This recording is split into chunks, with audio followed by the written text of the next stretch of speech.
It Okay. didn't work. So let's start with the first level. So we're gonna look at all the interesting contraptions. We're gonna expose the dev exit, the single player dev exit, and we are going to learn some things about co-op mode.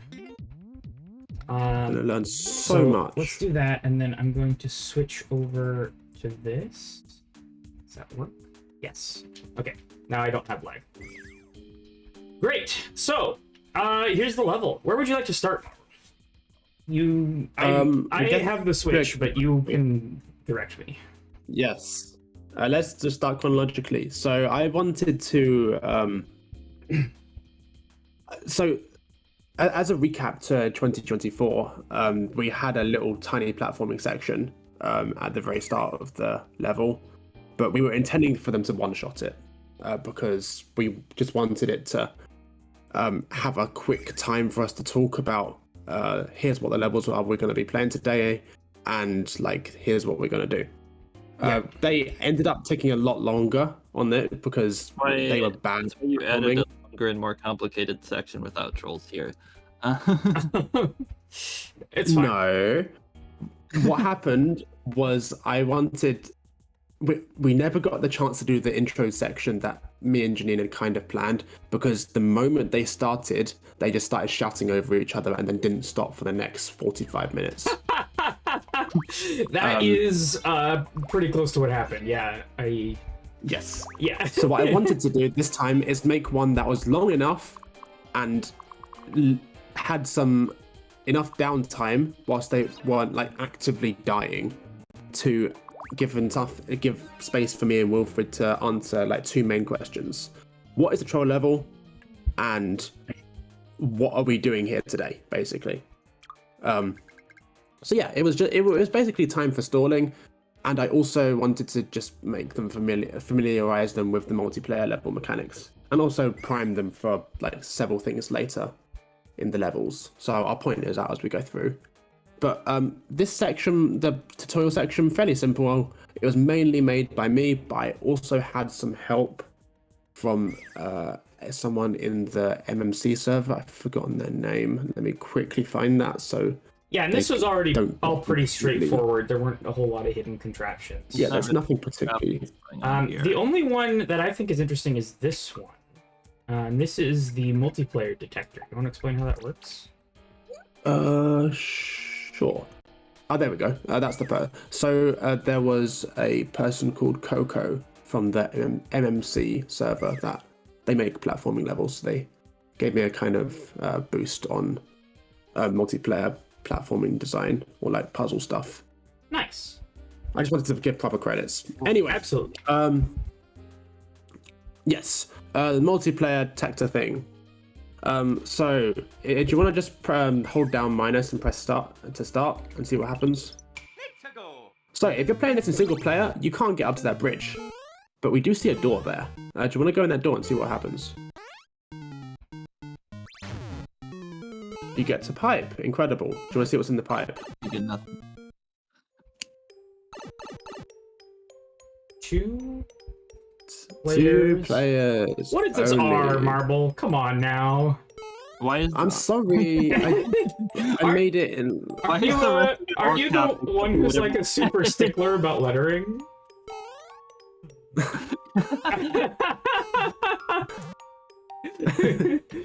Only smiley face. Right, that is an oversight.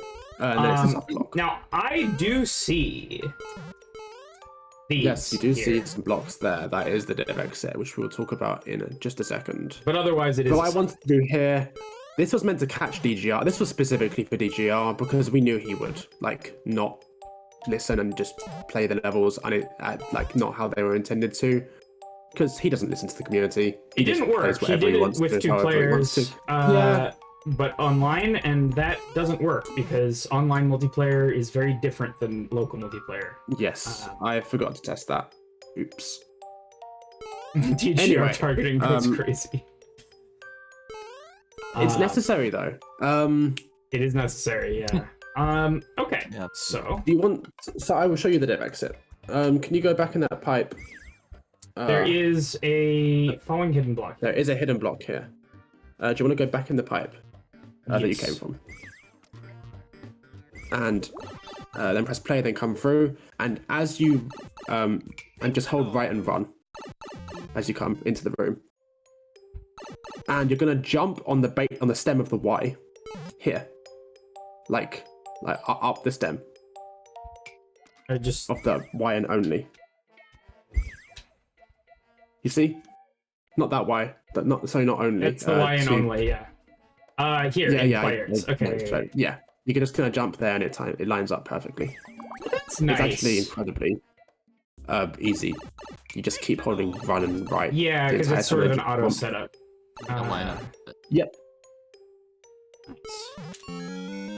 Beautiful. And then I'm Link, so I can bust out. How it gives you the sword as you like it with casting. Yep. After what happened last time, I wanted some easy dev exits. No shade thrown at all. That was bad. You can take damage here, it's fine. I can just hold it? Okay. Yeah. This door is a checkpoint dev exit, I imagine. Yes, it is. And we're here. And this is interesting tech that we found a couple years ago for the other GDQ levels, which is scroll stop behind the goal. Which is fun.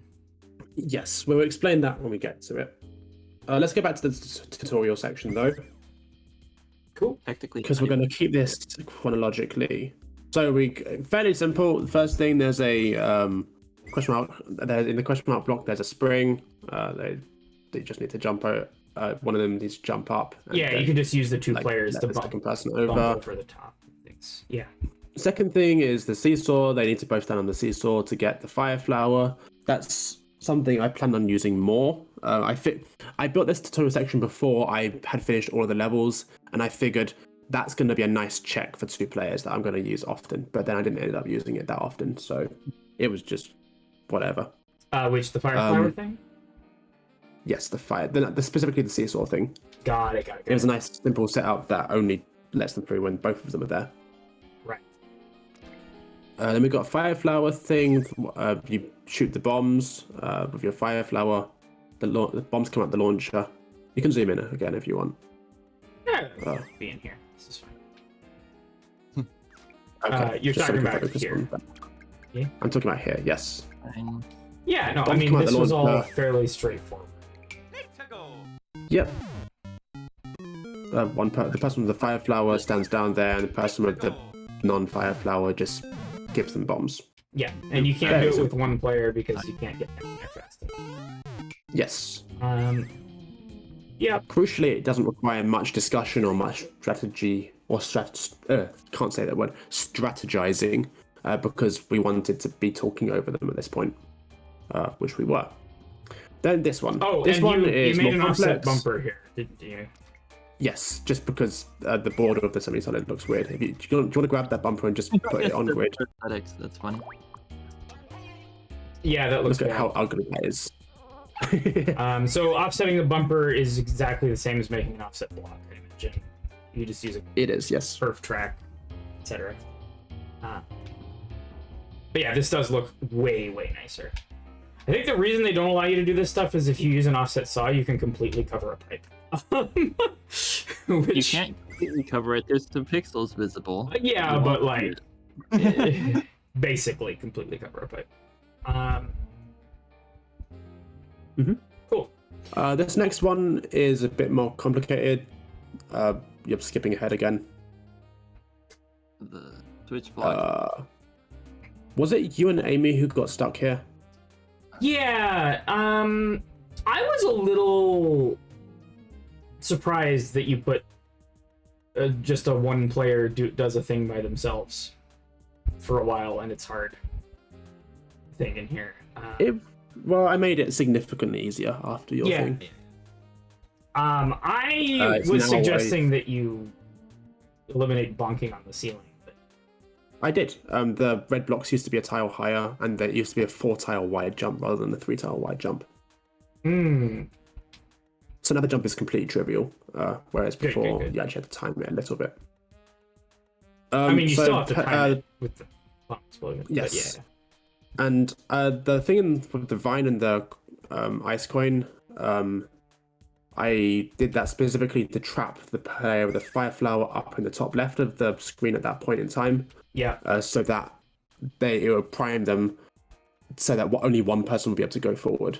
And that restricted the solution space by a lot so that they didn't even have a chance to get stuck. And like that sort of thing I feel like is nice because it primes you for the later trolls, right? Like, so you have this traditional thing where you see, oh, here's a setup where I have to let the other person go first.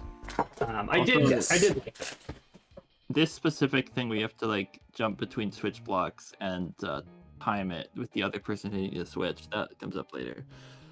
That does in fact come up later. Yeah. I was hoping you would just put another switch over here. And then you would do the same thing twice. Yeah. With the other player controlling it. Whatever. It was a bit more complex than that, but whatever. We'll move on. Oh, because you want to ensure the switch state for here. I want to ensure the switch state, and I also need the player on the left to take damage or gain a power up or something. Well, to they let still them through. need to have the power. Well, they need to not have a fire flower so they can get through. Yeah. I think so. Yes. Okay, moving on. The seesaw section. Yeah, so this took them a second to figure out, which I thought was fun. It took them longer than anyone else. Of course. I'm very pleased with this this one because it looks a little complex from the start, but it guides you through it kind of. There's only one thing you can do, and then once you've done the thing, there's only another thing you can do after that. But it looks like they're actually solving stuff. Also, you can't soft lock down here. There's no soft locks here if you're there with two players. Yeah. Because you can always bounce the other player up to the platform in the middle. Yeah. Why is the cannon on a note block like that? Because... Why did that kill me? Try placing the cannon on the donut. Oh, I know. Yeah. That's the only reason. Alright. That makes sense. Yes. So that's how you get it into that position. That is indeed how I get into that Mario position. Maker. Mario Maker. Oh, that's that kind of note block. And this is a Yes. a detached track note A block. detached track note block. Just so that it There's nothing left it behind. leaves Yeah. any residue. Yes. I think that's about it for this room. All very simple. So there was effort for offset bumper, but not for uppercase R, says Andrew Zam. I guess, yes. I mean, I was in dev exit creation mode when I did the 2 players only sign. It was a bit of an afterthought. Yeah, for sure. And I think it was probably like 3 a.m. in the morning by that time. Okay. Right, now I remember, because I made this level under crunch time, because the order that these levels were made was the 2nd level, then the 1st level, then the 3rd level. And I wanted to have both levels 1 and 2 in a playtestable state by the end of February, because Wilfred, Ellerin, Basilicon, Quoshi, and a few others were meeting in San Francisco for GDC in, I think, was it March? It was March, yeah. Basically, I needed to get, if I wanted to get like 3 of my 5 playtests, like I only got 5 in total, and 3 of those were going to be then. So I needed, if I wanted those 3 playtests, then I needed to have the level to at least as much as I could ready by that time. So this level was done under crunch time. So there are a few small details like that I never really polished out. For sure. Anyway, thumbnail. It's amazing. Thank you, Happy Route. Yeah, Happy Route made this thumbnail, and it is just incredible. Exceptional. Like, I love that you just know what it is. Like, it's Spider-Man's pointing at each other, and it's like perfect for like a 2-player experience, and yeah. Yeah. The title already fits really well with it. And as Into well. the Slider-verse is the title, yeah. Yes. The only misgiving I have is that we didn't get to include slider, like as an anti-soft lock. Yeah. It's still good. Okay, so here's the checkpoint room. Pretty Checkpoint. I use the bearware aesthetics. On the yes, checkpoint. the little curly cues coming out of the thing. So these are those little doodads, and then this is a thing Bearware really likes to do is put that there, so it's like looks like it's coming out of the semi-solid. That's fun. These are just vine blocks to prevent you from coming back in. Yeah, vine blocks respawn after they've blown up. After a door transition. So then we get into trolling. This was right. Now there aren't any really setups here to speak of, so let's go on to the next section. Yeah, I want to talk about. Yeah. Okay. Well, I mean, as I said, it's one of the first like ones. The first troll section you made? I think it was one of the first. I think it was. Yeah, I think this was the very first one I made. And this one I did with STEVO as well. We were both doing it in VC. Design initially. I think it changed a bit from that. It changed a little bit, but not that much. Ignore all of that. That stuff's simple as well, but we're gonna get to it later. This stuff over here? Okay. Yeah. Yeah. I mean, I already know what this does. Don't you? Yeah, it's pretty obvious, right? I don't know what it says.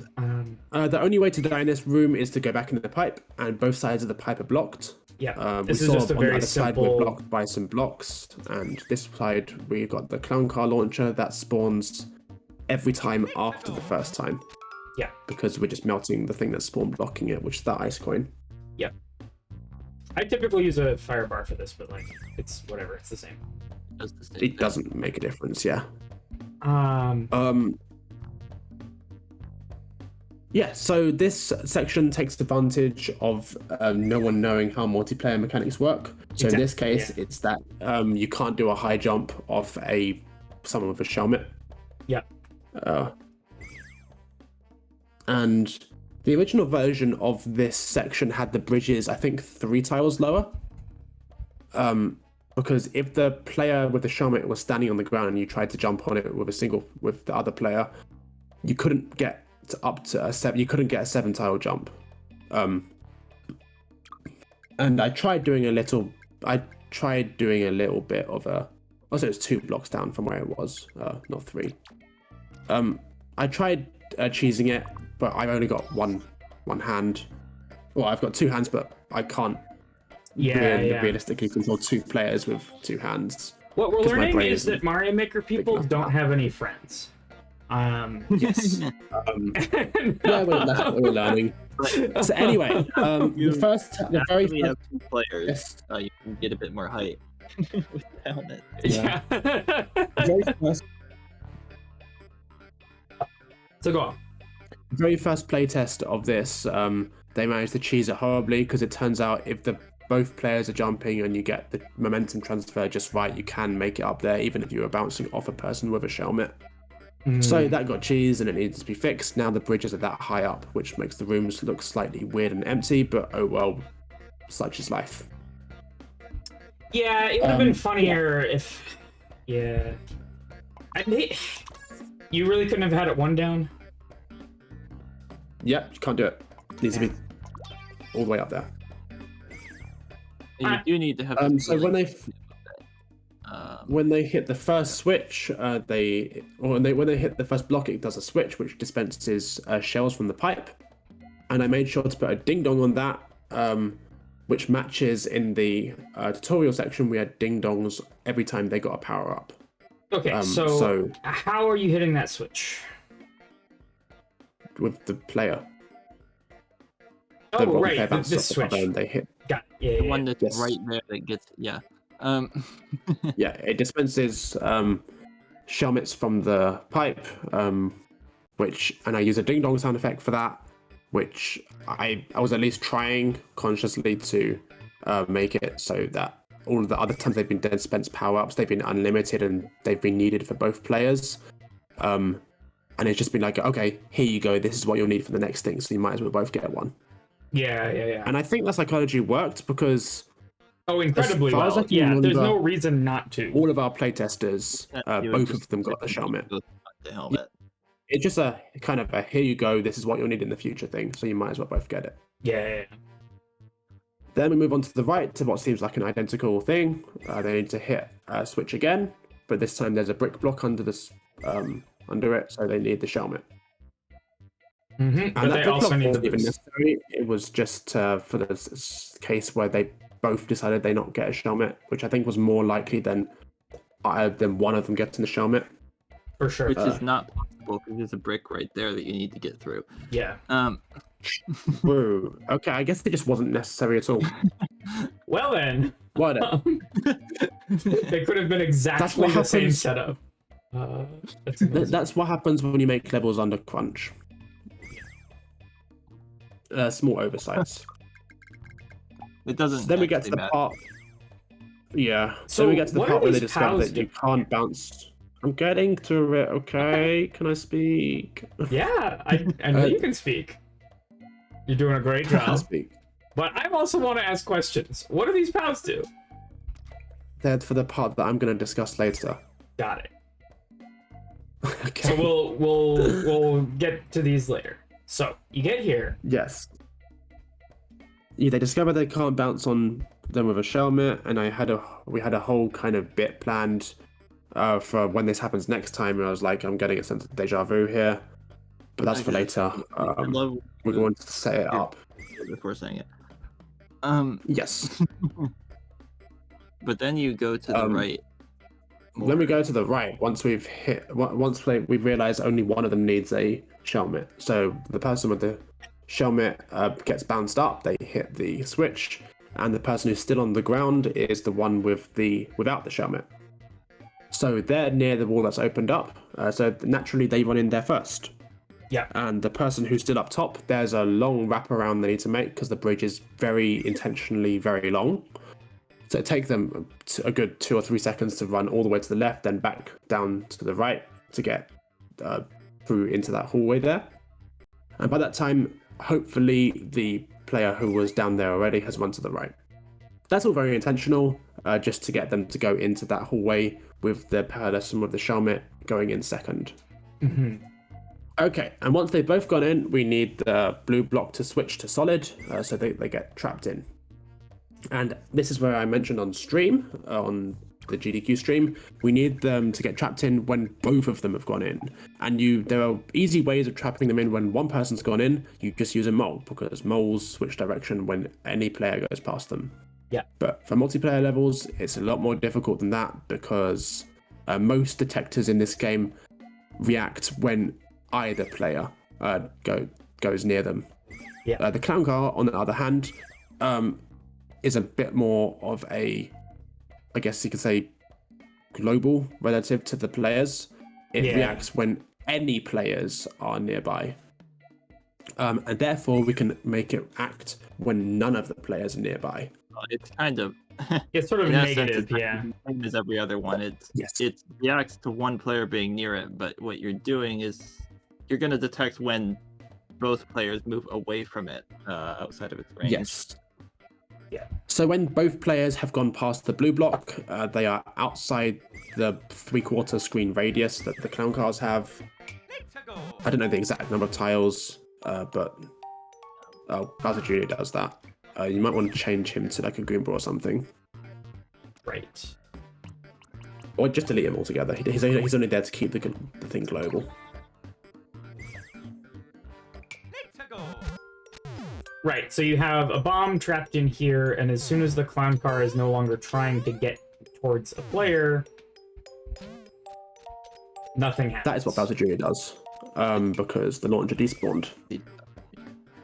So you can put Right. Bowser Jr. back, but then just spawn with the spawn up near the top of the screen, so you don't Bowser Jr. never comes on screen. And you can't use Just go to the top. Go to the top of the level and press play. Awesome. There we go. So now So one of that's the players are this- inside the clown car's radius, which makes the switch happen when you go past. Yeah, for sure. How How does the Bowser what are make the it powers? global? So this is just how things work. So bosses, any boss, including Bowser Jr., any of the Koopalings, or Bowser himself, are always global, and if they're in a stack with something, then that thing they're in a stack with is global as well. That also Additionally, makes the bomb, right? it also makes the bomb global because the bomb is clipped inside the launcher. The bomb is sitting on top of the launcher, which means that it will also be kept loaded if the launcher is loaded. Weird. And clown cars have a really long despawn range, so we didn't need to worry about that despawning. Now, this is significantly more complicated than clown car position detectors I've seen in the past. Like you've got two teleporting POWs, you got offset blocks here. So what's going on here? We're gonna get to what the POWs do. The POWs, so I could have just had the clown car stay in that position where it spawns and then clip the bomb up to it. But then you have a muncher poking through the scroll stop, and it's directly under the location where that brick block is. Yeah. So you would see a muncher on the ground, like less than half a tile from you, like when you're hitting that brick block, and it would just be more stimulus. Wait, and couldn't as you we just said move on it down? That's what I'm doing. Or just, I mean, there's a simpler way to move it down, which is you grab it and you put it here. Yes, but then it won't ever see you. Interesting. So it has to see you initially and then get moved away. And it will only see you if it's at most half a tile off screen, which it is right now.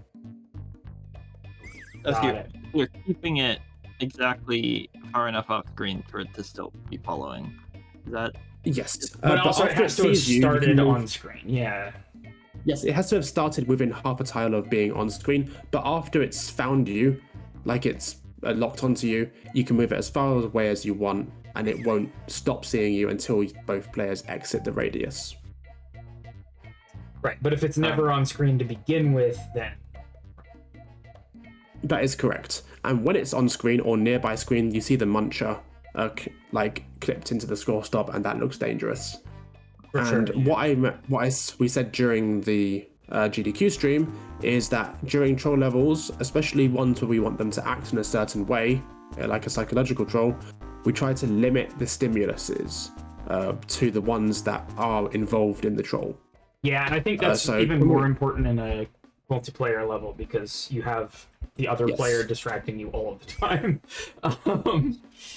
What's up, bots? Yes. So in the simpler version of this contraption, where the clown car just stayed put and we clipped the bomb up towards it, the muncher would be on screen, and that would be unnecessary stimulus, but it would cause them to act unpredictably, and we don't want them to act unpredictably. And so therefore, if it was like, for example, on the left, it would have been a lot easier because you could just put that behind, have that scroll off screen. Yes, but the clown car needs to be specifically in that column because it's a position detector, right? Yeah. Yeah, so those entire two rooms are within range of that clown car trying to follow you. Yes, they are. Yeah, so the clown car's range is like bigger than that, obviously, but like a big circle around it. Made a diagram. Let me try and go find that. To try and figure out exactly where the range is. Yeah, it's rather large. I mean, it's large enough that other things around it would have despawned if it were. Absolutely. So. Let me quickly go find that. In terms of multiplayer detectors, did you ever consider using a despawn detector? I think we tried that here, and I don't know why it wouldn't work, but I think we did consider that here. Because there is a contraption. How did it go? Yes, there is a reason. It's like this, right? You use. Well, there's a few variations of it, but like, yeah, something like this, where that left muncher would despawn, and then it hit the bomb. Right, Janine, I found the image I made when we were troubleshooting the contraption. I plotted out the exact radius of detection. Yeah, let me you can put that image on stream. For sure, yeah.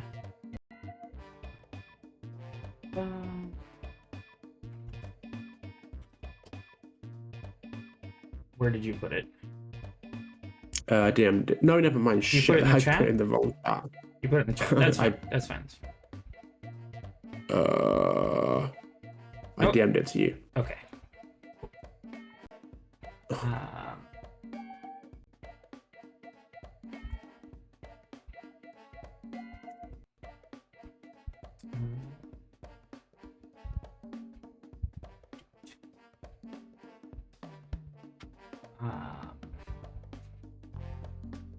This is a diagram of the radius. You guys can't see it on. Oh no, you can. You should be able to see it on Discord. Yes. There it is. Yeah, so you have to be really careful to like make sure that the players cannot go outside that radius without doing the thing. Yeah. And that was a problem that we were in fact having. Like the slope that you can see in that diagram, that's how it used to be. Or no, that's how it was when we fixed it, but I did made it slightly different for the actual final version. But it used to be that there was just like a square, a corner on the ceiling there. And if you jump to the top right of that corner, then you could both be outside the radius and bad stuff would happen. Yeah. Anyway. Intangible Matter says, is that Neovim? Yes, that is Neovim. It's Neovim. How did you calculate it? Trial and error, I imagine. Yeah, just try and error. I made the diagram because I wanted to see like a proper visualization of what a circle would look like overlaid on here. Because fractions of blocks, well, blocks are square and circles are circle, you know. We just wanted to make sure there wasn't like a weird corner that would be outside the range. Dom says I should make a mod for Mario Maker 2 that adds visualizations like this. Could be interesting. I feel like that would be incredibly niche and not used very often. Yeah. Turning Wizulus into Desmos. Amazing. Cool. Let's see. What else? Yeah, so, what I was talking about with despawn detectors, there's a couple of them. This is one of my favorites, where if you walk to the right far enough, this muncher will despawn, and then with these two things will not despawn because they're here, and you get an instant bomb. They have just enough time to blow up the bomb before also despawning. But yes, that's actually a camera detector rather than a player position detector, so maybe the clown car is more consistent. Yes, the reason that we couldn't use that is because camera detectors, the camera doesn't link to the position of the players like it does in single player, because the camera always follows a single player in single player mode, but the camera follows the average of both players in multiplayer mode. So you could have, to get a given camera position, both players could be on the far left and the far right, or they could both be in the middle. It kind of follows the position between the two players, and it would be possible to trigger it with one of the players to the left if yes, use screen scroll. That makes a lot of sense. Screen scroll is really useful for detecting both players. That is used in one of the later levels. It is, but we couldn't use it here. That makes sense, yeah, because it detects the midpoint of the players. So you could have one player way over here and one player way over here, and the midpoint would be to the right, and then it would go off. Yeah, if one player can get far enough to the right, you could just trigger it without putting it in. That makes sense. And the only way, like mathematically, that you could do that is by trapping them in a space that's more than half a screen wide. Which that corridor is not. For sure. Anyway. Cool. So when the switch goes off, tell you what, do you want to make those red blocks blue and just flip everything there, and we'll show you what happens, and the conveyor as well. Is that it? And then make a switch.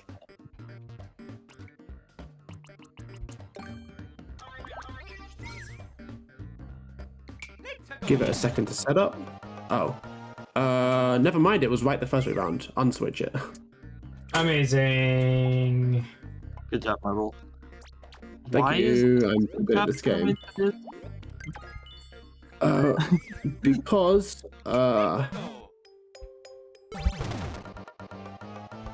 There you go. It just blows up the scroll All it stop does there. is hit that bomb, right? All it does is hit the bomb, but it does it with no residue. So the clown car goes away immediately after. And it leaves just the blank corridor. Because if I had a switch block behind the bomb, I could do that, but I would need a double switch, and that would let them out. Could you not? I don't know. Didn't you just put the scroll stop somewhere else and then hit the bomb with everything? Yes, I could, but everything's on screen. No, it's not on screen. There's a vertical scroll stop.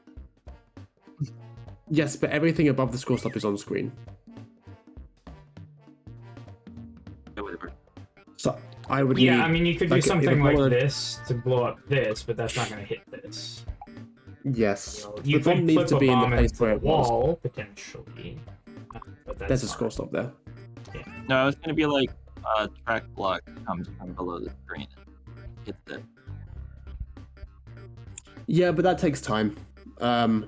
Yeah, this is It was- instant. And That is how you this is more or less instant, and it needed to be more or less instant because otherwise you can die to the bomb explosion. Yeah, and so this is pretty Yes. simple. This is just note block bounces muncher up, bounces climb That's car up. It's the Yep. thing. and And then killing you it. clean everything out with that stuff. And then the I muncher admit stays. that it on the probably, edges. yeah. It's I actually admit it not probably that could have been complicated. simpler, but it's fine. Why do you have to bounce the clown car with the thumper? Oh, that's because of loading ranges. Because Yeah. loading ranges, yes. I needed it to so spawn in the same column as the this muncher. all needs to spawn in the same column. Weird. So that it doesn't fall down and then spawn block the muncher. Makes sense. Yeah. So it doesn't float up and down. Yes. I think you need to put the bomb back. Like that, yes. Yeah. Okay, so then we're in a situation where the Shelmet player is behind the normal player, and there's no way of swapping whilst they're in a one-tile wide corridor, one-tile high corridor, I mean, and therefore they're screwed. And since they're blocked in on the left, then they can't do anything except die to the crush block. Marble, only person this who's save file has never had Shelmet on. Yes, that's because I just overwrote it and made a fresh one and then put the levels in. Okay, so you do that, and then you have to have the Shelmet player. That's a pretty well-known setup, and it is one that's on screen, so you expect the players to understand. It's not exactly the well-known setup because that muncher has to be half offset for it to actually work. It has to be like centered like that. Yeah, it would have been nicer Oh, if the interesting. muncher could So have been. if it's like that, it doesn't do it. Well, if it's like that, you can't hit it. Oh, if it's like that, you can't touch it at all. Tile. If it's one tile to the right and you put like a big bomb on top of it, sorry, to the left. If it's like this, you would still be able to hit it with both players. Yes. Well, then it's not going to block the block. The big bomb would be to the right. Oh yeah. But yeah, if it's not offset into the block, then yeah, the player being behind could still hit it. Yes. So you do have to offset it here to prevent that cheese. And you use the. This is fun tech. So you want to offset this horizontally, and normally you would do something like, I don't know, put a 2x2 enemy, like a boom boom here, right? But this guy's in the way. So if this guy wasn't in the way, then you just do this, right? And it's offset. Yes. But you can't do that. So one thing that you could do is you could start by doing this. Stack anything on top, like a Goomba.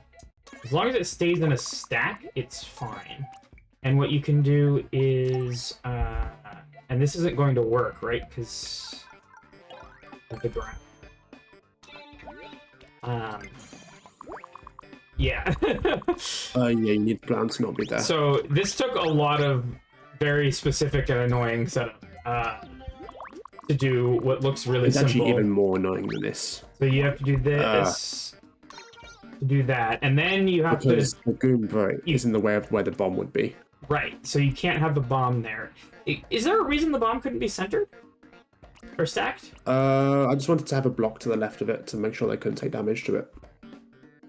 Got it. Okay. And then Also, I think there's a you do 50-50 chance of it in the block to the left or right. Okay, so how? No. You keep the Bowser Jr. there, then put the Boom below that Bowser Jr. Oh my goodness! So yeah, you have to keep the stack. You make it that kind of stack instead of.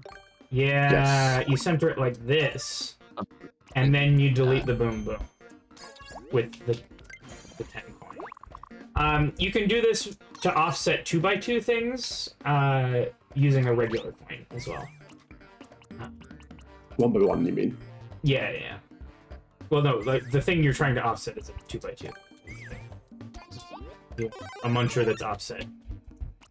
You then you then use a 1x1 coin to delete a You use the coin to do this.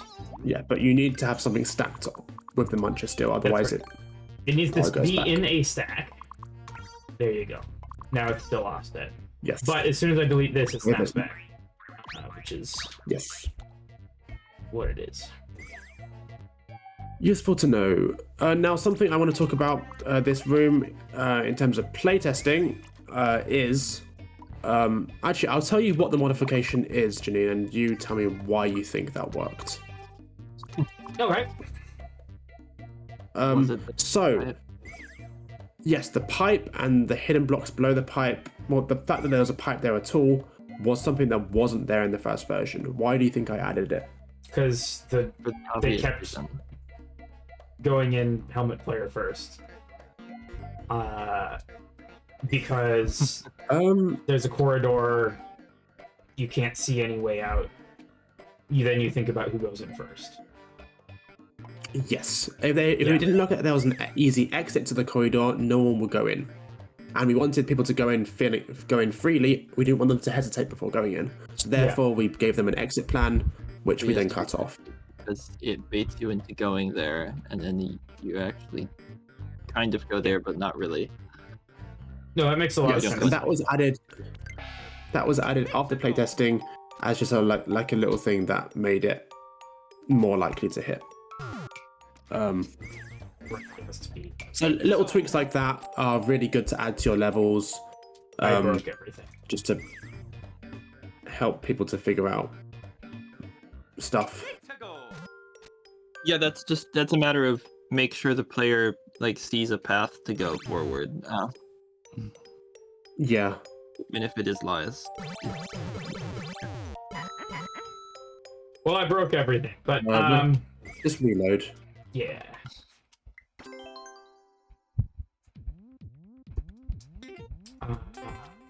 Let's catch up with chat real quick. Right, that's a good idea.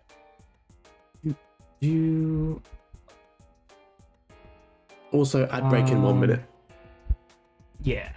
So we'll do some chat during that time. You just have to keep the Bowser Jr. now. Yes. But it's overlapping a block, so it doesn't actually exist. But yeah, that's a good question. You do the ritual with Goop, put something on the track. Like a launcher, delete everything, undo, and put what you had on the track in the clown car, and you copy the track. That's just an offset block? We have a whole video about offset blocks on the Bandwagon YouTube channel. If it involves a clown car, that's got to be like a clown car thing. That's different, but maybe, yeah. I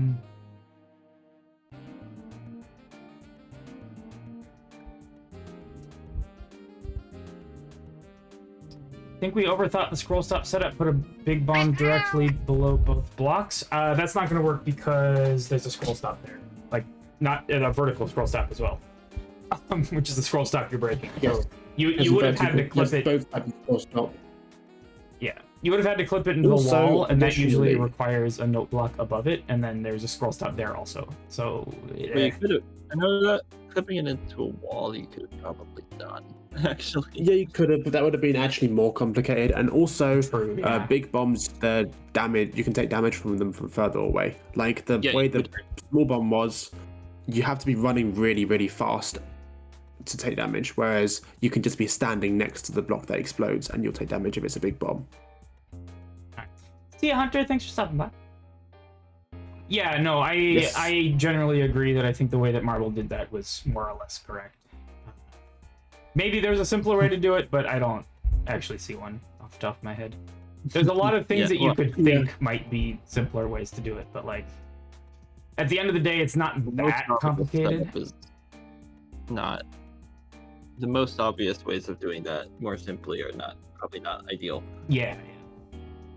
Yeah, and to Marble's point, it's really, really important when you're breaking scroll stops like that, even in a single player troll level, I'd say, that the player can't die to the explosion. Because that's just, it's always a bummer when that happens. It's just like, ugh.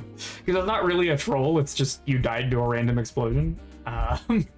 Well, not only is it a bummer, it would also completely break the troll, because if the person ahead dies, then the person with the shelmet can just hit the next thing unimpeded. Exactly, yeah. In this case, Yeah, it's extra bad because it would be actual cheese. Yes. For sure. Okay, I'd what like else? ending in 1 minute. What else did Any I other miss questions? here? Just use a big bomb. I think we explained why doing that. I more. No The reason residue I is use the always clown car favorable. tool, yes, the reason I use the clown car overall to kill that small bomb. Can we go back to it to get a visual? Yeah, what about his?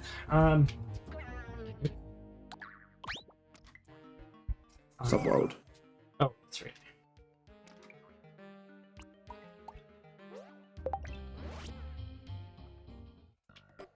I'm slowly Oh, yeah, remembering from how to here. use this editor. It's been a long time. I've washed its hell.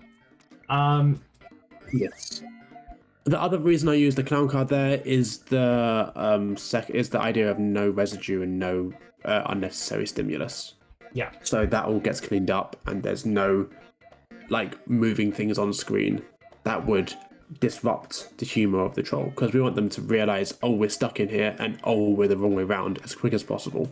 And if there was a muncher halfway through the floor like there was earlier, they'd be like, oh, let's go take damage to that. That's obviously the solution, take damage. Which Yeah, is completely erroneous in that case. for sure.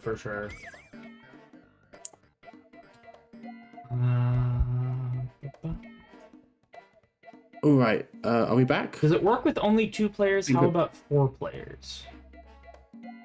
I have Can you no do idea what this 4-player level co-op? we're in. You can do up to 4. Oh, yeah. I don't know what that would do.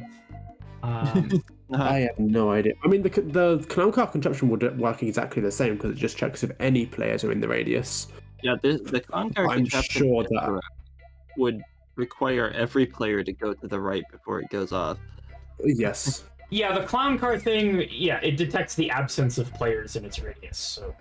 This is the other parts of the levels are not really designed. But for yeah, the other in parts of the terms of level would- trolling in general, I feel like the more players you have involved, the more you can make comedy stuff with multiplayer. Many games have done that, but it tends to be a lot more comedy about chaos, because Yes. you have 4 players playing the same game and everything's going to go to shit immediately.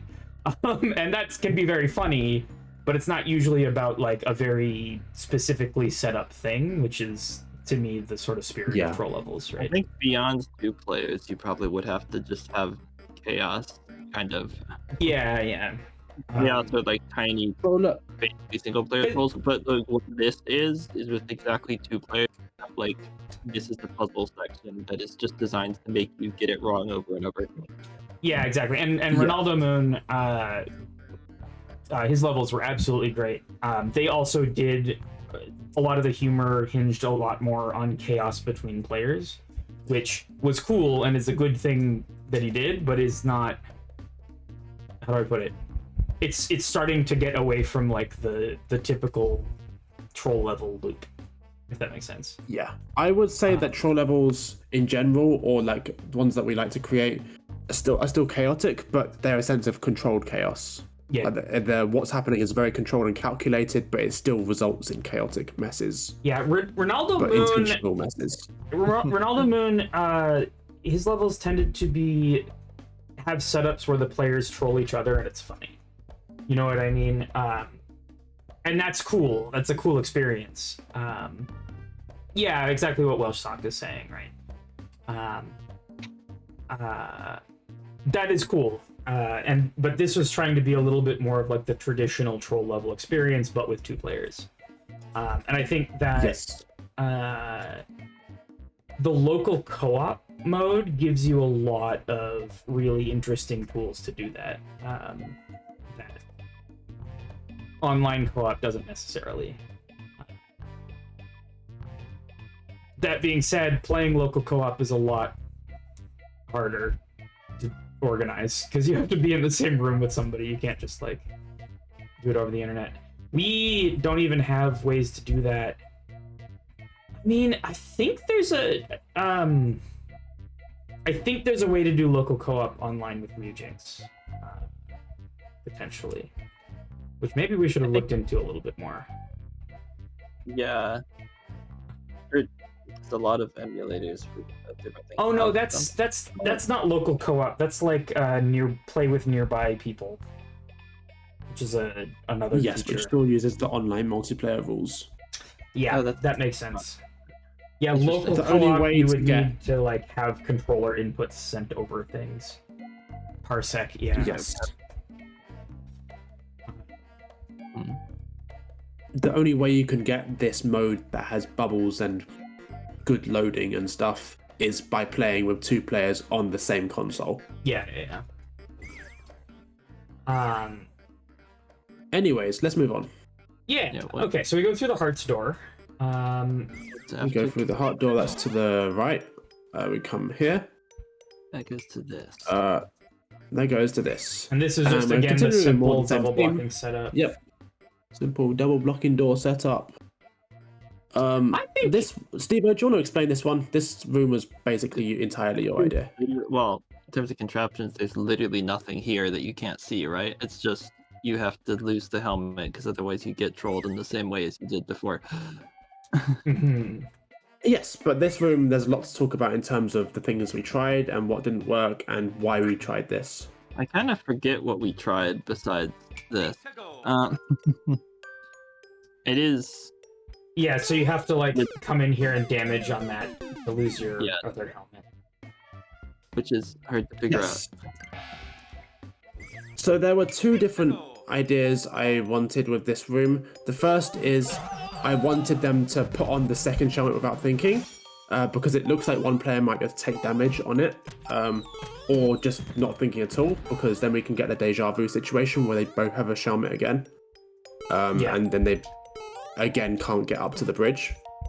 And then the second thing, the second troll I wanted was the thing that they needed, which was if you go up to the top of onto the bridge and hit it, there's a 1-up in that, not a spike ball. So if you have a normal helmet, it doesn't let you hit the switch, and what it does is, I think it's actually good to show the thwomp. It dispenses that muncher, which goes and hits the block and kills the helmet. And importantly, that bomb kills the helmet regardless of if it's in the claw or if it's been dropped. Mhm. Is there a reason that you're and- spawning a winged coin here? You mean a winged 1-up? Yeah. Yes, this is one of the situations where you switch to multiplayer mode. Right. So that's gonna spawn 2 winged 1-ups that go in opposite directions in multiplayer, right? Yes, it is. So one is going to go on. And one of them screen. goes in the claw. Yes. That makes sense. One of them goes on the claw. that. So the key thing Steve-O suggested in this section, in this room, that all tied it together was I was trying to have a way to take damage that got made unavailable when you hit the thing that killed the Shelmet. And I was doing like all sorts of contraptions that were on screen. Like I would try to make the contraptions look intuitive, so that all the information was available to them. And we talked about this beforehand. I'm gonna ramble a bit here, so we're gonna take a short turn to the idea that if you make all of the things, if you make everything that's gonna happen in the troll visible before the troll happens, it makes it a much better troll. So for example, that bomb thing in the second level is like the absolute like pinnacle of that. You just jump on the bomb and then it goes off without you being able to put it in the right place. I wanted to try and do something like that with this troll, so if you paid attention, you knew you wouldn't be able to take damage after you put on the Shelmet, and you would be screwed. It was like a spike in the ceiling or something. But it just wasn't working because it was too complicated and it wasn't being intuitive on screen, and it just sucked.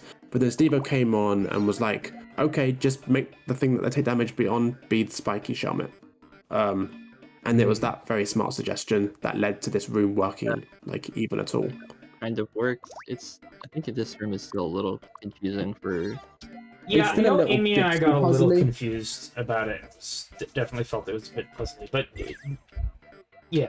We did figure it out eventually. Yeah, it does, because I think you were trying to make something like if you get the spike Shelmet, then you can't lose the regular Shelmet, and it was like weird and complicated to make that happen. But... yeah, whereas that just comes naturally. This does the thing where once you get the spiky Shelmet, you can't take damage. Well, neither player can take damage, but it just does it like implicitly. Yeah. Like it's built into the fact that you can't take damage off a worn Shelmet. Did this need to be in a claw? Why is the claw there at all? Like, if it's just like this. Well, why not this?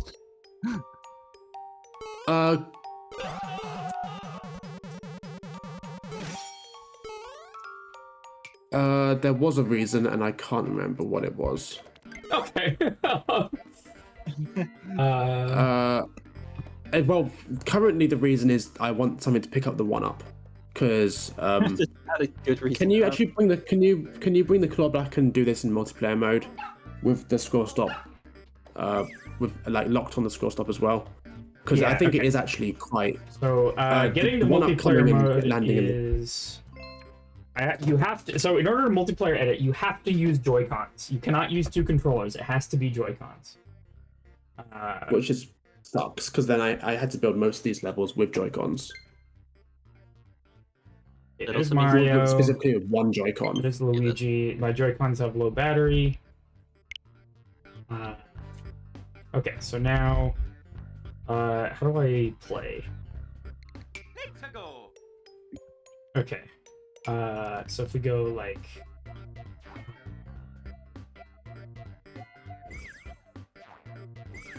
So there's only Mario on screen here. Yes, but when you press play, Luigi will appear. Play here. Got it. So I'm doing one-handed controls. Okay. Swap here. Okay, so what are we doing? You don't need to control both of them. You can just stick Luigi there and then jump Mario up to the top. Or the other way around. Yeah.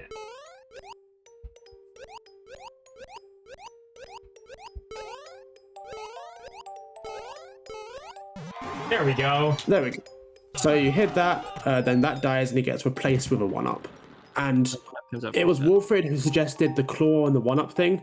And I think it actually adds a lot to this room. Because before it was just very sterile and puzzly. And the claw catching the 1-up right after the thing you actually needed appearing, it adds a lot of playfulness to it. And that kind of made the difference between, oh, I guess that sucks, we're just screwed now, to the kind of like, oh, I needed that. Look, you gave me something, but that something you gave me isn't useful. And it also was a very nice on-screen cue for us to like start a bit on, or like as commentary. Oh, look, we gave you a 1-up. Aren't we so kind? Yeah. And then they'd be like, but no, I wanted the Shelmet. For sure. Anyway. Yeah, so Wilfred suggesting to add the 1-up was very smart. Should we look at how we did that now? It's a fairly simple contraption, but it's worth noting, Yeah. I think, for newer makers. We can go back to single player now. Oh yeah, So you only can't Mario screen it. scrolls the screen. Okay. Yes. Yeah, so I think if we just Let's go.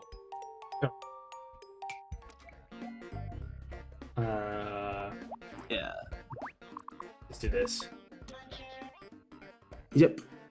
So that Muncher comes down, explodes that, and yeah, there's two 1-ups that come out.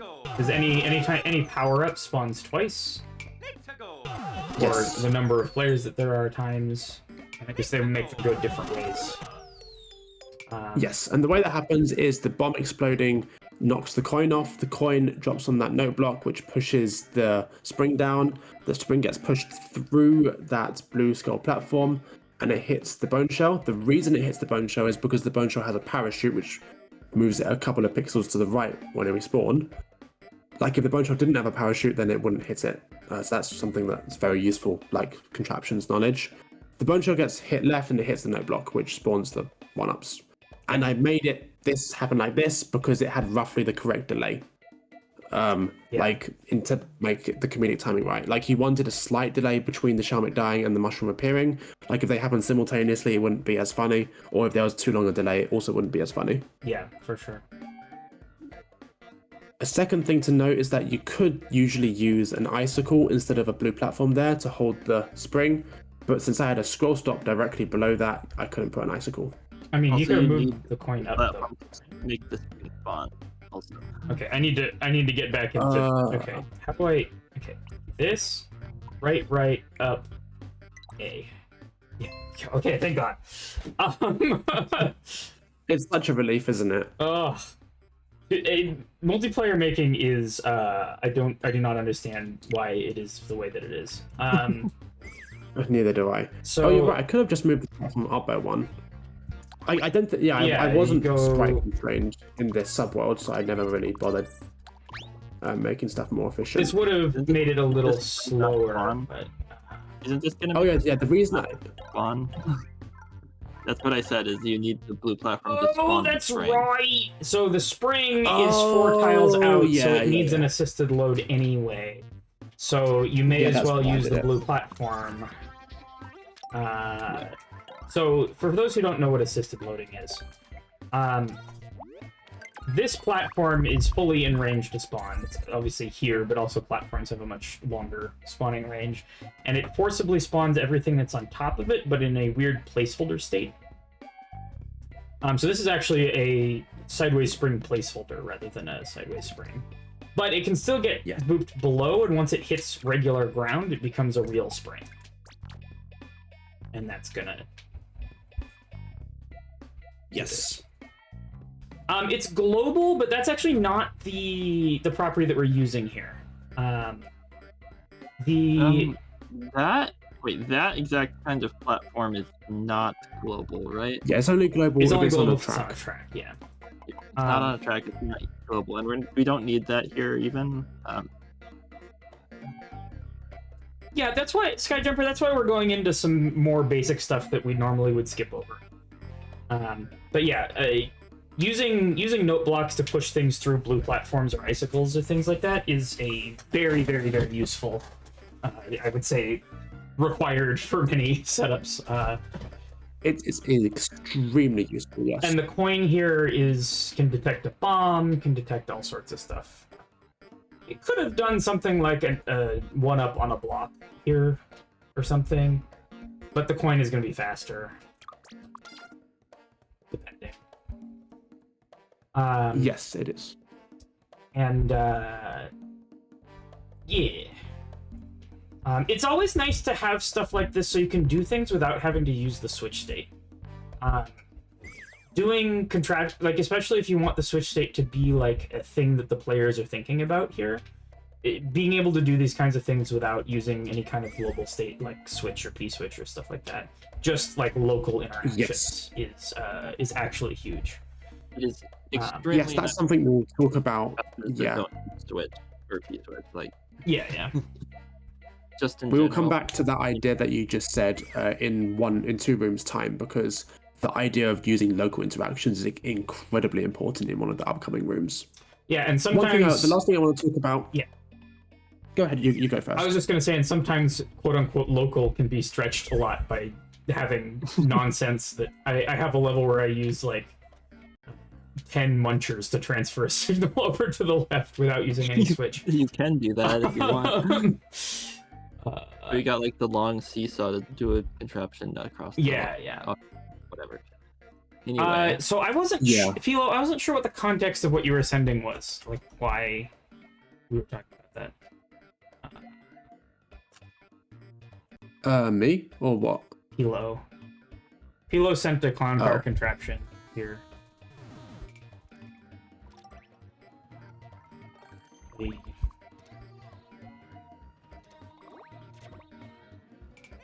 Anyway, should we move on? Yeah, there's two more things I'm I not want to really talk sure about what this is, Philo. I'm sorry. Okay.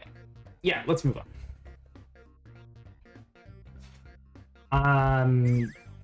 There's a streaming chat where people can send people stuff. So there are two Discord. Is what. Okay. Right, yeah, that one. There are 2 more things I want to talk about for this room. The first of which is I remembered why we have the claw, and it's for the sound effect. I think it's a firework on the claw. Yep. Yes. That happens when the bomb explodes and the 1-up goes into the claw. It automatically plays the firework sound effect. Got it. So you get like the thing that you wanted died, there's a screaming sound, then the thing that you don't want appears and there's a firework. Makes sense, so that's the kind of cool sequence that makes it a lot more playful and funny. The second thing is when they grab things is nice for that. Yeah. Yes, Steve, it you is. cut out a little bit, but I think what you said was the fact that claws play sound effects when they grab stuff is really nice. Yeah, it's really good for playing. But I was saying before, why is the claw there? Just because I think the fact that it's a claw makes it slightly less obvious that you can get hit on it. that is also true. I think that as well, but I also agree with Marble's thing about how it makes it more The playful. logic for having like the Yeah. funny 1-up and sound effect is good though. Yeah. To add something here. Yes. Anyway, And that was Wolfman's suggestion.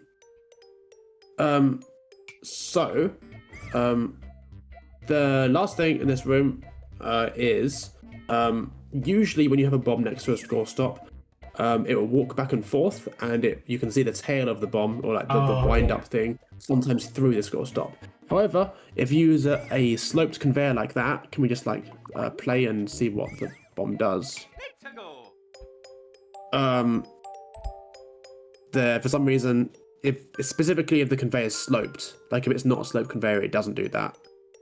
Here the bomb gets caught in looking in one direction, which means that there's no pixels overlapping the score stop, which means you can't see it at all, like from on screen. Yeah, I've seen that done before with the spike trick, but that's a the small spike bomb. setup. But if you want this to happen with a small bomb, it's like this, I think. Yeah, it's like this. And then the spike. Yes, There. and that will still hit the tile 2 blocks to the left of the bomb. Yeah.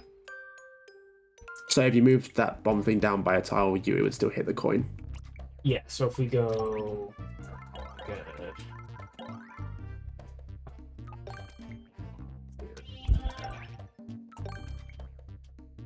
We'll switch. Well, the bomb is... Yeah, stuff like that. It will, it'll blow up that block. It will blow up that hard block, but it means that you can't see the bomb from behind the score stop at all. Yeah. So that's a nice But the trick. sloped conveyor is a way of doing that with the big bomb, so that you can't see the tail of the big bomb, but also so that it can hit it can still hit the spiny shelmet regardless of if it's in the claw or if it drops down like that. It always kills the spiny shelmet. Can that, with the big bomb set up like that, can it hit you past the skill? It can, yes. I'm just relying on the fact that there's going to be no one there. Yeah, because I know the range on that hitting you is pretty close, but so that one does still hit you. Yeah, I think you might be. You don't have room for it here, but I think you might be able to do a similar. I think you can do kind of the same thing, but I'm pretty sure like this one doesn't hit you. I think I originally did exactly that, but the reason I couldn't use it is because with the bombs like that, it didn't hit the spiny shelmet when it's in the down position. Oh, got it. Oh, yeah, because killing enemies is kind of the same as hitting the player. So yeah. It's relevant. Cool. Okay, let's move on. Don't worry, Dom. Nobody's posting anything in there. Pilo, I'm confident that I said something before that was related to that, but I've said so many things here, you got to be a little more specific than that. I'm just going to tell you, I have no idea what you're talking about. I'm so sorry, even if it did come out of my mouth. Okay, so let's go on to the next room. All I saw was a video where you were mucking around with boom booms and clown cars, and I was like, what? There's boom booms and there's clown cars. Great. What? Why? But it's fine. This is a really fun room. It's so like troll. Yeah, no, it's so like very specifically set up to be like cool puzzle thing, and then the actual troll is so stupid. It's just great. None of this is There relevant. is a Kaiser block. It is actually. Oh my god. That you just selected is actually relevant. There's a Kaiser block behind the POW, and there's a blue spike top in the Kaiser block, just as a reminder to people, because the stream was a week ago. So one player is up here, the other player hits this and kills them. Wing spike tops are actually a little bit interesting in how they damage you, because it's like a platform, and if you step on the platform, you get hit. But that's different from a lot of other enemies. Because a lot of other enemies, or like pretty much any enemy, will not damage you when it's first coming out of a block. But spike tops in particular, spike tops and munchers, because they're like solid and spike tops are semi-solid, they can hit you instantly. Interesting. I don't know if that Yeah. really For example, matters, but, like, if there was a Podaboo in that block instead, maybe you can even check what happens. if it was a Podaboo, it would go straight up through the other player without hurting them. Oh, we're out of sprites here. Yeah, we're out of sprites. Let's just do that. But also, because I want to.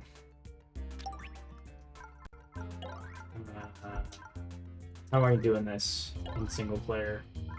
And a flying spiny gets you. A flying spiny, I think in this situation it would kill you, but it does not have the platform property, so it wouldn't hit you instantly.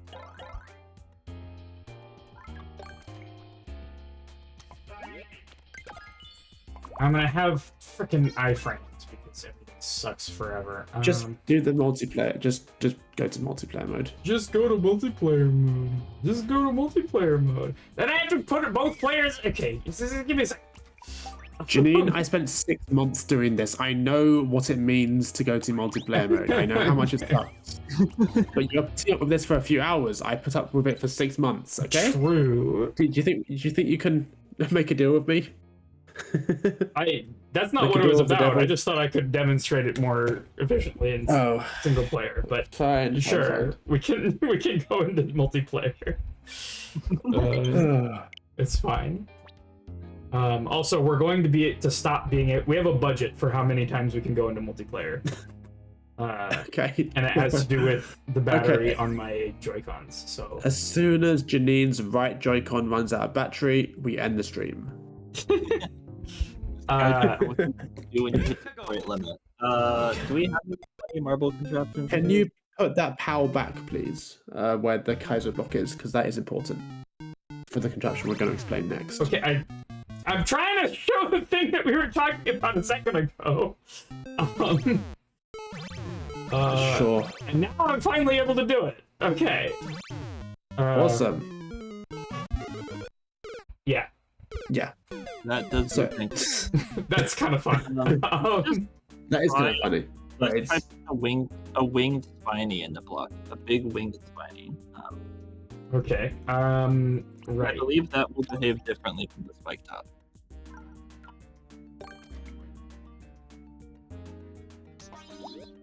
Big and winged. Unless you can delete some switch blocks.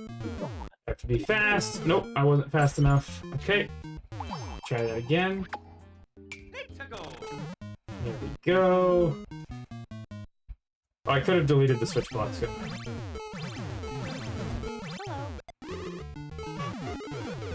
Yeah, so that is much slower.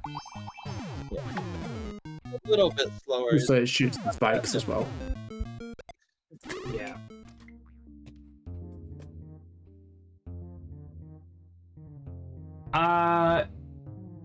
If you noticed, in one you could actually put enemies behind the Bill Blaster, and this way there's no need to do the offset thing with the 10 coin. I see. I would say the offset thing with the 10 coin is much simpler, though. So that's that. Let's go back to... oops, nope. Let's go player editing. And I'm going to put my Joy-Cons on the dock. And hopefully... That seems smart. They will will recharge. Unfortunately, if I put my Joy-Cons on the dock, that means I can't use any other. Just kidding. Okay. Great. So, a few things I want to note. Why did we set the room up like this? Because it's funny that the players kill each other. Like, it could be that when one person hits the POW, the other player's halfway across the room and the fish drops on them. But that wouldn't be as funny. It's so much more funny if one player kills the other. for sure. Funny because it's a very direct thing. You can see how it works. It's not like contraption Yes, triggering. that's also true. Yeah. What is that thing on the right, by the way? What's going Yeah, on? let's talk about this. Yes, the thing on the right gives you a boo to die with only if the player on top dies. Oh, so this is the don't get soft locked moment. Yes, it is the soft lock prevention thing. And the reason we were doing that in the first place is due to playtesting. What happened was the player up top was trying to be very careful moving so that they wouldn't get hit by the spike top, but they also wouldn't die to the muncher. And so they were in careful movement mode. And then the boo got spawned nearby, and then they died to the boo accidentally. Right, so you can't just spawn it all the time on POW. I can't. Yes, that's how it originally was. Just whenever there's a POW, just spawn the boo. And I originally had the boo spawning on the left side, even like on the left score stop. But then the player who is going to the pipe has to go past that boo, and it sucks. Right. So how did you detect the player on the top dying? Is this a Can you do me a favor? This contraption doesn't inherently work on screen, but you can make it work on screen very easily. Wait, You see the small one there? does any of this load? Isn't this? Yes, it all loads. Oh, we're just right. Okay, so we're locked to the left scroll stop. Wall. So okay, yeah. Because it looks to me like all of these are scroll stops, but do you have a slope in here? Yes. Yeah, look at that. There's a cheeky slope. Okay, so for those who don't know the significance of this, if there's a slope in a wall, then it can't form a scroll stop. Unless the part of the slope that's in the wall is exactly the edge tiles of the thing. But if there's like the central tiles of a slope, Specifically the sloped part of the slope. the sloped part of the slope, even though it'll just tile like its normal wall, it cannot be a scroll stop. So that's what Marble did here. And that's something I want to point out, So actually, there's a scroll stop which I do in a lot of my rooms. in this column, but it can't be in the other two columns. Yes. Sneaky slope would That's make a something I great want to level point out, tile. actually. there's something I want to point out actually is I very often try to make it so that you're not standing directly next to the score stop. So here I've got like a tube tiled buffer between you and the edge of the score stop. Yeah. And in many of the other rooms, like you can even go and have a look around. Like I put a buffer between the edge of the screen and where the area the player is in.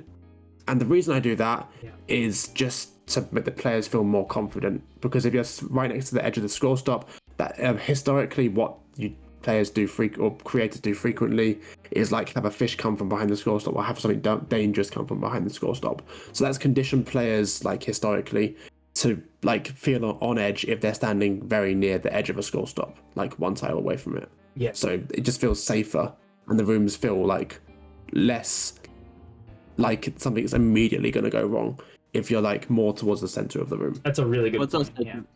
It's like, because if you're right next to the edge of the screen, that's like stuff you can't see.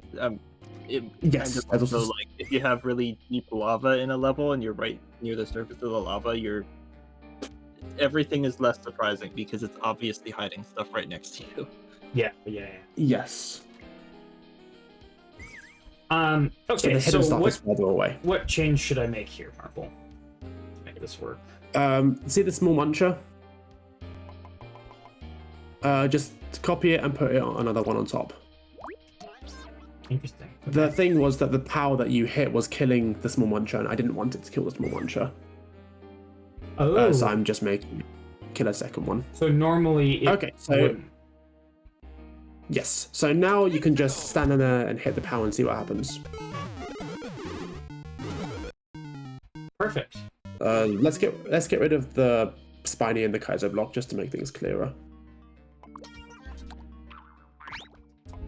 You still need a Kaiser there, I think. Oh, do you have a Kaiser detector in here?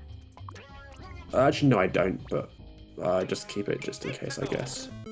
I don't think... No, it doesn't make a difference, whatever.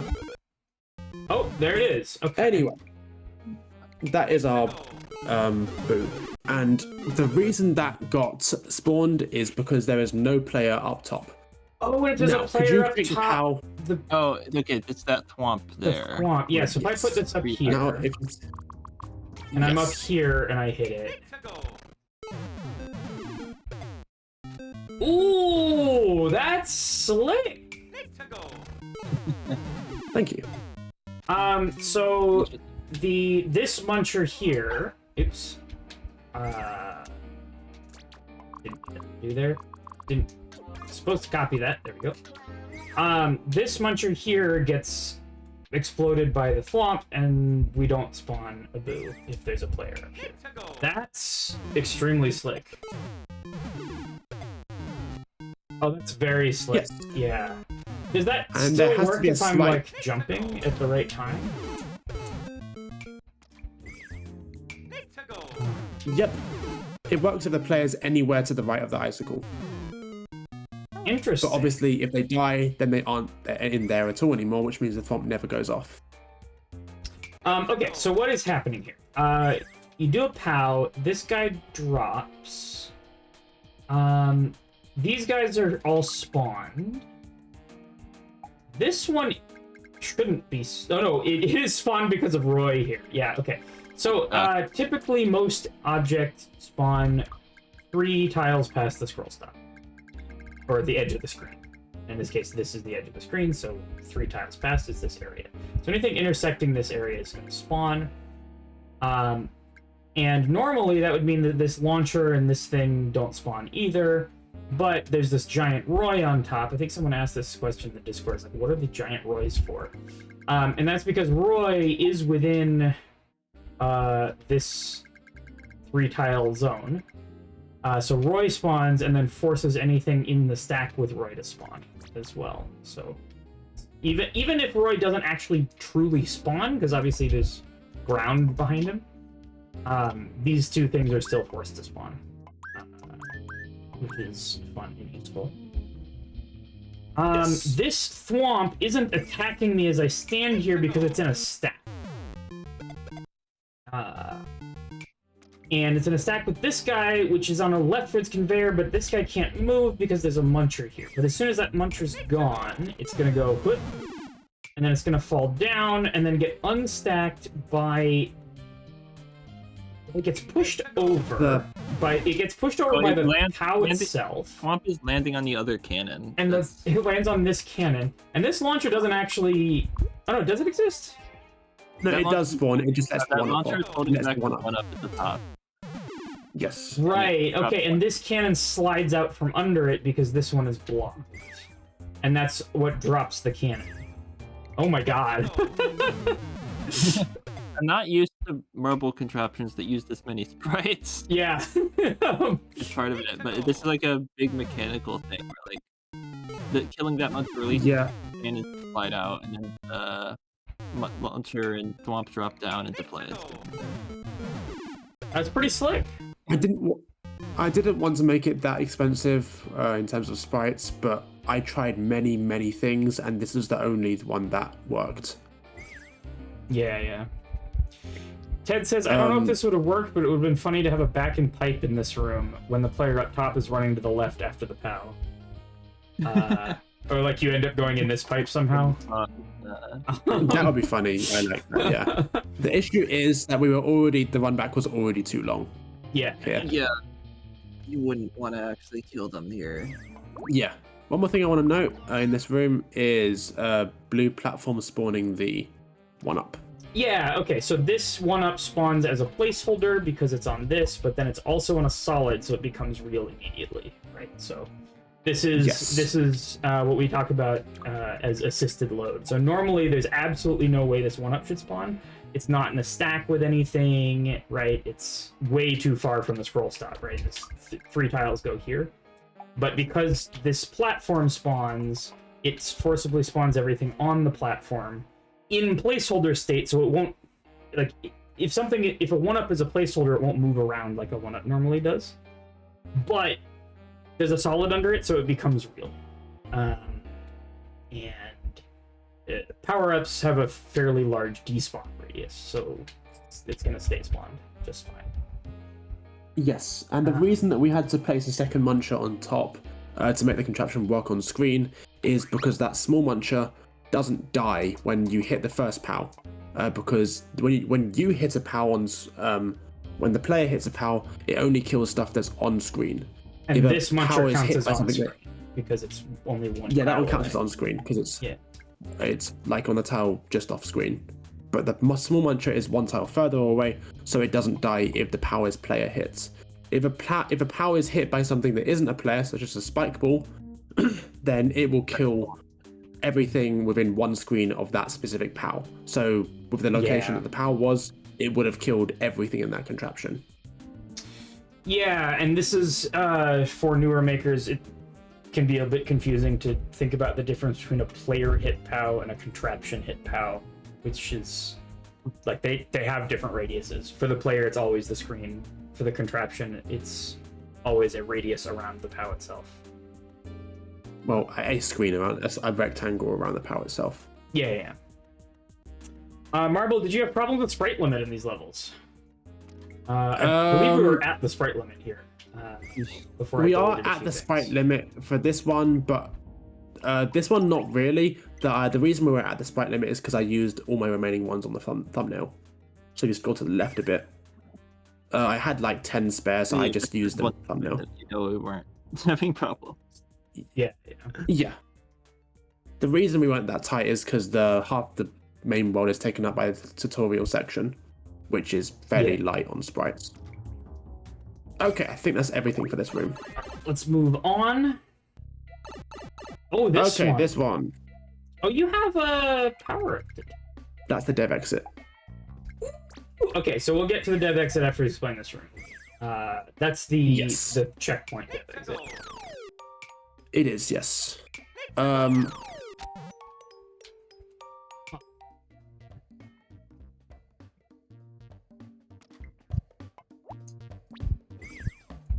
Okay.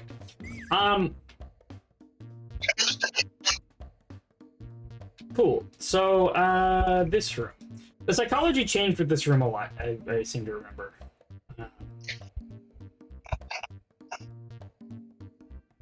Marble, are you here? Marble. I hear noises. I hear mysterious sounds, but no. I hear percussive noises. All right. So, let's talk about what this does. Whoever the first player to come through this pipe is dies immediately. You can't have iframes coming through a pipe. But then the second player doesn't, because the bonefish goes away before they come out of the pipe. In the version that Amy and I played, there were the P-switches and spikes were P-switches swapped. all the way across, right? Um, I think there were... Right, sorry about that. I'm back. look back. I'll let you take it. I think there used to be P-switches all the way across, right? In one version of P-switches all the way across, I think in the version Amy and I played, it was exactly the opposite of this.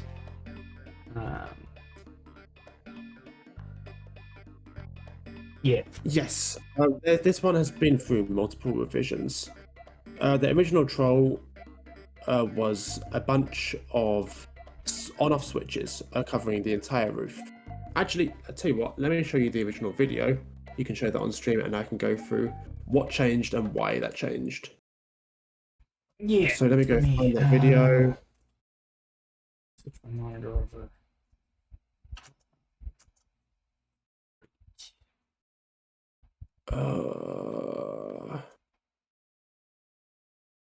Oh, thank God. The air quality cleared up here. It's been really bad in Toronto recently with the fires.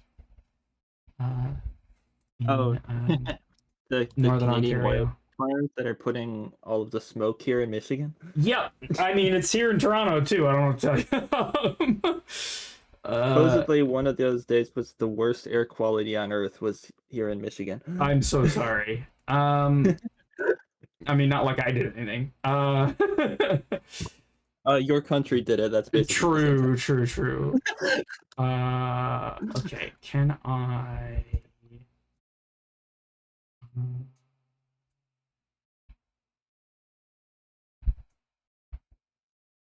Okay, I forwarded it to. I You DM'd it to you. did. I'm trying to figure out how to do. Can I do this? Oh, not message link.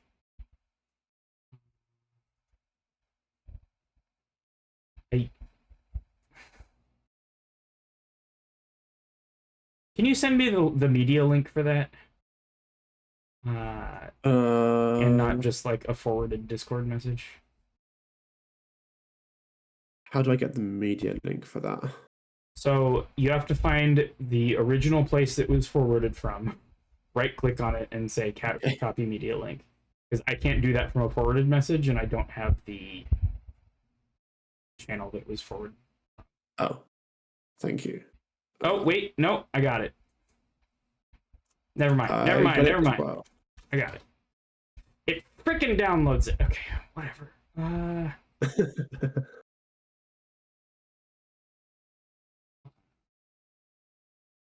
Sure, we'll go QuickTime Player. So this is the kind of video that we share around with each other. Yeah. To kind of demo trolls. So this is the original. Yeah, this is just a troll demo. Yes, and if you look in the original concept, the original solution was just avoid the bubble, which looks fine in the demo video, but was actually kind of hard to do because the bubbles move randomly. Yeah, okay. So in some cases, it would have just been impossible. Yeah, you could just get screwed out of it.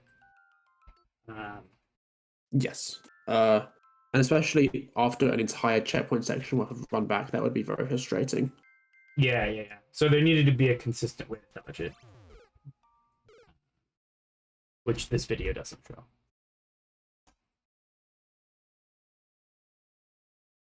The scale goes to 500. Chicago is showing 600 plus. Jesus. Good. Lovely. Yeah, no, it's real bad. So, Okay.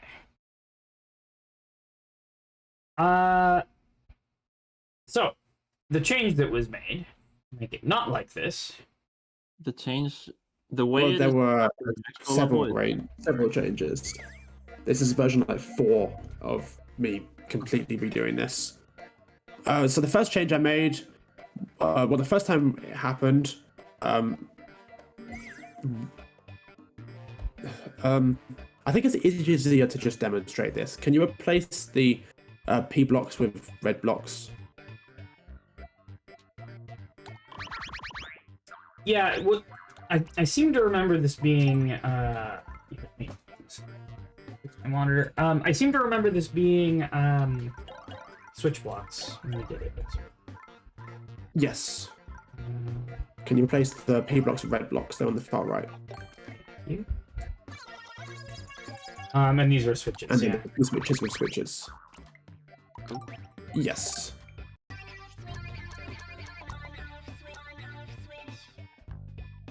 Right. And the 2 spikes as well. Oh, just the whole thing. Yes. Still the original. So this is the way it originally was. This is the V1 version. And this kind of sucked because you just had to avoid the bubble for like the length of time that the fireball came. And because the bubble moved randomly, sometimes that would be longer than other times, and sometimes because the bubble moved randomly, it would be impossible to dodge it, basically. Yeah. Additionally, there was another stupid thing. Would you mind coming from the pipe? Like in multiplayer mode, like just pretend it's actually. Like, You want me to actually switch to playing it. multiplayer mode? Yes, please, and then come through the pipe. Okay, let me grab. We'll be back in about 15 minutes after I transition to multiplayer mode.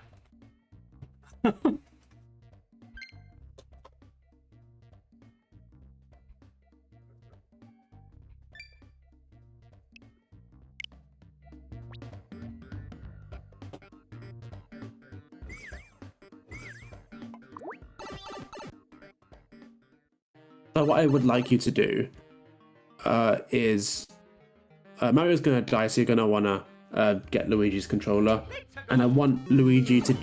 Oh, that's fine. I want Luigi to just jump into Mario's bubble, like so you're hitting it on. Oh, never mind. Fuck.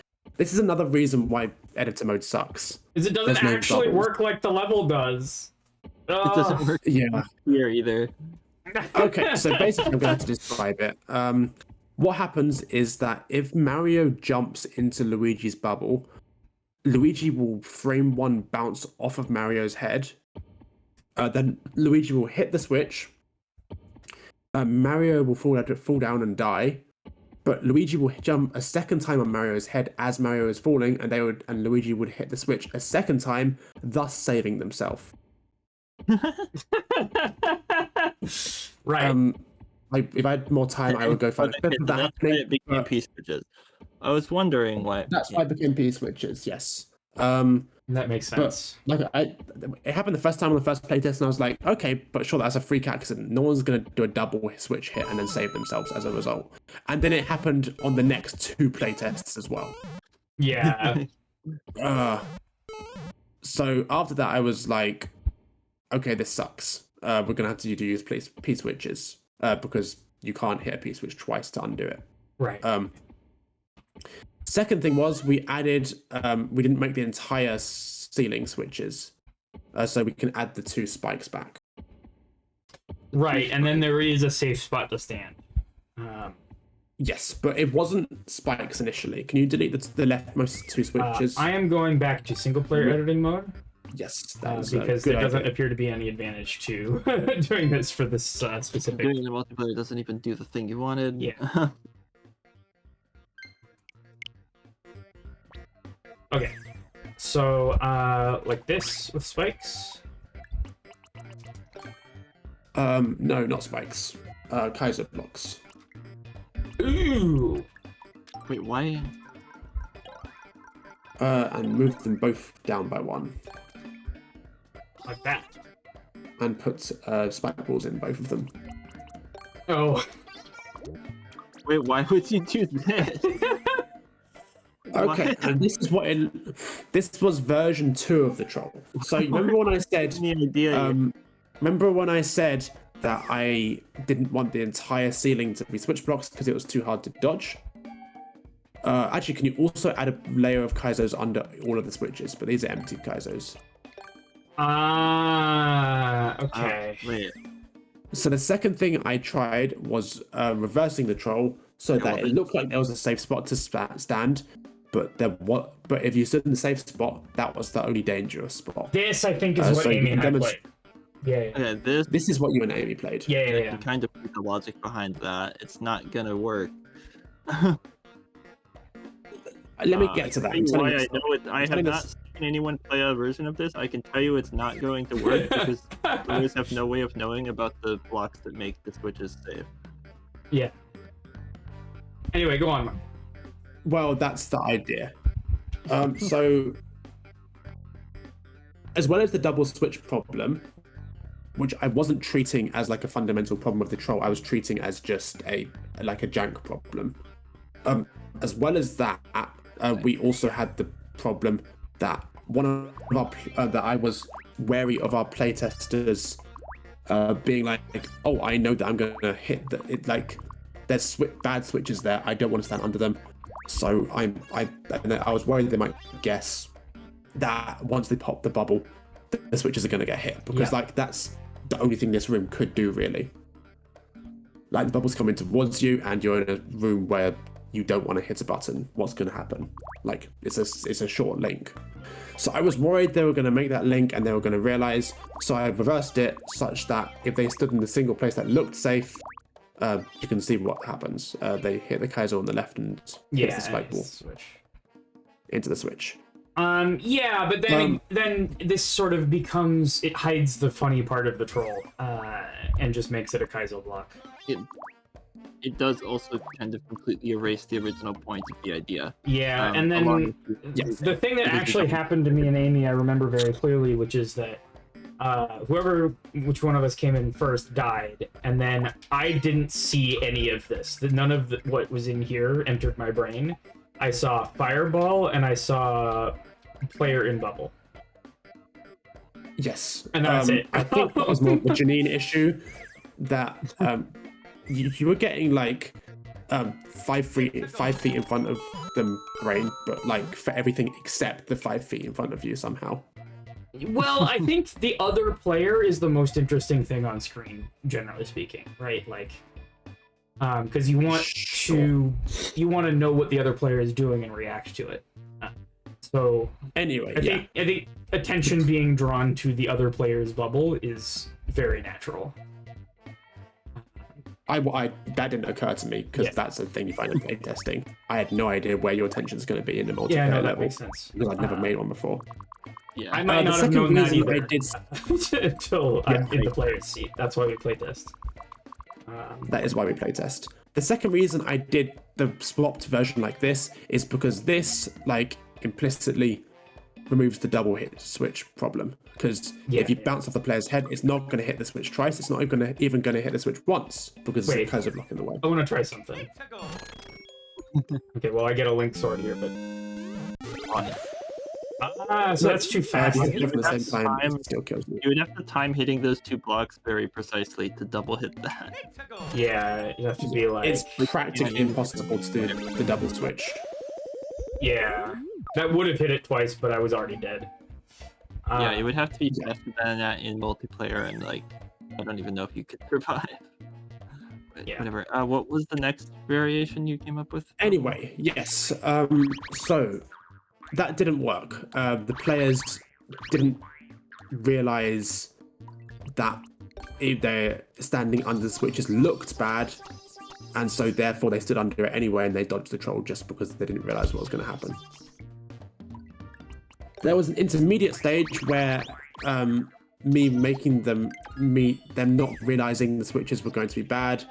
I just made the switches invisible so that it would be like, okay, because they didn't realize it was bad, why have them at all? So it just that sucked. We're not going to talk about that. That was bad. That didn't ask the version. Yeah. And then we Well, maybe finally not. ended up with P-switches, which was the simplest version of all, because you can't double hit a P-switch, and therefore we can allow them to stand under them. And I replaced the stuff on the left with a spike, which is the simplest version. Yeah, which is you Those also two don't want spikes to. are genius, and you can see why if you just Yeah. watch the Carl and just play it. Wait, say again? Yeah. I was saying that the reason this setup is good is obvious by watching Carl and just play it. Yeah. um, Yeah, we're also rolling ads at the moment. So let's take a break and look at the Sounds comments good. again.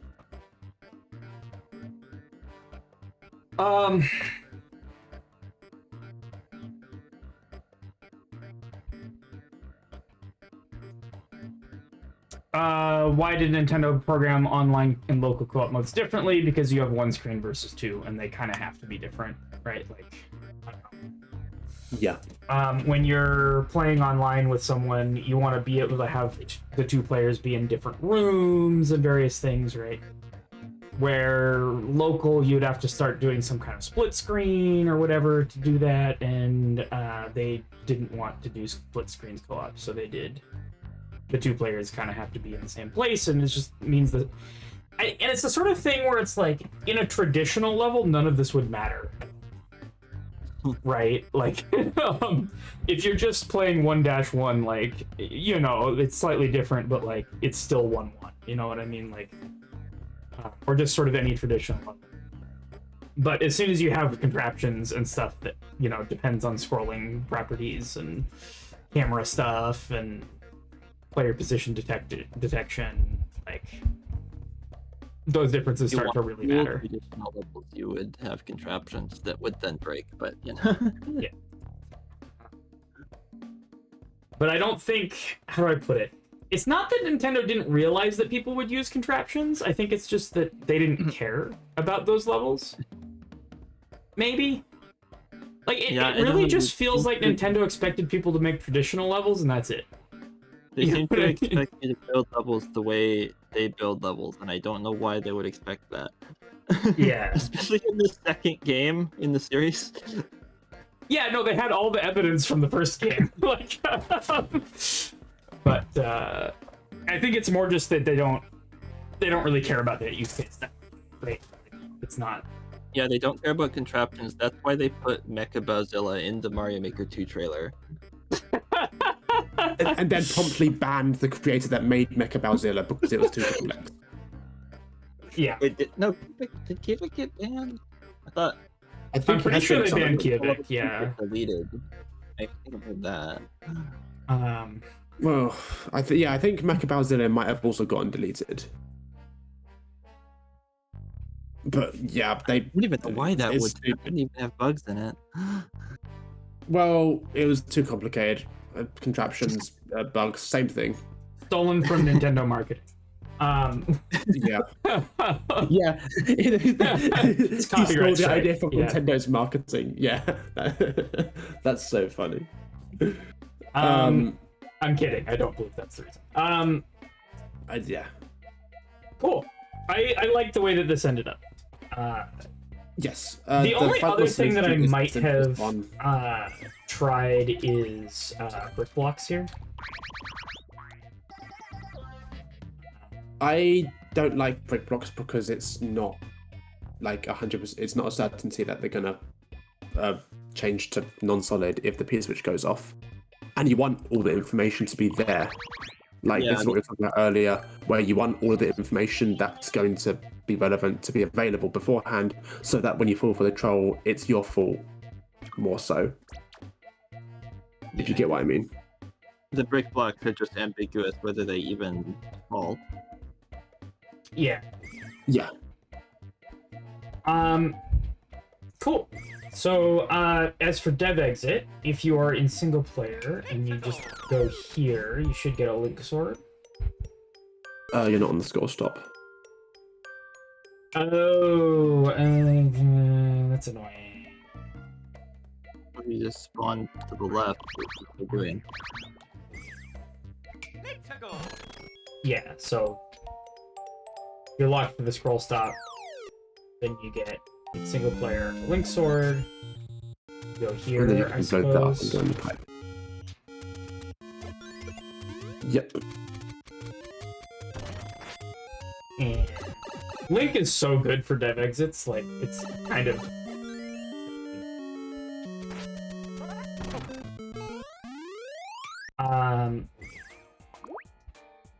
That was this pipe, yeah. Yes. Cool. So that's that checkpoint dev exit. To go. I like that. So the cool thing here is this would normally be used to detect if Mario is big, but progressive power-ups for some reason in local co-op are always the higher version. So this, Yes, and that's we can just use a progressive power up to check if yeah. they're in single player or multiplayer. So this would be a mushroom if you're in single player, To go. but would be a fire That's flower in true. multiplayer. Is that true of other kinds of multiplayer as well, or? I don't think that's I- true of online multiplayer. In online multiplayer, I think there would be 2 mushrooms here. Yes. Is what I think happens, and they like have some physics thing to offset them a little bit, or timing thing. I'm not sure. That's just weird then. But I don't really know why local co-op does that. I didn't do any research for online multiplayer because you would need multiple consoles to research that. I didn't want to That's not the point. Like- get someone to help me. Anyway, yeah, let's move on to this room. This room is the one where I wanted to talk about local interactions versus global ones. But first of It's all, let's also recap true. on what was A lot of resistance. this room also went through multiple complete overhauls. But we're just going to talk about the final version. This one is one of the ones that's worth talking about. Actually, no, you can do it in both. Could you just move that winged SMB2 mushroom to the left by 1 and come through the door? To go. It's to the right. Yeah. To go. Okay. So when you come into the room, 1 person gets the SMB2 mushroom, and Did I one just person teleport? doesn't get anything. Yes. And Okay. I'll talk about that in a second. That's fascinating. Okay. Towards you left. By 1 tile. So if there's 2 trolls here, if the small player decides to go bounce on that and hit the P-switch, the bomb gets hit to the left, thereby killing the SMB2 player, who will still be standing there. And that's something you saw in the actual event. And if the SMB2 person goes up and then jumps off the bomb, does a high jump onto the blue platform, the mole starts digging. I don't think this will work. You need to come from the door. To go.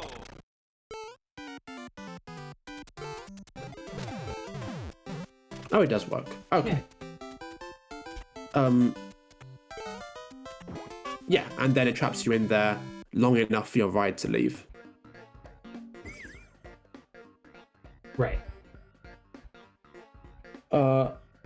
So immediately, there's 2 things to talk about. Firstly, how did we check who's jumping off the bomb? Secondly, the thing I want to talk about is both of the Oh main my God. global. Yes.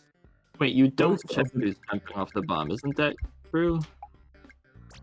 Yeah, we do. It does. The mole only digs if the SMB2 person jumped off the bomb, and the bomb only goes to the left if the small person jumped off the bomb. The bomb Yeah, only going left because the bomb small person goes jumps off the bomb is easy because the SMB2 person doesn't kill the bomb like that. But how we detect that it's the SMB2 player jumping up there, that's a bit more difficult. The thing I want to talk about first, though, is both of the 2 global switch things, like this on-off switch and the P-switch. They're both being used in this room, and they're both being used for global things. So if we wanted to do a contraption thing, it can't really use either of those. And therefore, we had to get a bit more creative.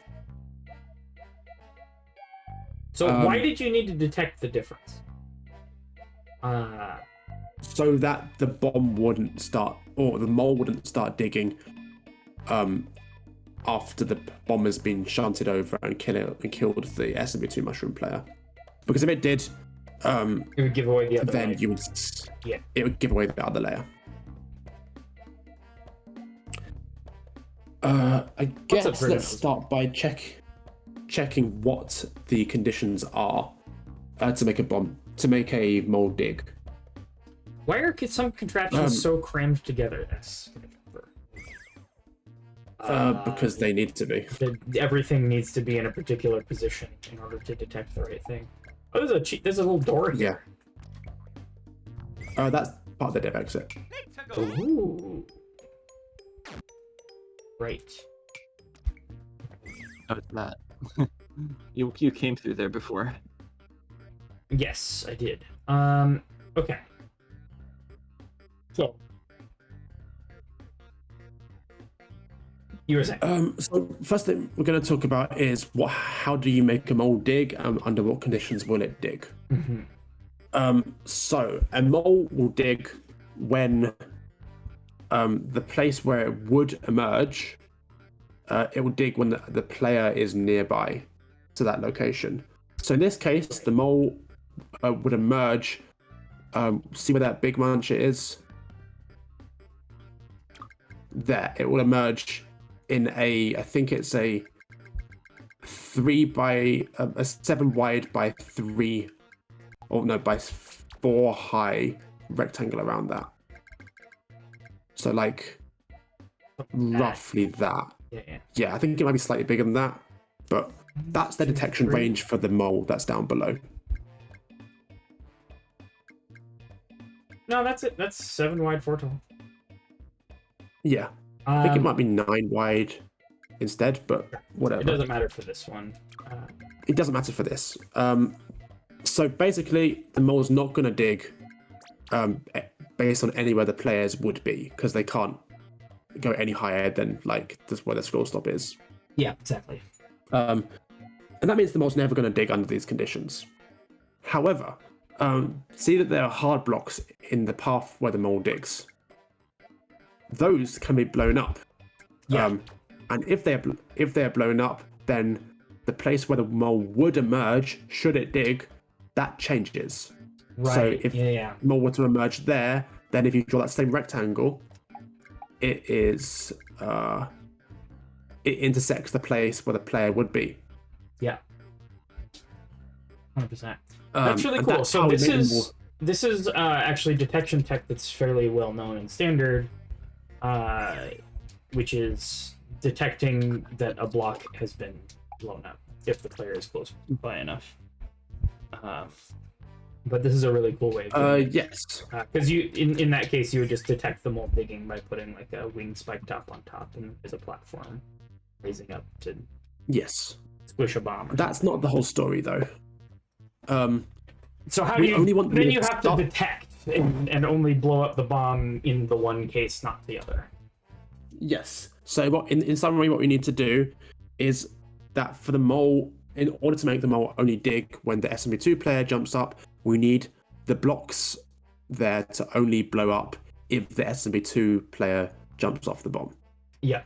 And the way we do that is by checking the height of the player as they jump up. A player, can you jump off the bomb as an SMB2 player? And make a quick note of how high you reach as you jump off it. Right. Okay. So we go here. We go like this. We kind of go into here, and the bomb went off. I saw. There was a bomb that went off and blew up. And the bomb went off there. Yes. Now can you do the same thing but as a small player? Small. Yes.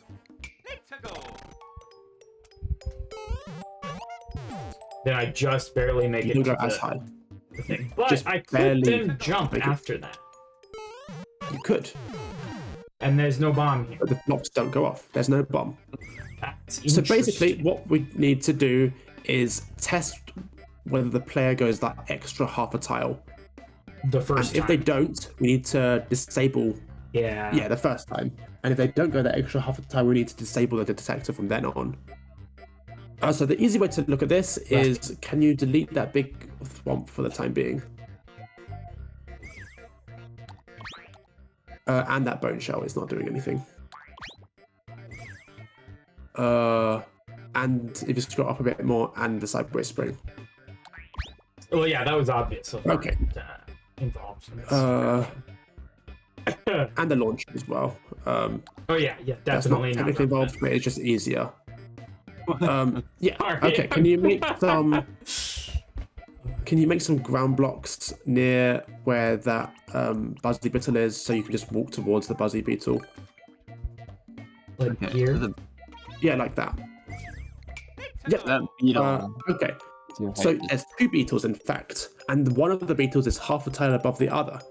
And I can tell you that those two beetles are placed so that the lower beetle will activate regardless of who jumped, but the upper Buzzy Beetle will fall off the ceiling only if it's the taller of the two types. So makes the sense. taller Buzzy Beetle, the Yeah, upper that makes Buzzy Beetle will react if it's the SMB2 mushroom, and the lower Buzzy Beetle will react if it's either the SMB2 mushroom or the small player. Right. And the lower Buzzy Beetle kills the upper Buzzy Beetle. Yep. So, if the SMB2 player jumps, they both fall off the ceiling at more or less the same time. And that means that the upper Buzzy Beetle does die, but before it dies, it has enough time to hit that no block. Got it. And then in the So if you note run block, really fast towards if them, I do this, yes, if you do that,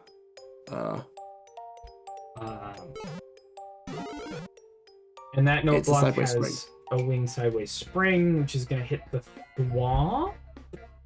no, it's going to hit the dry bones shell that was there that you deleted. You God, can put why the would I bone have shell done on that? this. Idiot. It's gonna. It doesn't hit Sorry. bone shell. It hits the other note. Bone shell and was this here. one. Yeah, it's there. Let's go. Okay. Yeah. And And that then- bone shell gets hit to the left and then hits that no block downwards. Right. And that That's the launcher was comes. a launcher moment. That moves the Yes, that launcher was to a launcher. the right. This is just signal transfer here. This is just signal transfer, yes. This 20 signal transfer. So the reason the launcher gets moved to the right is that it's on this conveyor and it's like very slightly over to the right. Let's go. Right, well, more than slightly, I guess. Right, and then this being hit. Oh my god, okay, so you did do the lineup of bajillion munchers thing. Let's go. It's just Yes. And the reason I did that is because it needed to be as quick as possible. Yeah, yeah. this is instantaneous, yeah. Well, not quite, but it's as fast as I could get it.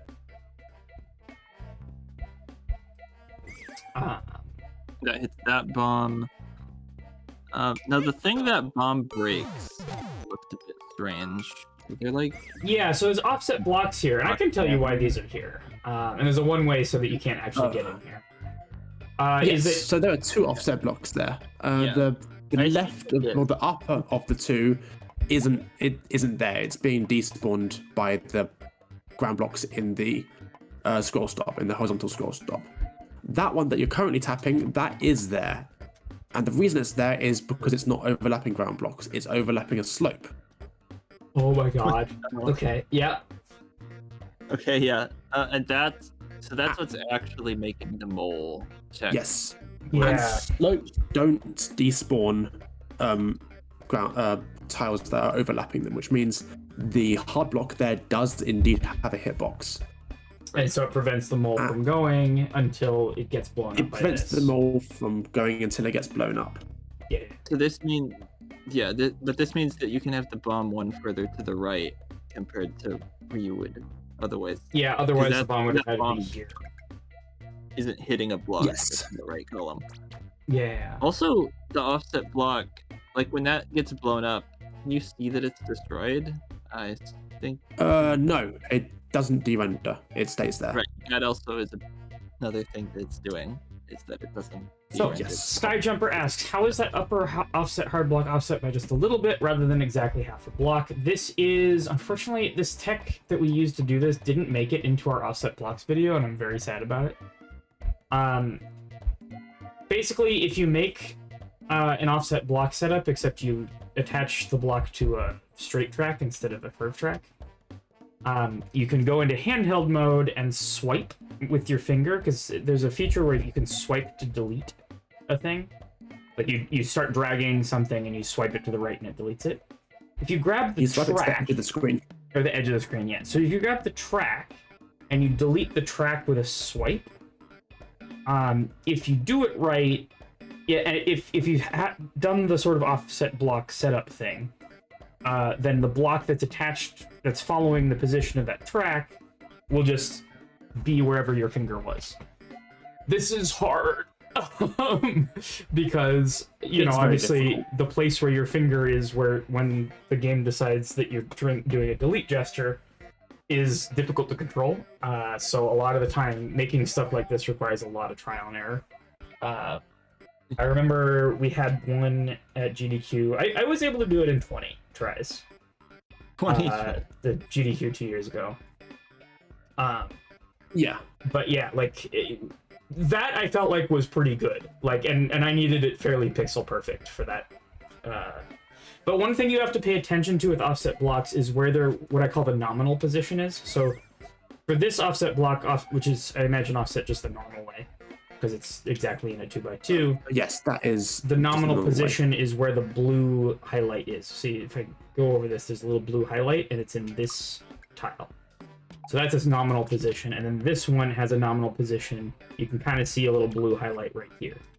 And that's very important to keep track of, because if you have two blocks with the same nominal position, your level's correct. Yes. So, yeah. You could also have done that if you used level file editing, which... You can also use level file editing to manually offset blocks. But I only use that for the third level. Ted says there's also the copying ground tiles 1,000 times to break placing down blocks, and it is horrible. And that's the one that we did put in the video. Yes. The spicy ground block. Why does it have to be that precise? I don't think this one has to be that precise. This one doesn't have to be that precise. The one that I used for the last SGDQ did have to be that precise, because it had to lift a bomb by like 1 pixel, and it was bad. It was very bad. Yeah, that would have been bad. But it worked. And all's well that ends well. Anyway, so yes, the hard blocks that are below the two hard blocks that we were just talking about, the offset ones, they blow up, which makes the new place that the mole is looking for players to be basically where the player is. So therefore the mole starts digging and it brings the bomb up with it. Not really. Important question. Can you use the bomb to get the SMB2 mush out of the hand? Yes, you can, and it's very funny if you do so. I even put sound effects on those ice blocks. Okay. Yep. And of course, having the SMB2 mushroom doesn't really matter. In fact, it screws you over in the next room. Will kill you. Yes. But we're getting ahead of ourselves. Could you reload the room? Reload the level, please, to get all that stuff we deleted back. Yeah. Yes, please.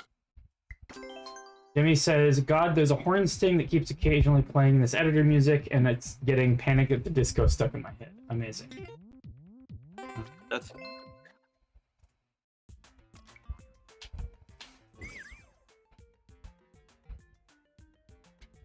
I hope, can Wilford join us at any point today? I haven't heard from him at all. I've told him that we're doing it, but I don't think he's noticed. I told him about it earlier this week, but I forget if he said that he had something busy. going on. Uh, Anyway, we're on the very left edge. yes. Okay, so now there's we a have swamp explained. here. I'm just going to go over what... Can you zoom out again, please? So we have explained how the bomb digs upwards when the SMB2 person jumps up. We've explained how it does not dig up if the small person jumps upwards. We have not explained why it gets sprung to the left when the small person jumps on the bomb. Because how is there a spring there? Teleportation. Teleportation. But look at where that spring is. Can you just jump back to safety and then we take a good look at that spring? Well, I can do this. You can't yes, but then we can't see the spring. Doesn't put you in safety. Come on, no, it's fine, we got all day. What the fuck do you mean jump back to safety? Just jump on the bomb, then jump on the blue platform. Oh, okay. There we go. Very simple. Okay. Okay, so now we've got some time, we can look at that spring. That spring is in a very weird position. Usually when you teleport things, they align with the grid system because you are targeting them using the grid system. You could use an offset block or a with slope. this, yes, but there are no offset blocks or slopes here because we want the ground tiles there to look uniform. But it needed to be at that position so that it would appear behind the bomb, so you couldn't see it at all. Right, and this is the spring. That is what the thwomp is there. doing. Yes, it's that spring.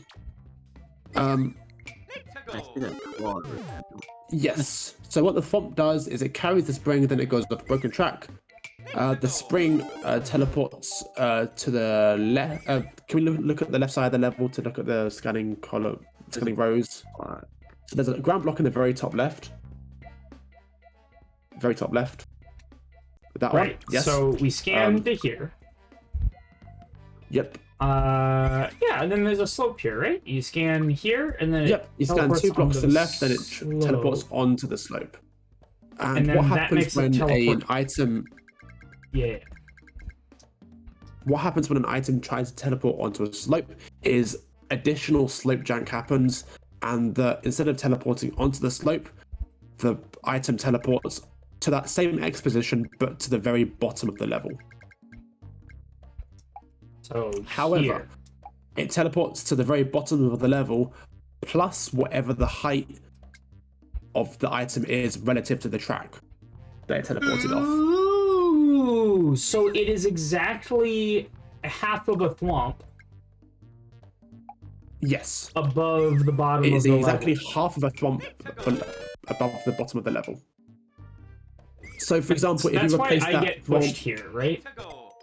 Is that You get- teleport? I think you're getting pushed. No, that's different. We still haven't gotten to that yet. Okay. So yeah, if you imagine the center of the big thwomp being on the bottom tile, you get a tile and a Oh, half. actually, you can do this fairly easily. Just draw a track on the bottom tile, like parallel with the height of the lava, and then pretend to put a big thwomp on that. You won't be able to because it's too low. But if a thwomp was on this track, then the place Then where the the spring spring would ends be up on top of that. is where this would be on top of this. Yeah. Yes.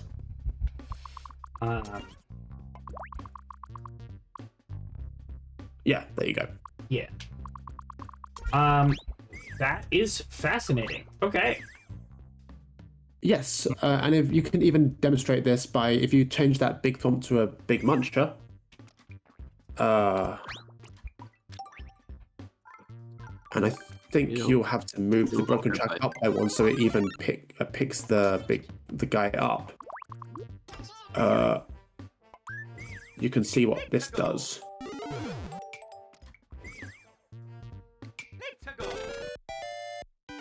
Yeah, so it's There you go. lower. So if the It's bottom lower now. tile had a track on it and there was a big launcher on it, that would be the height that the top of the launcher is. Yes. Ooh. Cool. What's up, Louis? So that's how you get Good to the see ya. spring into position. We the are last putting thing to this on know- YouTube, yes. Yes, we are. Depending on how long it takes, we may need to put it into 2 YouTube videos. Yes. But it will be on YouTube. Cool. The last thing I want to talk about are two more things actually. When you come out the door, you have very astutely noticed that you teleport. And if you highlight somewhere, Oh, is there a? It's gonna be a thing. There you go. Oh, it's a P-switch. claw teleport. Yeah. That P-switch. Yes, that P-switch claw has two purposes. Firstly, it pushes the bomb. Oh, sorry, not the bomb. It pushes the spike ball. Oh, I know what the spike ball Left. does. It creates a teleporting spike ball, and that if you see those launchers that are blocking the pipe, if you get rid of those for a second, there are brick blocks behind those. So it hits those brick blocks and gets rid of them to let the launcher spawn next time. And what it also does is teleports the players.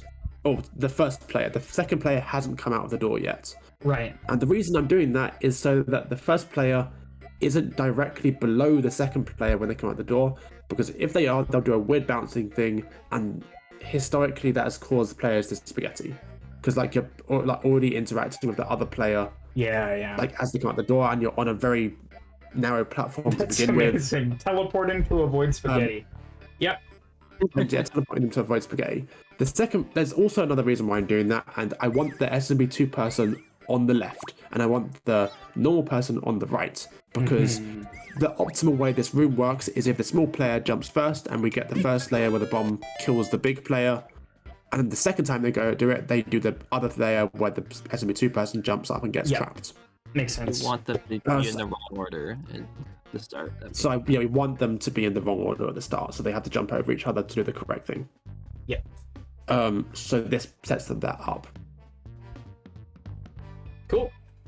And an easier way around this would have been to make the bridge wider, make that whole section of the room wider, but then the bomb explosion doesn't kill the SMB2 player. And as it is, that bridge isn't actually even a normal bridge. It's it's a doggo bridge, and it's like a few pixels. Like, actually, copy that bridge and put it one lower. Just get a second copy and put it one lower. Oh my god, Marvel! Yeah. So as you it's can see, slightly shorter. and that slight change is enough so that the bomb doesn't land on the bridge. So if you delete the bridge, the upper bridge, and just put another bridge back there, and then try jumping on the bomb, you'll see what happens. Let's go. Well, actually, the spring's in a different position now, so it might not do it. Oh my god. Oh yeah, it does it. Yeah, so this would have to be a thwomp again. That would have to be a thump again. Why wouldn't it be like that? Oh my god. Track goes down again as well.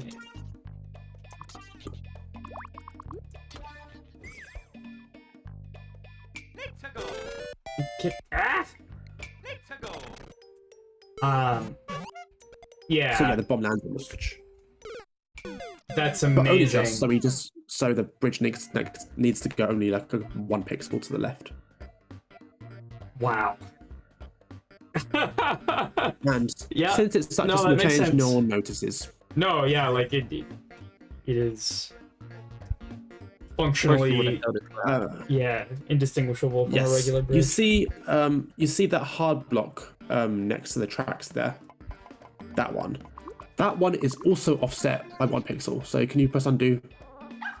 Oh my god. And can you get a second block and put it to the right, just to compare? A second hard block and put it to the right of that one. Oh, That's there's a a bridge slope. there. Sorry, the slope. Yeah. Yeah, you can see one. Why is this one The offset? slope. That one is offset. Can you put the slope back, please?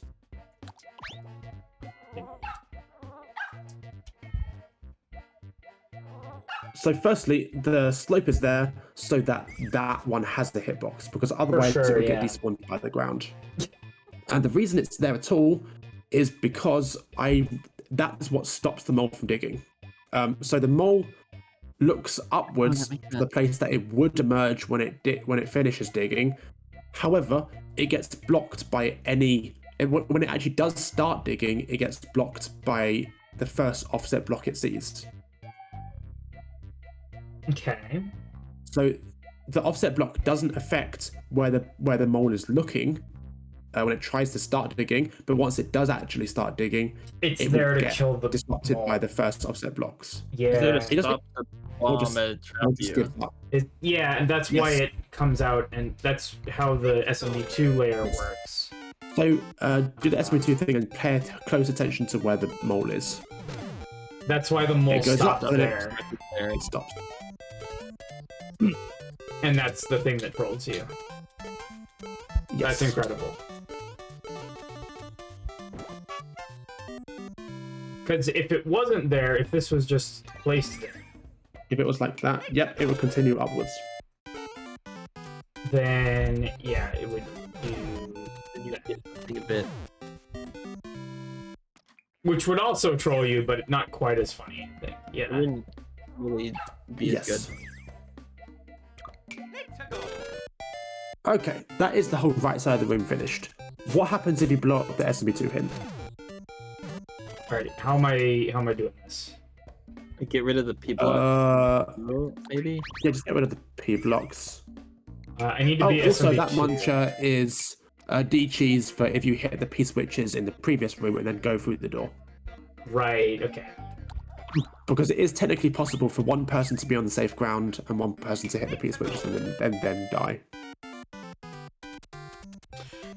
Okay, so what am I doing here? I am... You're just jumping off the bomb and then immediately picking it up when it comes upwards. So do that and now pick it up, and now you can run over and you can collect that. And that's relatively easy. You can get that, and if the small player gets that, then when you come into the next room, you have both players will have an SMB2 mushroom. Right, and then you can't do the thing that you have to... You can't kill that guy. And so you have to go Yes, back... now and you can't kill the double blooper. blocked. Yeah. Yes. Okay, Yeah, that is a just nice think segment onto this room. I think we're finished with the previous room. Questions. I'm glad someone understands all of this teleporting logic. I never did. I mean... Yeah, I mean, it just keeps getting deeper, like with the teleporting onto a slope tech is just really interesting and not something that I thought would happen. How many hours did it take you to do this room? Can we go back to the room for a second?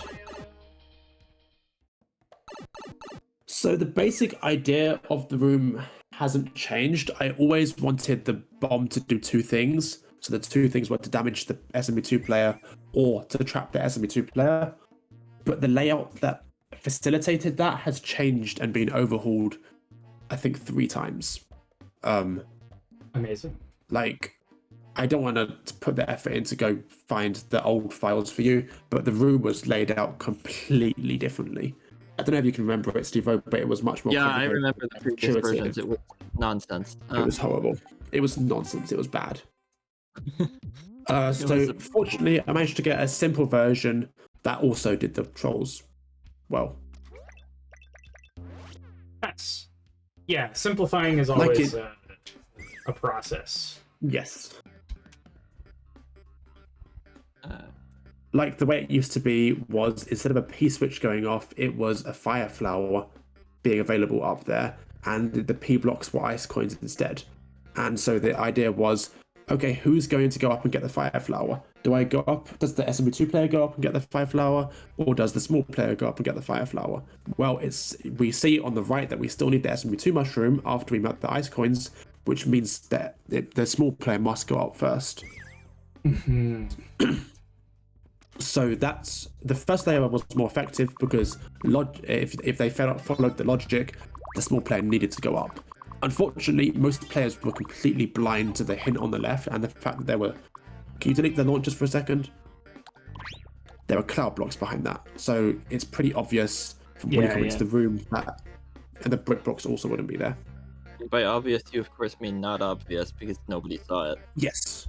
I mean, if you were looking, it would be obvious that you need the SGDQ. Sure. But no one looked, so it was irrelevant anyway. Before we get to the next room, I think I need a bit of a break. Yes, I been agree going too. for My voice is about going. 3 hours. So we haven't So- even finished one level in 3 hours. That's pretty good. Yeah, we may need to do this again. But yeah, we'll see you all. Okay, I'm gonna in a go to bit. the bathroom. We'll see you in 5 minutes. I'm gonna run ads, and I will see you shortly. Bye now.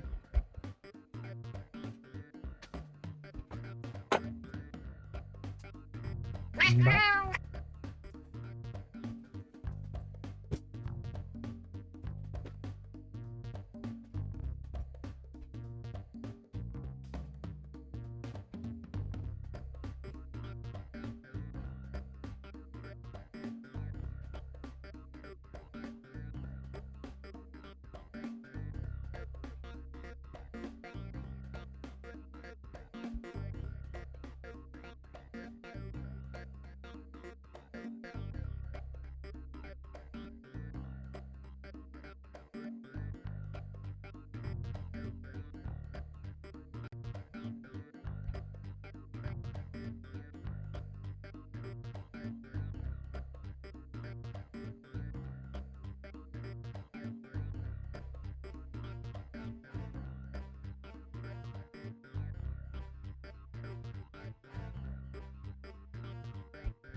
Okay, I'm back. Are we ready to continue? Hi. Hello. We have Janine. I think Janine might still be gone. Oh, my voice is going. Wow, I wonder why. Who could have guessed?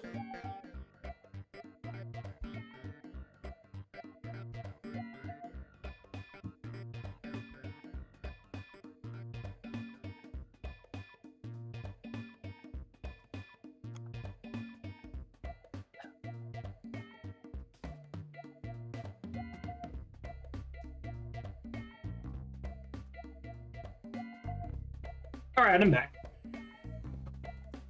Awesome. Okay, let's continue. Neat. All right, thank you for your patience, everybody. What's up, Benign? All right, next room.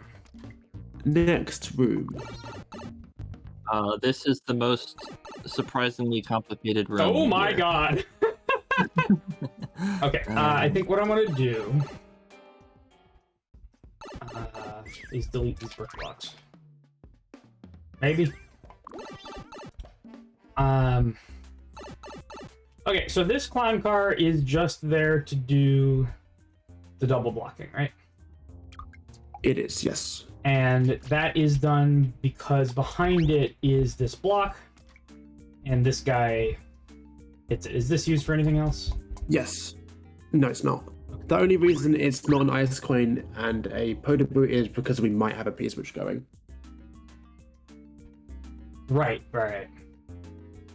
And then this is here just to keep. Disable the That's to keep the spike ball from breaking and making a sound, but that's not strictly necessary. Cool. So, This the max one-way level stuff. if you enter with a P-switch going, then you do get a spike ball breaking sound, but that's really not very noticeable. Yeah. The rest this of the room stuff. functions fine with a P-switch. No, that's not necessary as well. The spike ball, yeah, that could This go. is That's necessary. Okay. Everything else needs to be kept. Cool. I just want to simplify stuff if I can to like. Yeah, no, that is a very smart way of doing it. Okay. And then this I'm What does going the- to delete because that's not the. Let's interesting start off part. by reminding people what the room does. Right. Let's just see each thing that happens. I think I can go into multiplayer for this. Maybe. You don't think you really need to. Okay. What happens if I? So the first thing you want to do is you want to be SMB2. But then I need to not be SMB2. No, you need to be SMB2. But then Just- after that, I need to not be SMB2. Important. Just do it wrong. It's important. Oh, okay. Let's go. Yeah, I'm gonna get rid of that teleport as well. Okay. Okay. So you do this. You do that, and you pick this guy up. Grab this. Oh my god. You can see that nothing happens. It scrolls down, but it doesn't do that in multiplayer. Yeah. Yeah. Anyway, so you can't gain happened. the key from Key that in blooper by throwing it. Right. Cool. Wonderful. Wonderful. Okay. But now, if you were to get rid of the cloud and just Yeah. be Okay. That makes normal, sense. Normal Mario. You can just start in this room. You don't have to. Yeah, but the thing that I'm going to do is Okay. because that was annoying. you really don't need to come to type, I don't think. Oh, you can just start. Okay. So you do this. Now, if you do this, that happens. Right. So we detect whether you picked it up or bounced on it. That's what the contraption is for. Got it. Yes. And let me take you through a bit of a history with this room. So some rooms you get an idea of like a situation or a feeling that you want the players to go through. Like, like with the room on the left here, I wanted a way for one player to kill the other. So I made a situation in which the player would, on the bottom, would try and hit the power, but they would hit something that killed the upper player. For the room that we're currently talking about, it was the opposite way around. I saw a contraption, and I was like, okay, I wonder what use I could have for that. And the contraption that I saw was a way to detect if it's called a stack change detector. It's a way to detect if any changes are made to a stack. And in this case, the stack that we're detecting changes to is the stack that the blooper is on. Right. So let's simplify this a little bit and make this a little shorter. Yes. Yeah. You can delete the flying machine stuff. Yeah. So just I'm gonna select reload all this that in and a delete second. it. Yeah, we'll reload. Get the blooper and put it on the top of the launcher. I think you can make the launcher slightly taller as well. Cool. Yep. So that's now this is the thing that we're testing. Yeah. That's what we're testing. Now just press play and watch it for a second. Yeah, so it's kind of So in. you notice those dry bones are all going left and right in sync. I understand how this works. Okay, yeah. When you jump on the blooper, watch what happens to the middle dry bones. Okay, hang on. In order to demonstrate this, I'm going to do this for a moment. Yes. What happens is if you jump on an enemy in a stack, the game, and this is a feature, not a bug, the game freezes that enemy for a little bit so that you can kind of have a chance to jump on the rest of the stack, right? Like if you have a big stack of Goombas, they want you to pretty easily hit all of the Goombas in the stack, so they make it freeze slightly. So you see everybody stops moving for a moment. Everybody in the stack stops moving for a moment. So Marble has set it up so that everything here has to be completely in sync in order for the bomb not to explode. Yes. And as soon as the middle dry bones desyncs, one of This is a those very two expensive detector.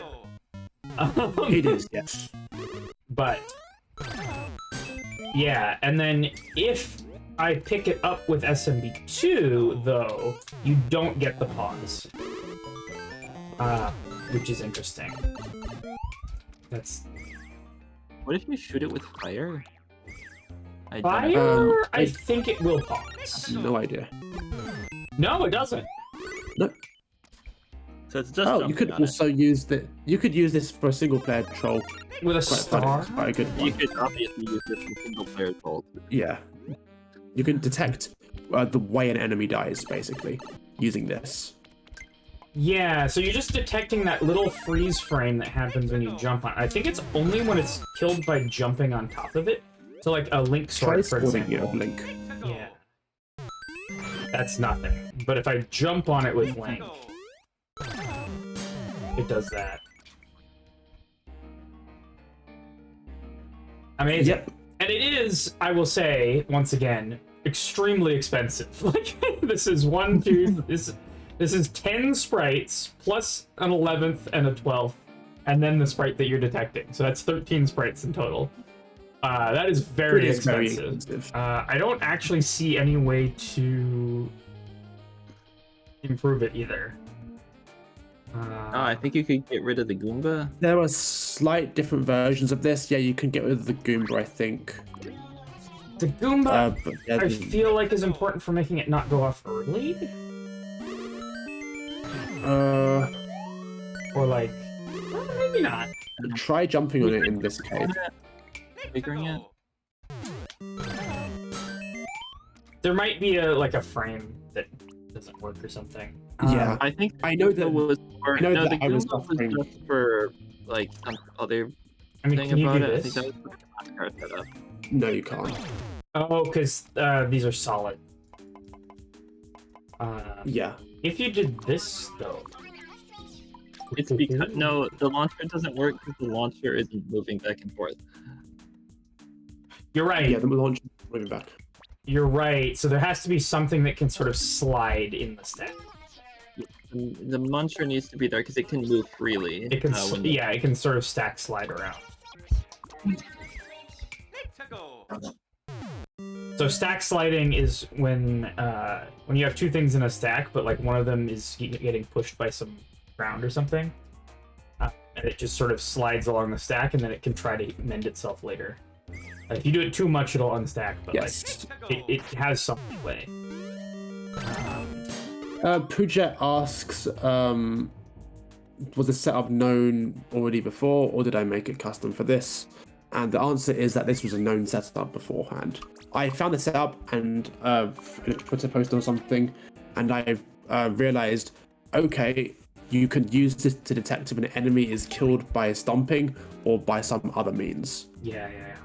And I also found out that if you throw an enemy that has a key off the map with an SMB2 mushroom, it doesn't give you the key. So I put those two ideas together and I made this room. Benign says, does there need to be two on-offs? No, we could technically do it with just one side of this with the I'm dry bone having and a on-off, but thought. like, having two makes it trigger faster, like more consistent timing. Yes, it makes it more consistent. Oh, but here, this one, if you stand on it, obviously it's going to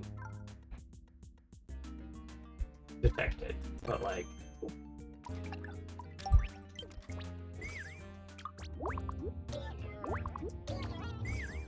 because I know they pop up slightly.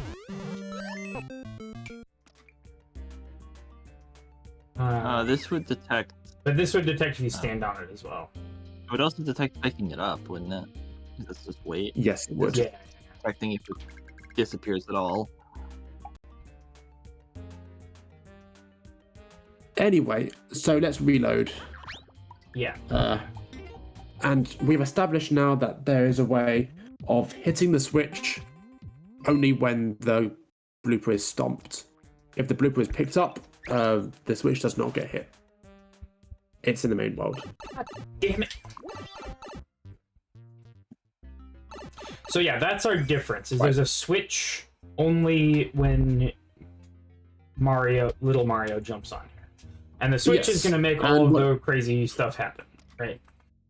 Yes. Well, it's not that crazy. It's a flying machine. So this, once again, not relevant. This not relevant. This not relevant. That not relevant. These things are also not relevant. These That are can all go as well. Yeah. These are, we already talked about all of this, all of this, and all of this, and the way, and the what, and this, and all this. Okay. Yes. All of that. So the rest is just a flying machine. Okay. Looks like. Yeah. I remembered what the Goomba does. The Goomba. So actually, yeah. This is a good pause frame actually. So as soon as you go into the room, the one-up hits that note block, which pushes the clown car into the launcher. Can we pause play? Yeah. So Just this to see the is clown car this works technically to clip any 2x2 entity into a launcher. You can just kind of hit it with a note block and move it to one side, and there it goes. Yes, and that it'll- makes the clown car shoot up. And it'll shoot up until it hits something. In this case, this Yes. muncher on cloud here. And that has to be a Yes, muncher, and it can't when- be like a ground tile, right? Like, It can't be a ground bit. It can be a power P switch as well, it well. can be a ground. Well, yeah, but later on it Well, won't. the other part won't work. Okay. Yeah. Anyway, Yes. it ends up there. So when we're in a situation like this, can you just press play again? When we're in a situation like this, if the launcher starts to fall, it will go into the clown car. So as soon as the launcher starts falling, it immediately gets sucked upwards by the clown car. And if the Goomba were to die, the launcher would start falling. And the Goomba dies when the bombs go off. Oh, and if the Goomba wasn't there, then it would. It would not fall and then not get in It the doesn't fall contract. because it would get just shoved on top of the blue block there. Yeah, I mean, maybe you could have done something like this if you were desperate for sprites, but like. Tried that. I can't remember why it didn't work, but it didn't work. That's You're not gonna going to die. work. It won't blow up. Well, yeah, the bomb won't blow up because Oh, there does need to be a solid. You're right.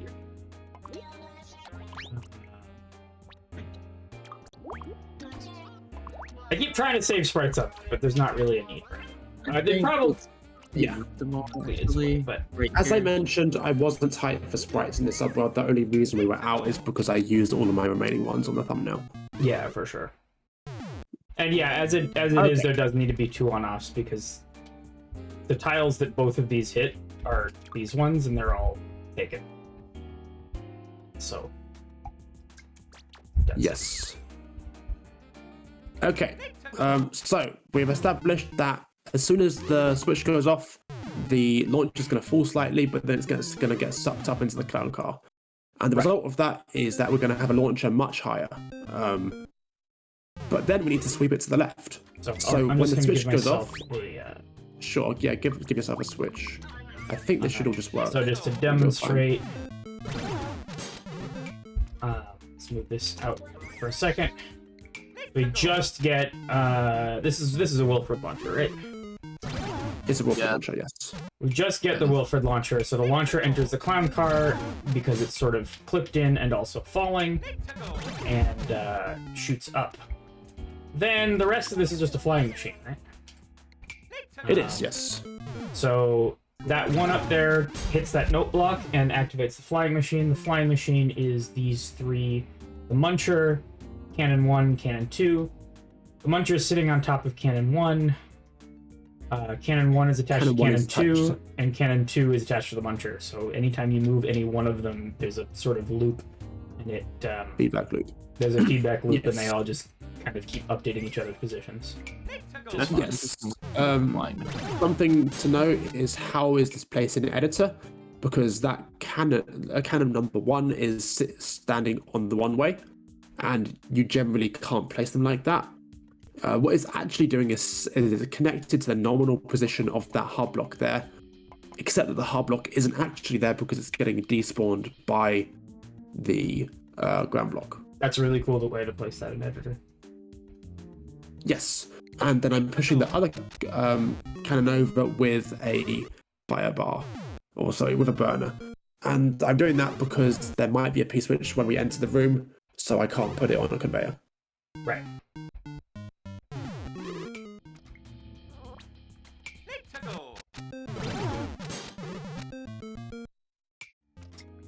And you might notice that when we do this, the clown car is bouncing around a little bit. That's just because it's on screen. If it was off screen, it would be a lot more consistent.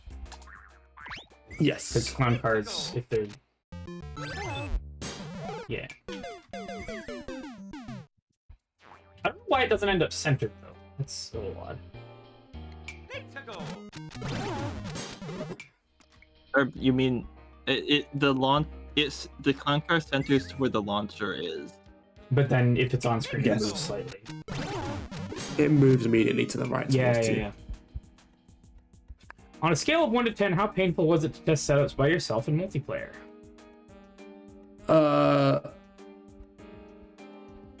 Painful. Yes, very painful.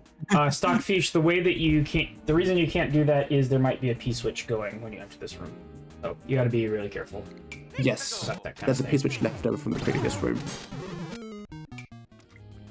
Okay, that is how the flying That's machine not works. a number, Marvel, says Alarm. Okay, fine. Maybe I'm gonna say a 7 out of 10 because there's definitely worse, as we all I'm sure come to. Yeah. Second thing I want to talk about for the flying machine is that Muncher is centered. And the reason that Muncher is centered is so that it can the Muncher for the flying machine. Ew. This one, right. Yes. That Muncher is centered so that it can, when it gets booped by the note block, it will get shoved to the left at light speed. And that's done with the 10 coin trick again. Yes. So there used to be a boom boom below that Muncher, but then I deleted the boom boom with a big coin, and then put all the cannons and stuff there. Right. I don't think you need to demonstrate that. We already did it earlier. Also, I'd have to recreate all garbage. Yeah. So, then this Lemmy- guy, Yep. What is Lemmy for? the sound effect, Lemmy is- obviously. Yeah. What else would you use a Lemmy for?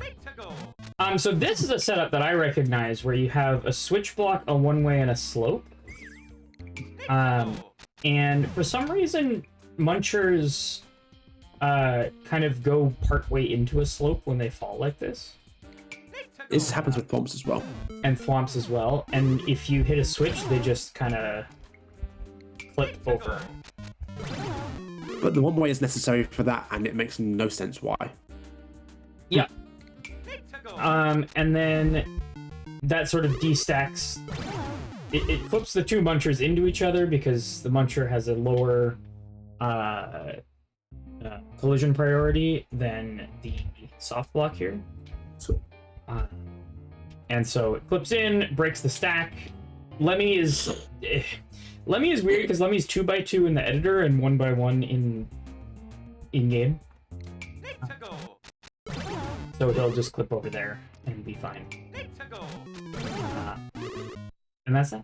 That's just to say hello. Just Yes, and the second thing we have, if you put the switch Now, back was where there it a was reason on the that you right, didn't just like yes, there was. do I mean, that would be slower. First of all, that's slower, and secondly, there was a second reason that I've forgotten. Right. Okay. It's Uh, an interesting way to do it. Can we put that back, please? The blue block as well and the Lemmy. Because I want to talk about sound effects now. So can you also move the switch back to the right? To where it was when you were doing the clown car stuff. So there's a two-part thing here. When the launcher shoots upwards, we get a hello, and then a split second later we get the nasty chord. Can you demonstrate that? Yeah.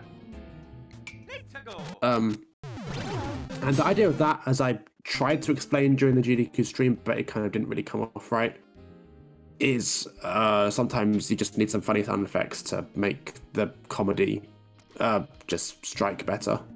And this is a So this diminished bomb's chord. pretty self-explanatory. Is it? I just tried to find the most horrible sounding So combination. they of are note all blocks. 3 semitones away from each other. That's a... I don't know what diminished chord specifically, but it is a diminished chord. I haven't made Mario Maker 2 music, so I don't know what the top note here is. Maybe it's a B.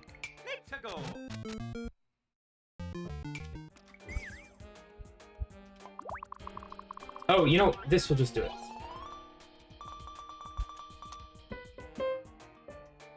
It's a D. So that's the chord.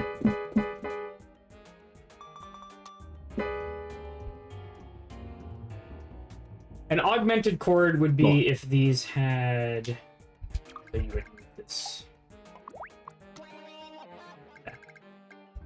That. And then everything just sort of walks away.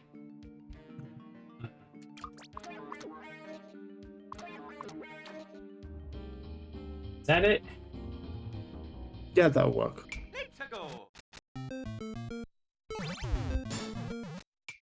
And then Well, you need to put, yeah.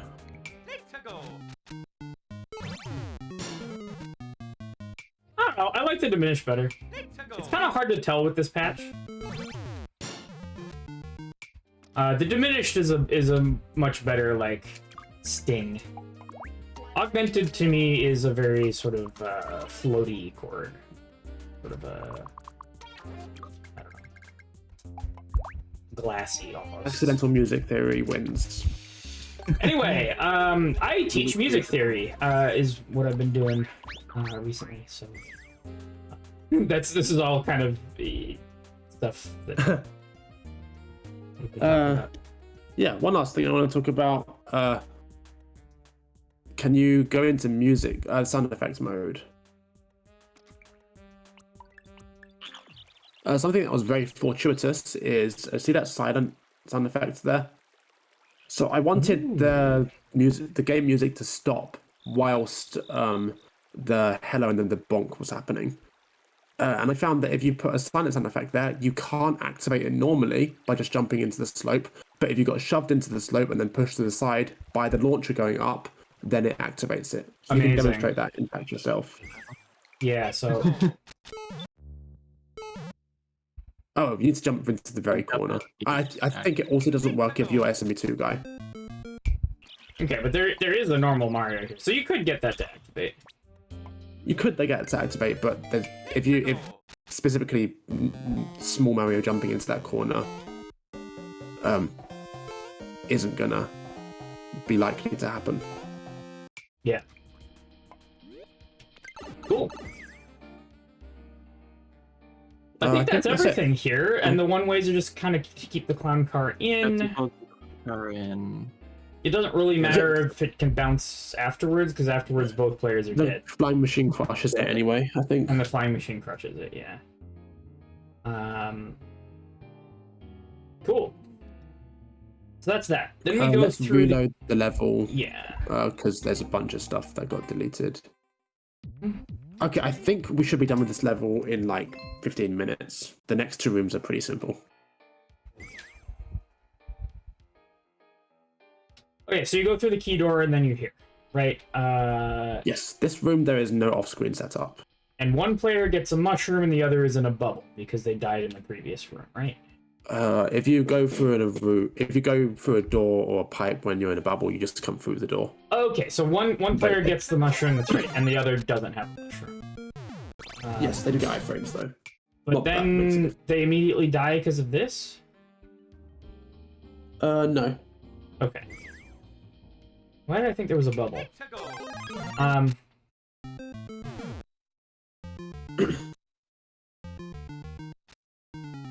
Is there not a muncher placed here? No. That's so weird. I never noticed the muncher come out of that launcher even once. Because I think there's so much stuff happening over here. You've got both players coming through and whatever. Like you just are not looking over here. That's The fascinating. muncher is, I think, not sitting in the position it would be if it localized. Yeah. So there's not really much to explain here, really. The secret is that there's a semi-solid behind the door. So even if they do try and just stand on top of the muncher and then the second person hits the POW, they'll get stuck there. And Yeah. especially if they have the mushroom still, then they're very stuck there. Why For sure. They're infinite mushrooms. I give them infinite mushrooms just to make them feel more safe there, really. Yeah. I like that because the infinite mushroom setup feels very like multiplayer design core. It's like, you know. And then the single POW is just you die. Yeah, well, Or- okay. Could have also done infinite pounds, but that actually you couldn't have. Because that Actually, well, would've that would let broken you get everything. past it. I mean, there is an argument, I would say, in here that, like, just making you do it again is still funny. Like, how do I put it? I feel like if we do this, right? Then obviously Give this them is cheese, not right? You're not, give them exactly 2. like, you're not going to die here and have to go back. Like, you can get through here. But you will still get the funny of dying to a thing in front of your friend and then your friend has to do it for you. And I feel like there is still something trolly about that, even if you don't technically go back to the checkpoint. You know what I mean? Yeah. I did experiment with something like this with non-lethal trolls that give you a second chance in the second level. Yeah. And I had to avert that because you and Amy didn't really understand the paradigm shift of non-lethal trolls. So you were just like, but it didn't do the same thing as last time. I don't know if that was what the problem Very was. confused. Um, I'll explain more about it when we yeah, get to it. I'm not convinced that that's what the problem was. I think the problem was more similar to the There thing were- that we there told were you that other- the there were problem other was. things. There were But that's there were fine. multiple factors. I do think in this case specifically, the funny part is getting stuck here and then getting beamed by Yes. a muncher, and that's funny either way. And it's simple enough. that- Unfortunately, Yeah. yeah, it's simple enough that it's not really that difficult to actually get past. Unfortunately, launcher cycles were annoying in a bunch of the playtests. Luckily, not in the real thing. Should we quickly explain launcher cycles and go back to the previous room? Do we have to explain launcher cycles? Yeah. I think it's an important thing to note. Um, So, just that- launchers will Launchers- attempt to spawn a thing every, I think, like 3 seconds. However, if the place where they would spawn their payload is blocked, then they'll try to spawn, but they will fail, and then they'll try again another 3 seconds later. However, that can lead to a circumstance where the thing that's blocking the launcher dies just before it tries to shoot. So in this case, you'd have the muncher die to the power, and then it would immediately shoot another one. And that just is because the cycle lined up badly. And that happened a couple of times, and there's nothing we can really do about that, but it's unfortunate. There is one thing you could have done. What is the thing I could have done about it? Infinite powers. I mean, yes. That doesn't actually fix the problem. It just makes you not be punished for it. Yeah, so typically if you want launchers to shoot consistently, you have to bring them on screen with a timing relative to when you want it to shoot. And then they'll be consistent.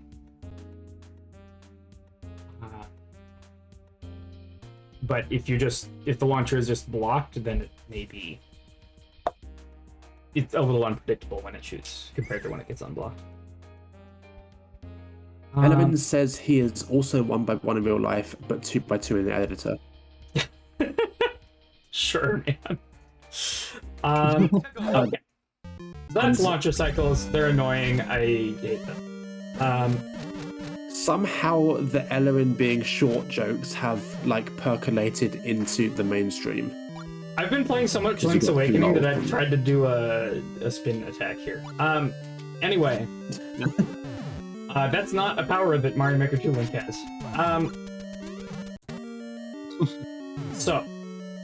This room. This room, there are 2 links, and they're timed. See that second link sword is Oh my centered. God.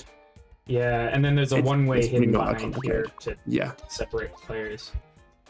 No, it doesn't separate them. It just makes it so they don't do the bouncing thing when they come out the door. And this Because wouldn't have otherwise, worked? no, because the second player is only one tile tall. I was about to undo, and then I looked Essentially. over here. I'm gonna go over here and undo. Great. Cool. So you got 2 links. It just gives them both a link sword immediately when they come out the door, so they don't get any We funky got ideas. placeholder tech. Look at this. We do have placeholder tech. Okay. I can try and explain this actually. I think. Yeah. Awesome, you do that. Yeah. So Let's recap on what the troll is first. yeah. So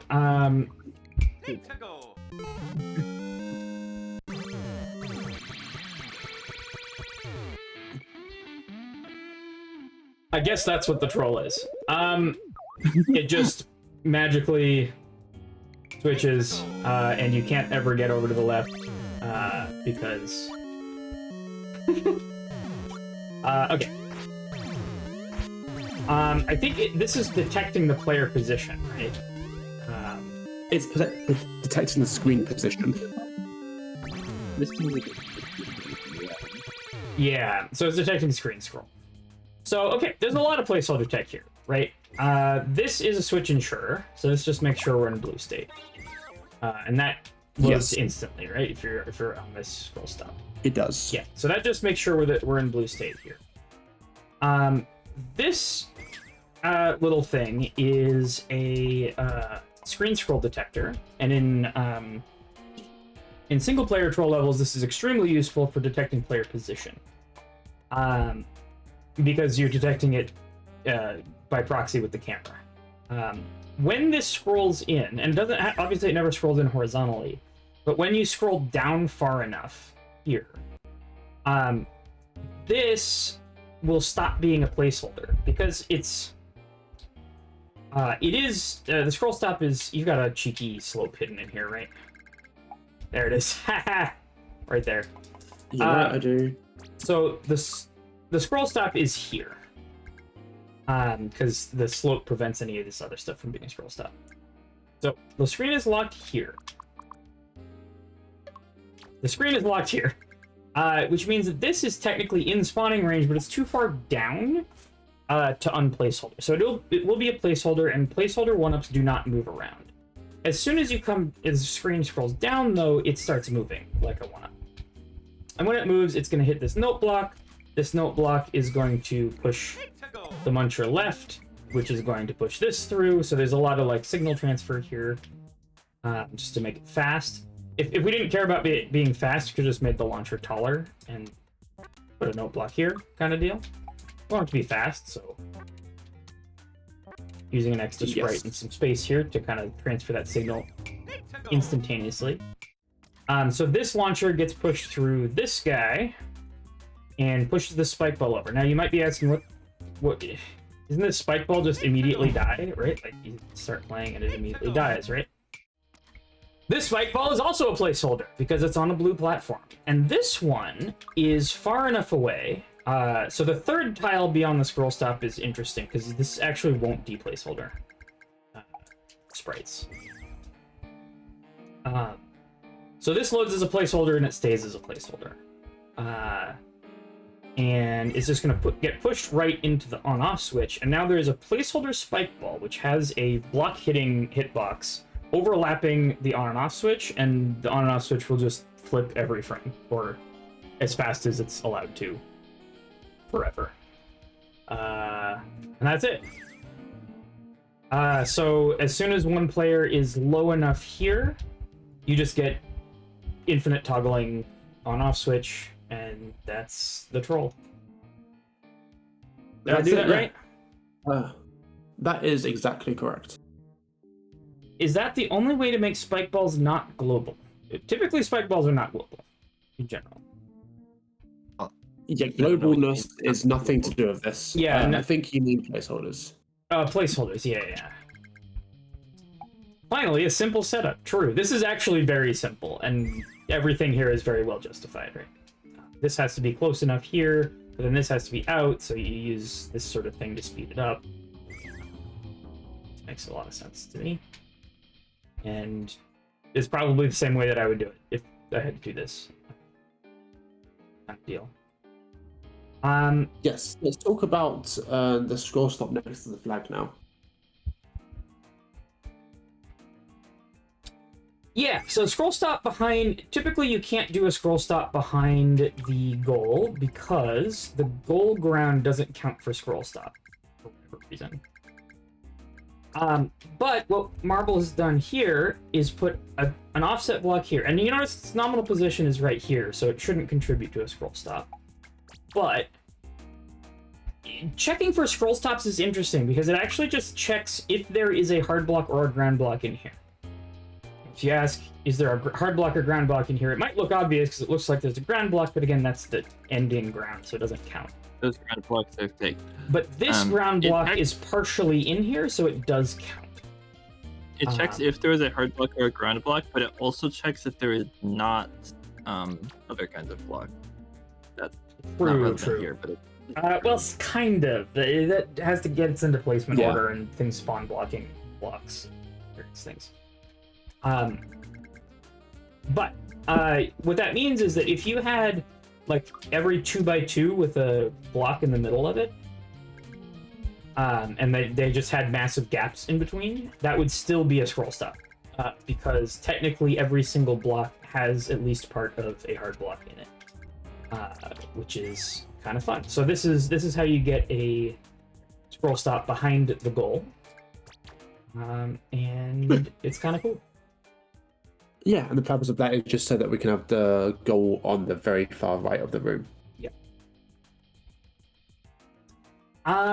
The only other thing that I have is there's a dev exit we didn't go over. I think from here. From here, yes. Just north of the checkpoint, run to the right. Run to the right? Yep. We gotta switch after a second. Oh! That's a single player detector. So then you come in here with Yes, the that is a single player detector. The other way. And then hold up. Oh my god! Oh, wait a minute. What the fuck just happened? Okay. So I immediately teleported off screen over to here. Yep. And that is, let me see. Highlight somewhere around here.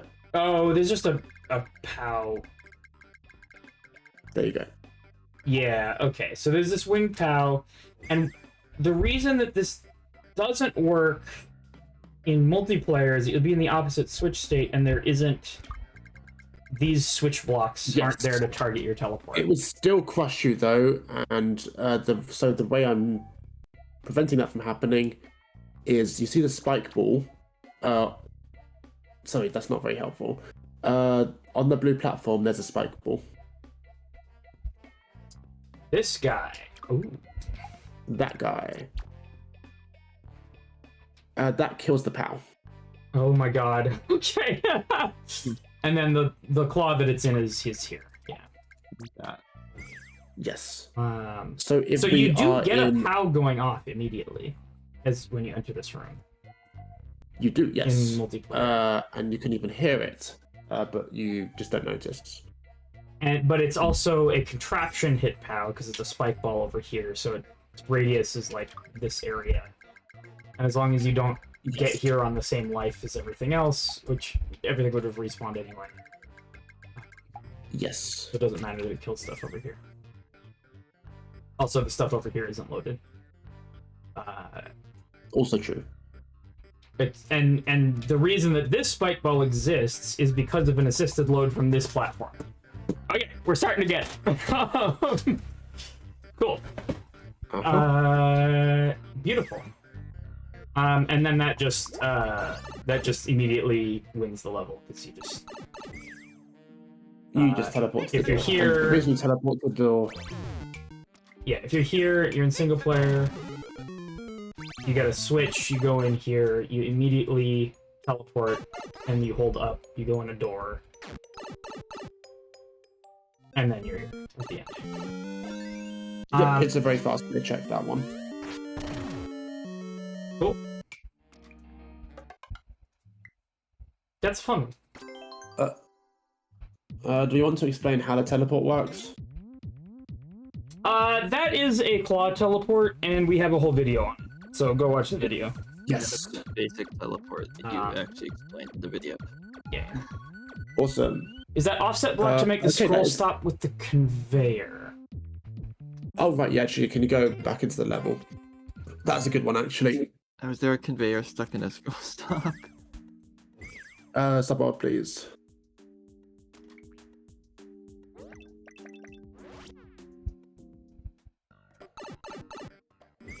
Where's the Far left conveyor side, stuck please. in a scroll stop? Right, near the Oh, door. there it is. Okay, so this is the bane of a lot of people's existence. Like, you need a conveyor somewhere, but then it can't be there because there has to be a scroll stop, and conveyors don't count as scroll stops.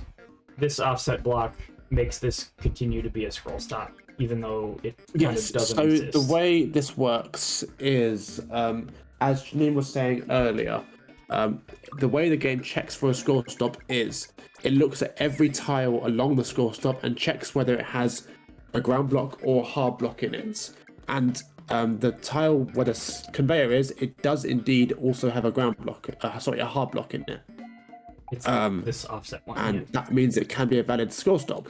However, the game also checks whether there are any foreign blocks in there. So like question mark blocks, air spaces, or anything that would make it not a scroll stop. But for whatever reason, multi-block structures such as conveyors or pipes or skewers, they don't count towards that. So you can put a conveyor through a scroll stop, and as long as you also have a hard block overlapping it, it functions correctly as a scroll stop. So there could be a pipe there instead of the conveyor instead, and it would still be a scroll stop. Right, and this is how you get a pipe inside of a scroll stop as well. It is. Yeah. Yeah, so when I saw this, I was thinking that this was like some kind of like healing scroll stop thing, but that's actually not what's happening. It's not what's happening. Yeah. Cool. All right. Next level. Next level. I take it we're not going to do all three today. I don't think. Not at this rate. So do we want to stop now and then do All the right. last two? All right. Well, that was that level.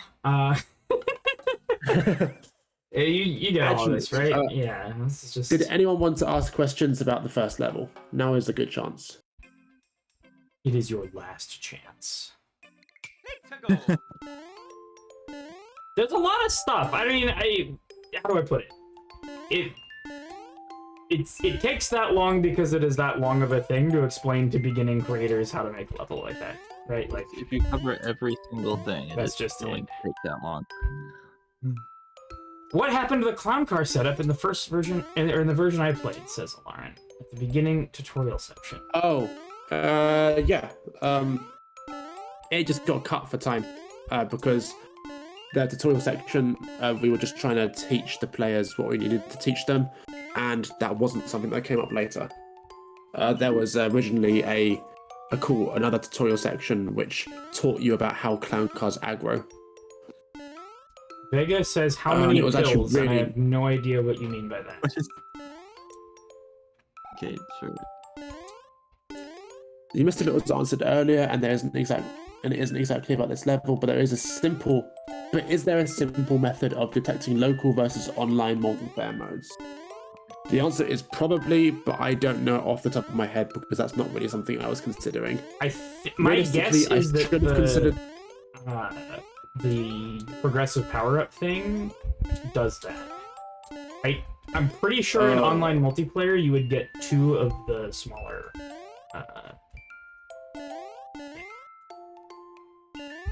The answer is I don't know.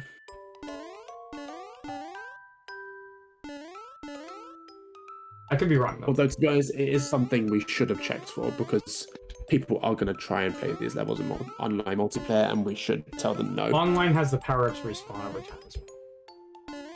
Yes. You get 2 of a power-up if they come out of a block, but that also happens in local multiplayer, so that's not going to do that. Yes. Okay. I anticipate that the last room of the last level is going to take a full 2 hours to explain.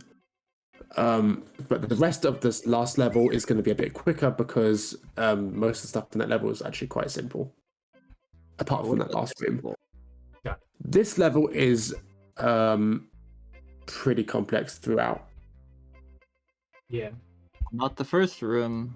First room's Not the fairly first straightforward. It's just a lot of offset blocks. So like this block is fake because, you know,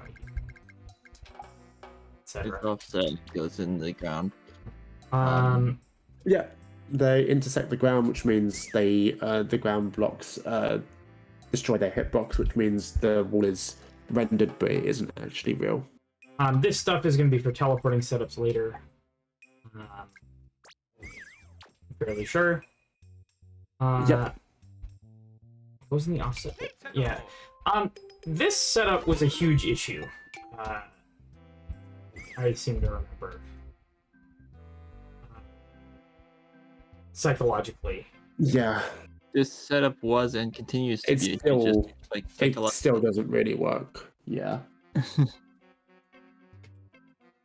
Yeah. Yeah, the choice that we're trying to present to the player is who goes and hits the switch. And we're trying to make the choice that we think the player will make wrong. I say we, but I didn't work on this level at all.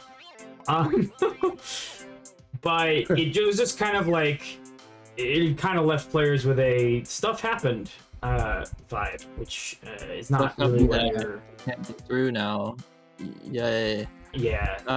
That's kind of a feeling that you kind of want to be on the lookout for making trolls in general. Because it's... I think that's one of the most advanced things, though, because there's not really a way of predicting that stuff just happened feeling is going to occur. Yeah, So it typically happens... If you do see it... Well, I can talk about it a little bit. Like, it typically happens either when there's too much stuff on the screen so that the player hasn't truly... The player has sprung into action before processing what's on the screen. There's too much stimulus can cause that. I think right in this setup, it's because the thing that is preventing you from getting through is kind of complicated. Yeah. Yeah. And it's not clear that the switchback is going to happen, and then once it does happen, it's not clear what's causing it to continue to happen. Yeah, exactly. The fact that like you're being stopped by one player with the power up being up there, and also there's a switchback, which is like Yeah. Yeah. So it's a lot of hidden stuff that you kind of don't. It's just stuff It happening. takes a while to parse that you're even stuck. Yeah, and the other thing is with multiplayer levels, I think you get a sense of players just run around and do stuff really fast a lot more often than a single player. Yeah. Especially if you enter a room and then you're immediately bouncing off each other. Yes. It's just instant chaos. Sort of And that's why I psychologically. put a one-way under the door in many rooms, so that they just wouldn't bounce off each other initially. Yeah. That just puts the focus on them rather than the room. For sure. So yeah, that's that. The way it worked. Here's the switchback setup. This is can the we go switchback back to setup. the starting room? No, Can We're we done go back with to the the starting starting room quickly? nope, we're done with that room. What? Fair enough. I wanted to talk a bit about the psychology and how it was made. Because what's more interesting about that room is not how it works, but why we did that. I think it's Starting fairly room on the left. straightforward. It seems obvious. It's very straightforward how it works, but generally, a good methodology when you want to make trolls is to try and figure out how to reuse the same thing that screwed them. So in this case, the thing that screwed them is that the fire flower ran away and they were too slow to stop it. And then the second layer is that the fire flower ran away and they were too slow to stop it. Right, It's but supposed to be that you And use the fact that those two things are the same is what makes it funny. And the fact that Actually- okay, the fact that it Steve went has through something the to say. fake wall that they knew. In reality, the thing that screwed them is running directly through the wall and dying, which was not really intended, but you know. But then the fire flower runs through the wall and dies, so it's still the same And idea. that's also what makes it funnier, because they know the wall is fake. And if you're paying attention, which some of our playtesters in fact did, you would know that the wall's fake and you would know that the fire flower was going to run through the wall, and therefore you would dodge it. But you don't, because you don't put those two together. Yes. Then you die again. Yeah. So I think that's all I needed to say. Just in general, if you can and you're trying to make a funny troll, you can do that by not reusing the same element, not by reusing the same element, but by reusing the same sort of way that the troll occurred. In this case, something running away from you. The other thing that happened that was really funny to me in the live stream was that Carl was 100% convinced that this floor was fake. I just want to point that out. I thought that was really funny. Because you can see that there's no semi-solid above it, which would be required to make it fake. Because there were coins sitting on it as he was saying that. He's just conditioned to think that type of semi-solid in SMB3. It's just been done so many times, the fake floor troll. And these kinds of semi-solids just look so plain that it, like, especially with the corners hidden. Yeah, in hindsight, I probably shouldn't have hidden the corners on this one.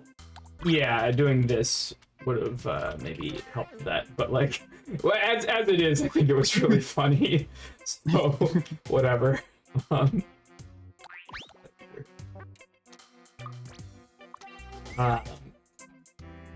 Oops, I did that. Not enough. Yeah. That looks a little bit more real. Anyway.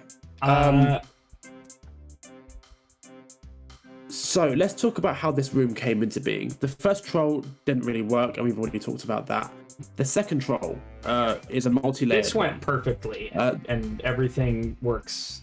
There's no problems with this. Christ, it went utterly terribly. We wanted to go every single time. So the idea go on. The idea I had was I wanted a situation where you didn't know, where one player would have to go and sacrifice themselves by going and hitting a switch that would lead to their doom. But you would want it to be the other player. And the way I wanted to make it the other player was by putting a Kaiser block under the switch. So you see the Kaiser block that's directly underneath the on-off switch. Mm-hmm. If you hit that, it means that the bigger player can't get through because it's now a small check. Right. So that is the basic idea that the room revolved around. Everything else was just tacked on, like built on, as in, like, I see what I currently have, and I think it would be even better if I did this next thing. Yeah, I mean, I just kind of feel like, I don't know. Let me find a space to. I feel like this would be significantly improved if the base coins were not, if like the path was not past the switch. Like, I'm just trying to...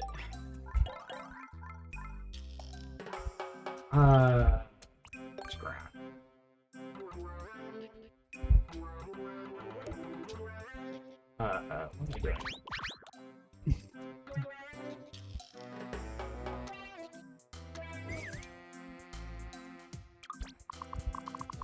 Right, is there some reason not to do something like this?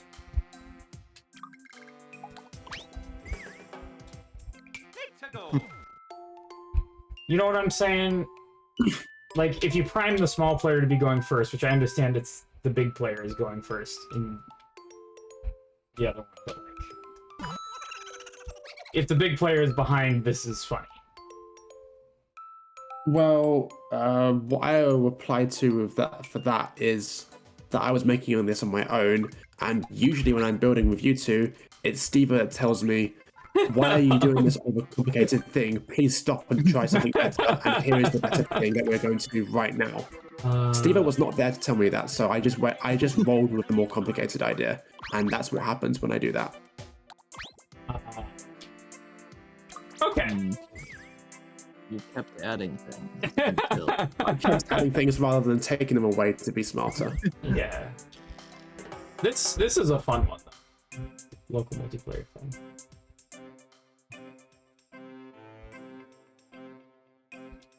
You could even put a note block here or something. I don't think that would be necessary. Yeah. But anyway, it is the way that it is, and it kind of worked out. It was funny the way that it worked out. I don't think it worked out the way that you wanted it to, but it certainly was funny. I mean, we saw all the trolls, but we saw them in the wrong order, and also there was confusion because it broke. Yeah. I think, you know, the thing with multiplayer trolls, like, you get Carl and Juz together, and it's like, because there's multiplayer, chaos feels funny and fun. Where in a single player level, you'd have to, like, come back here and slog through it to, like, see something else happen. This was extra strange because Juz immediately threw Carl into the mud. Yeah, exactly. That's the other thing that happened, is they were just being toxic in ways that were like... Yeah. There were... That's funny to an audience. Occasions. But it makes... There were at least two different occasions in this level that I remember. Probably more. Actually, no, I can remember 3 distinct occasions in this level where Juzz's toxicity made them dodge the troll. Yeah. Because if Juz hadn't thrown Carl into the muncher there, then they would have stopped and thought and realized, hang on, there's a second set of ice coins, which means the large player, the one of the fire flower still, needs to be the one who is saved. And therefore, they would have dodged. They would have. I will tell you that Amy and I also... No, you fell for it in the perfect order because you realized that. No, we cheesed it by bumping each other along. I know, but that was after you fell for it. Yeah, but we didn't. Yeah, after we fell for it, we didn't have a great sense. I'm talking about the first layer of the 2. You're talking about the second one. Well, either way, there was no point in that entire process where we had a good sense of what we had been trolled by and what we needed to do to avoid it. Fair enough. I don't think we ever saw. I don't think I ever saw this side of the screen. Well, that's okay. Or like put it, you like thought about what it meant in terms of how we get through. Because it was just immediately we're here, and then a player's in here, and then we're dead. And then it was kind of like, okay. You fall into a hole and then you die. We fall in a hole and we die. So I was thinking we need to avoid falling in a hole and then we die, and then we'll figure out whatever's over here, right? Like it's. Does that make sense? There's just a lot of stuff to think about, and I think one of the things that maybe we've learned is that in the multiplayer level, the other player is the biggest distraction of all time, right? Like, Yes. The thing that you will be fixated on more than anything else is the other player. Because they're doing things, they're interacting with the level in ways that are making things happen, and you have to pay attention to that, right? Like your brain just kind of goes there. I also can't allow any like random sources of death to be in the level, because one player will possibly throw the other player into it and then just throw everything into extra chaos. Sky Jumper says, Like, I'm of gay. course. I'm also gay. That's that. Do we need to explain all the contraptions? Well, there's a nonsense? weird setup down there that makes the launcher. Yes. Yeah, so this is the setup I mean, that I was talking about before, where you detect a space forming in a wall. So if you're sitting here as with the fire flower, and you, but I think it has to be 2 blocks in or 2 holes in the wall. No, it's just this No. one. It's just the It one. could be any gap in the wall whatsoever. Okay, so and you put a gap in the wall. The mole will start to dig. This guy is interesting because it doesn't, because it's winged, it doesn't have collision with ground, but it is a semi-solid on top, so it can do things like lift this launcher. And then this is not in the correct, because if you enter from the door, the spike ball will be rolling right. Is there a way I can? Just put a door. Yeah, I guess so. We have doors. Yes, you do. There in the yellow.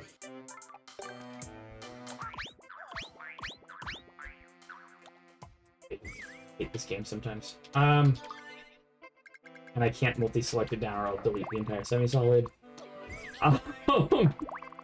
Great. Okay, so door. But I have to go in the door before anything spawns. So that's just a sprite save. Like, you kind of could have had those just sitting there. This one also only works in multiplayer because bone shells spawn differently in multiplayer. But the bone shell would be on top of that spring. Got it. You don't need to show it, but it would land on top of that spring. Yeah, so you imagine if I clear up some sprites that you just have a bone shell on the spring. And it would be on the left half of the spring as well. You do this, not that. I don't think so. You absolutely Oh, no, you can. can't, never mind. Right, so you can see that when the mole starts digging, the guy stacked on it goes up and hits activates a power. Like, that's the whole thing, is when you open this, a power goes off. That's what this is doing. So when you Yes, when you and that kills the melt mole, either which of means these, it's not it digging. activates power. And that will kill the mole, and which means that you won't see the mole come up. This guy will actually be flying over, so I think if you go fast enough, you might be able to see this guy. I've never noticed him, so I don't It's think fine. he can go fast enough. I mean, he'll also despawn. Yes. So that's Actually, wouldn't that you delete setup. the right? Oh, maybe. Oh yeah, he would. Yeah. That's probably why I've never seen him, because I go pretty fast in my clear checks. Okay, I do think it is necessary to describe these contraptions. But what I think we should do is, this is going to take probably half an hour because there's a lot of contraptions here. So I say we call it a night after this one, and then we come back and do the other half of the level and then the third level. Okay. next time. That may be next week. Sure, that's fine with me. Yeah. Okay. All right. So let's go back to the player area. and describe what happens first. So after you melt the ice coins, we hit a POW, which makes any on-screen coins fall, which hits the note block that the coin is under, which spawns the muncher. That is both a sprite saving technique and is also necessary because otherwise the muncher would die. Because the switch blocks have been switching any number of times from the previous troll. Right. So once the ice coin happens there, then the muncher spawns and we aren't going to do any more switching back and forth. And we know that we aren't going to do any more switching back and forth because that once the ice coins are melted, that means the fire flower player is down here, and that might mean that the small player is still up where the other switch is, but they can't hit the upper switch because they're too short. Right. So that means once the fire flower has been used to melt the coins, there's going to be no more additional switches except the one that's like on the left of the ice coins. Yeah. Okay. So then we scroll over and see that there's a second set of ice coins, and even though the fire flower player's in ahead and it looks like the natural one to hit the switch, the blue blocks that they're standing on is enough of a distraction for them to hopefully take a look around and realize, okay, if I hit that, I'm going to die, and we still need the fire flower. Therefore, what do we do? And the intended troll at that point is for them to realize, okay, they looked around, they understood all of that, and obviously that's how you. I think Carl and Jazz would have done that if Jazz hadn't immediately thrown Carl into the maybe. I don't think Amy and I did that really. I can tell you did exactly that because that is why I kept this configuration of the room. Right. I was very much okay. considering on cutting it beforehand, but then when you fell for it in the perfect order, I thought, okay, this is still problematic, but it works fundamentally, and I was wrong. But you just happened to fall for it anyway the first playtest, so I just kept it. Anyway, so then they realize, okay, I don't want the fire flower player to be hitting the switch on the left, because if I do that, then the fire flower player will fall into the spikes and lose the fire flower, which means we can't progress through the second set of ice coins. So they swap, and the smaller player goes and hits the left switch, but they can't do that because there's a Kaiser block underneath it. And when they do that, there's a Kaiser detector, which we'll talk about in a minute, and that causes the switch to happen. It causes a double switch to happen, in fact, and they fall and they get stuck in the blue blocks. So small player tries to hit the switch and gets stuck in the blue blocks as a result, and the Kaiser is hit, which means the large player can no longer fit a fireball through to melt the second set of ice coins. Wait, why did... I'm gonna question why you have hitting the Kaizo activate anything at all. Because I needed the small player to be trapped once that happened. Because if there's a block under the switch, you can't hit the switch anymore, and you're like stuck. Oh no, I guess you are kind of stuck. Whatever. Anyway, did that all make sense to everyone? Janina, are you still here? Yeah. Okay. I'm running the stream, Marble. I don't know, you seemed a bit quiet and the mouse wasn't moving. I was hoping you would annotate what I was saying, but it's fine. I mean, that all seemed straightforward. I guess the question is why.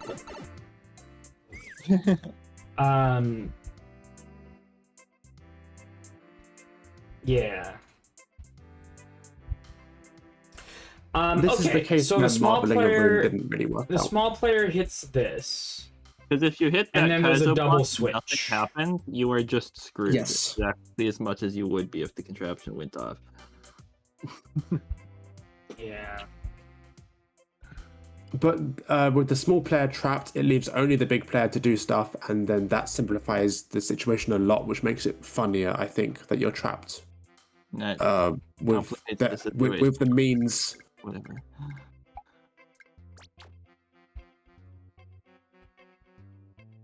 I think that isn't helping that we can't actually see what the contraptions are doing. We're just describing what they would do. Can we go into multiplayer mode, please? I don't think that's the confusion here. I'm gonna be honest with you. I think it's pretty obvious that you hit this, and the player with the fire flower is back here. More for the sake of the audience. This Would you is mind going all- into multiplayer mode? Okay, we can demonstrate the very obvious thing that happens. Thank you. That's. I don't know what there's a people- bigger I don't know problem. what people watching this stream are thinking, but my confusion is purely about why you have a contraption that detects the Kaizo to begin with. Yeah. If this was something that I suggested, I apologize. Is it Surely it wouldn't be then. Okay. So. Can I? The Okay, way Mario to has a do fire. this room is to go to the back to the start room. You can't do that, unfortunately. You have to start from the very You've got to beginning. go to the, not from the very beginning, but just from the entry door. So go to the left side of the level and place a fire flower down on the door. Sure, like that. And that allows only one player to have the fire flower. Okay. You can So now you press play. in there. Okay.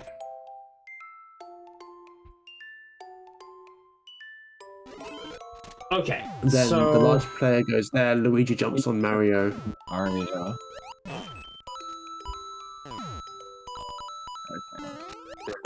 And then let's just both walk over to the left here. Mario goes melts the ice coins.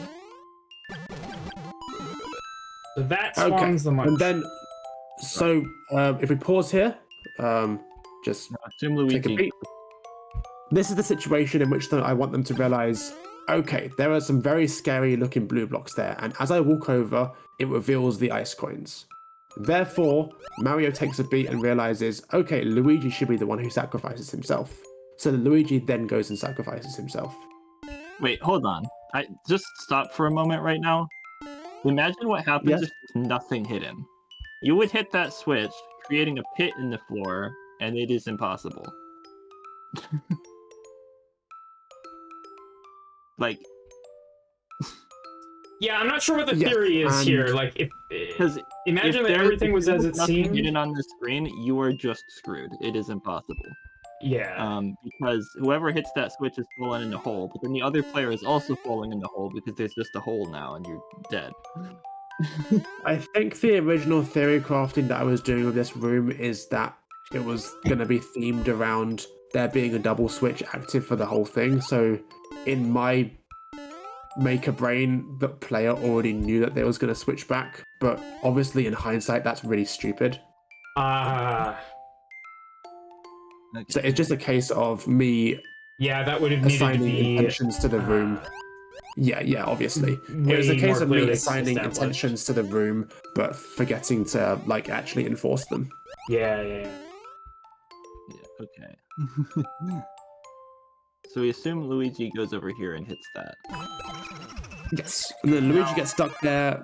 We dispense an infinite source of fire flowers. But now Mario can go over there. He can do whatever he wants. And, Oh, and sometimes then the switch contraption breaks. switches? Why did that happen? That happened because because we were in editor mode. Okay. So that was just some jank. But typically you That wouldn't was switch just the some switch there. Typically, no, the switch wouldn't happen.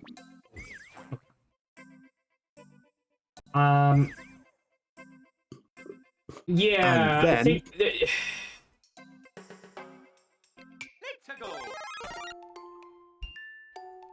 Okay, so let's do Janine is this. starting to hate multiplayer co-op. Yes, Well, that started a long they're time starting ago. to hate it, and I am very well aware that I hate it now. Oh, I've been aware that Sky I hate Jumper it for a asked- while as well. It's, Sky okay. Jumper asks, so basically making one's own contraptions is about knowing all of these niche properties and interactions of objects and applying many of those interactions and properties together.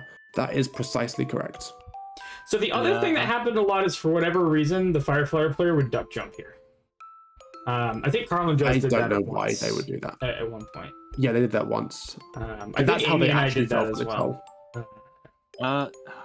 There must be some reason to think that would help, but like, what if? Hey Janine, what if you just go disable the Kaizo detector and play the room like that? Yeah, I mean, let's try that. So this controller. Okay. So where's the Kaizo detector? Low down. That's this, right? Just delete the muncher there. How do I delete? Actually, no, this? sorry. Delete. No, don't do that. Don't do that. Don't do that. Don't do that. Don't do that. Delete the spike ball. That's what I was gonna do. Yeah. Okay, that's good. The offset hidden block could have done it as well, probably. Okay. Not there. Oh my god. All the controls are different than I'm used to. It's fine. Of course. We go here, and we go in this door, and Mario stands on the left, and Luigi jumps on Mario's head, and we do that. Okay, and then everybody comes over here. Mario jumps up here, does this thing, and then let's say, For the sake of argument, Luigi comes up here and does this. If I hits the switch, I mean... LOL! I mean... You are screwed. I think there is something a little bit disappointing about it just being a Kaizo block. I mean, yeah, it is just a Kaizo block, but also I think it's more obvious that you're screwed here. Yeah, I think, if I were to take a look at this, you might do something like this. You might, Because, I mean, fundamentally, the troll is that Kaizo block. There's also no undo in this mode. That's great. No, because there has to be a pit under the switch, or else there's no incentive to swap who's going. Yeah. No, but if you could come up with some other reason to swap who's going, then this would be a funny outcome.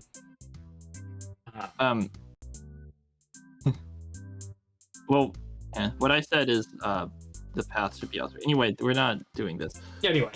Does the launcher come up? Let's reload the level and then continue with how the canonical version works. Ah! Joy-Cons are the best thing. They're so good. Will the VOD be on YouTube? Yes. On the bandwagon YouTube.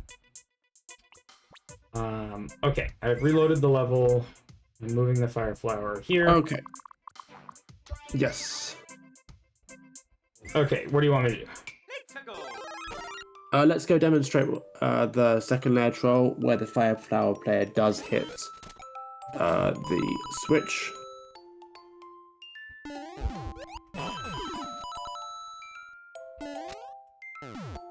Mario's just gonna...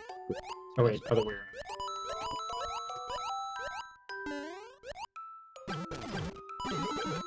Okay, so fire flower, Mario hits the switch here, right? Yes, and then Mario gets trapped instead, and Luigi gets the fire flower. So now they both have a fire flower. Then Luigi walks to the right to go and hit those ice coins. To the left, sorry. I don't know my right and left. And then we just very carefully... Ah, dang it. I die horribly. Yeah, that's a little precise. To have to, like, bounce off the player precisely to make it over. Can't believe that's the... I can't believe that's the only solution in to this general, troll. Luigi would walk... in general, Luigi always walks far enough over that you don't hit Mario's head. Or in this new version. You, like, walk a tiny bit and then stops dead.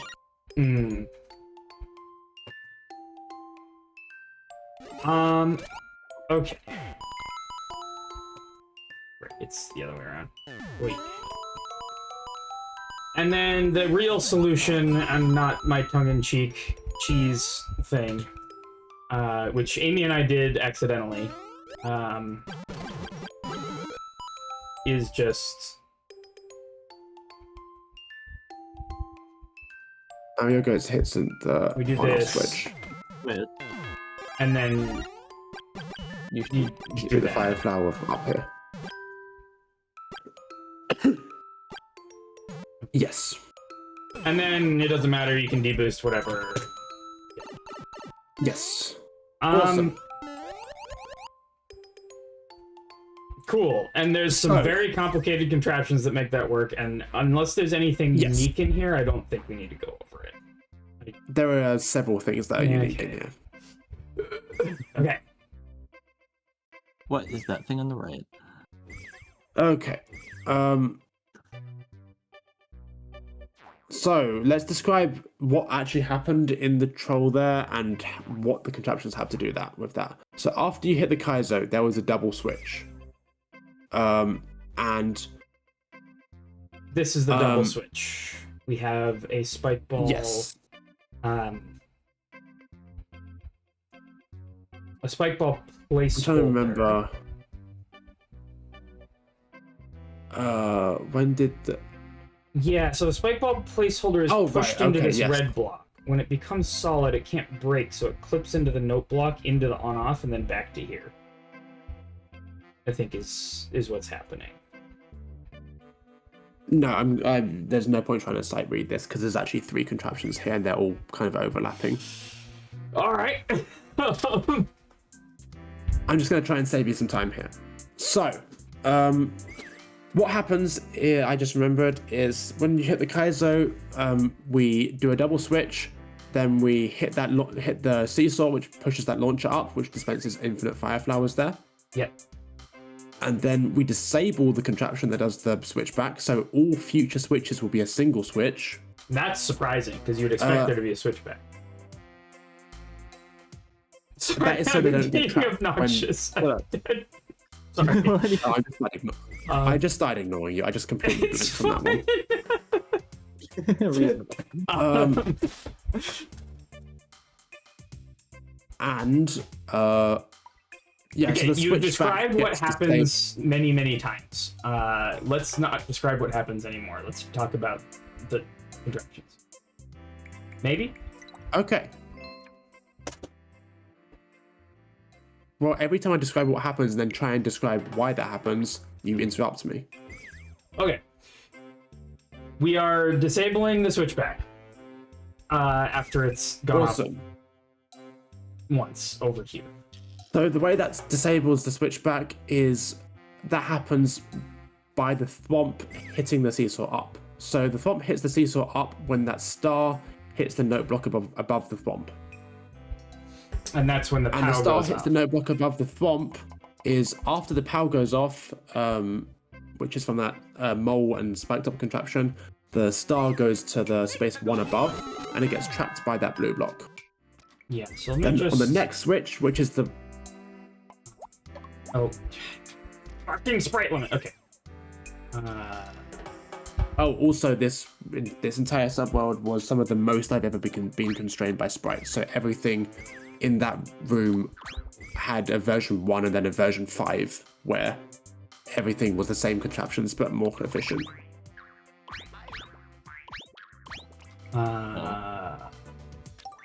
I just want to hit a POW so we can show what happens. That makes sense? I'm yes, also but that's deleting also this not going to work solid. Break it. because placeholders. Right. Okay, so none of this works on screen, so... You can hit that POW, but it needs to be in the location where it would be in the world. Yeah, So but it's also the coming out of the placeholders are block. going to break and nothing works. Okay. So we just have to use our imagination. So this gets Or done... you can just delete the muncher. You can just delete the muncher and be done with it. So Perfect. That's exactly what happens. just delete the ground block below the star.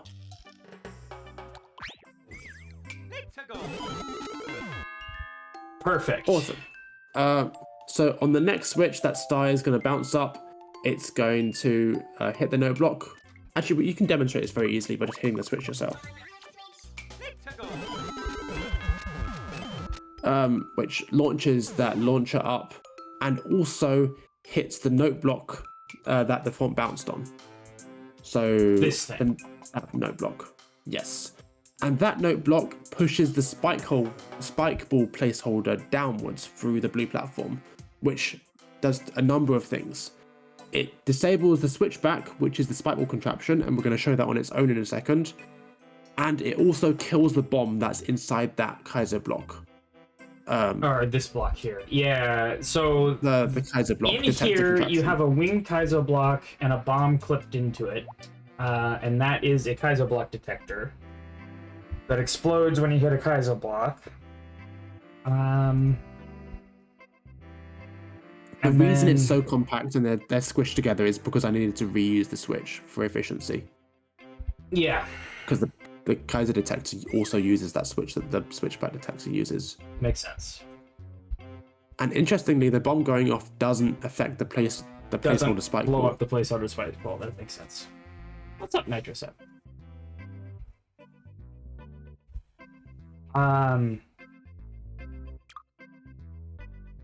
Cool.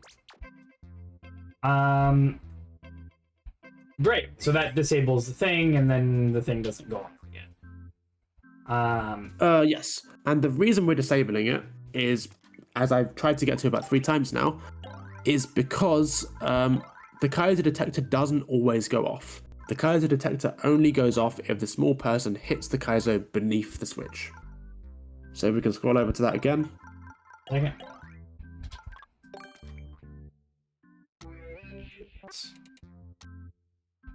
Smart. Okay. So the Kaiser detector only goes off if the small player goes and falls for the troll by hitting that Kaiser. However, that Kaiser can easily get hit after that fact, even if the big player has hit the switch. Right. Because if the big player hits the switch, then they're all good to go. But if someone hits the Kaiser block detector is still active, which means we're going to get a double switch, and both players are going to get trapped, which soft locks them. So, therefore, if we hit a switch, but that switch didn't come from the Kaiser detector, i.e. it was the big person hitting the switch, that means we need to disable the double switchback, and we also need to disable the Kaiser block detector for all time going forward. And that is what the FOM does. Got it. So you push this down, and then the spike ball hits the bomb, and that does kill. It kills the bomb. Yes, yeah. It kills both. Yeah, because it'll deplace. Okay, that is that bit. Thing anymore. Yes. That That is that bit finished. Cool. You also have a poison mushroom here. That is the dev exit. The dev exit is also in this room. All right. So we'll do the dev exit before we sign off. This stuff. What about this? This stuff. These have items in them. That How is do also these the dev ever exit. spawn? That is also the dev exit. That's dev exit. Okay. About half this room is the dev exit. Oh my god.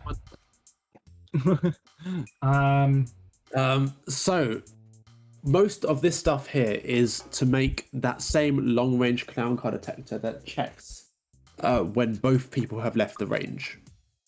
Right, and that range is here-ish? No. That range, it's when you walk. Oh, that's over here. Got yes. So when both play, one of the reasons that I needed to trap the first player after they hit the switch and do a double switch is so that the second player is unimpeded when they try and walk towards the second set of ice coins. Nitro Sep has a question, also, which is, I know no one would do this, but what would happen? Okay, go on. And the reason that I needed to trap the first player, can we zoom in on the left side, please? So when one player hits, when the large player hits the switch there, we do a double switch and they get trapped in the blue blocks. Then the small player who's left on the right side will get more fire flowers and then is free to run over and blow out the second We've set seen of ice that like coins. 3 times at this point. Yes, the reason I am trapping the first player is because I don't want them getting in the way of the second player as they're running towards the second set of ice coins, so that we get a nice like trapping when they walk out of the range of the clown car and they both fall into this pit of spikes. The second reason I want the first player to get trapped is because it keeps them outside the range of the clown car. Because if I were to let them walk around freely after that and they were both available to move around, then there's no guarantee that they will both walk onto the blue blocks at the same time. In fact, they would never do that. Okay, I think that's what I had to say for that. Cool. Can you... What did Nitrosep say? Nitrosep says, I know no one would do this, but what would happen if you duck jump with Big Mario to hit the Kaizo? Well, since no one would ever do it, we don't need to talk about it. Almost everyone did this. So, don't know why. But that's what happened. If Big Mario ducks and hits the Kaizo, then everything breaks. Yep. Carl and Judds did that, in fact. I think it was Judds who duck jumped into it. To answer that question, just go watch the stream. Yeah. Go see what happens if you do that. Okay, so this is the clown car with the... Yes. And it blows up that big bomb there whenever both players leave the range. Or when you just start the game. Here at all. Can you do me a favor and move Mario one tile up? And put a ground block below him or something.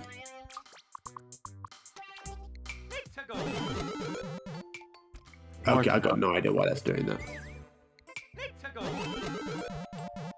Okay, sure. Now walk down onto the bridge. Okay, it's just a setup thing. It's just a setup. So when that... yeah, the players are always above the blue blocks, like for the first few seconds of the room. Right. So it doesn't matter.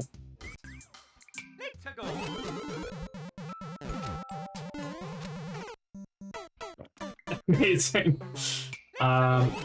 Anyway.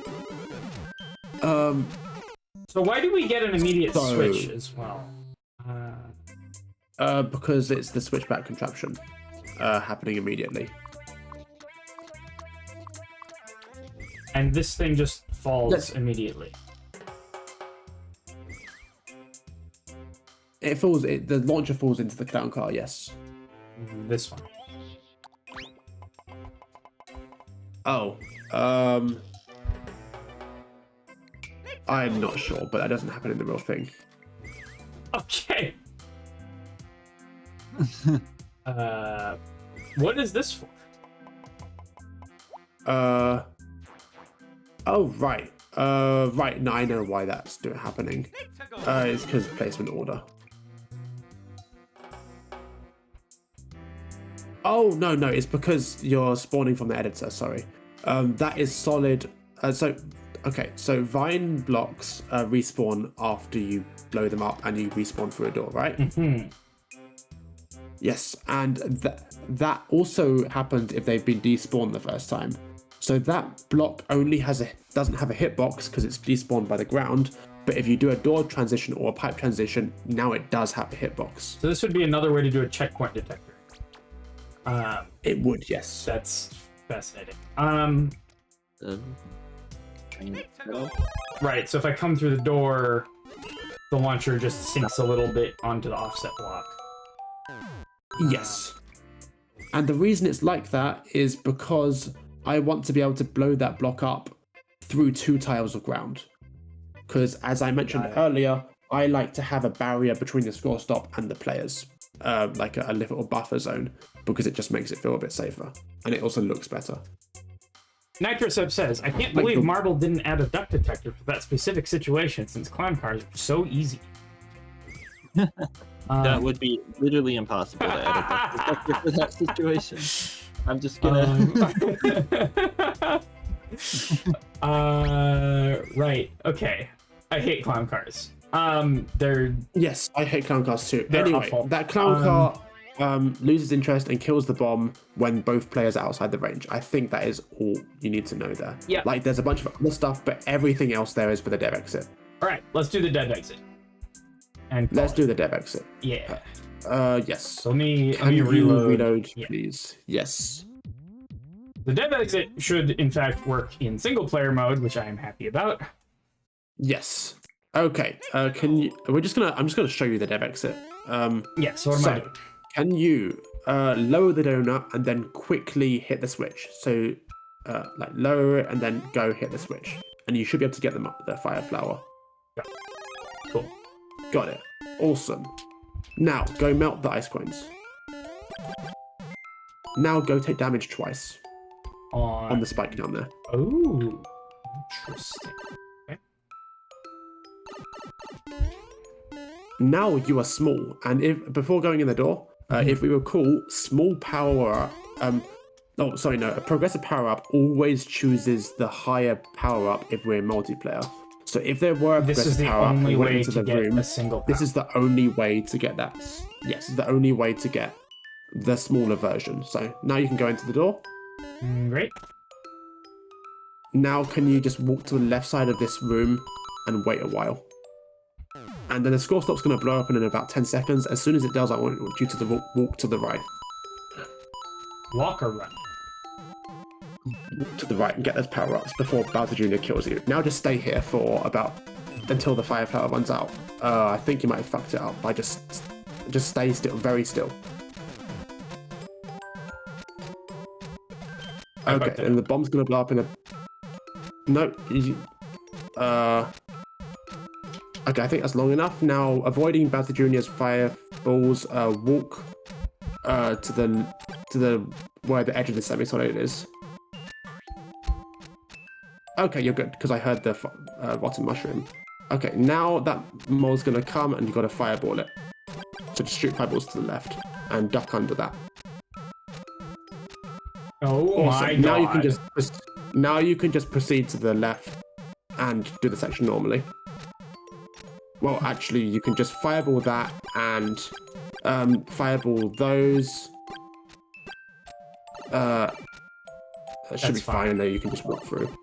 And there's a single switch there, which there would usually be a double. Oh but my everything god. that we did in the first half of that room prevented there from being a double switch there. And then we go and do the level normally from here. Don't hit that. So that is the dev exit. Right. Well, there has to be more because there's a forced death up here, isn't there? No, This there room isn't. has a forced death. Not anymore, it doesn't. Look, jump.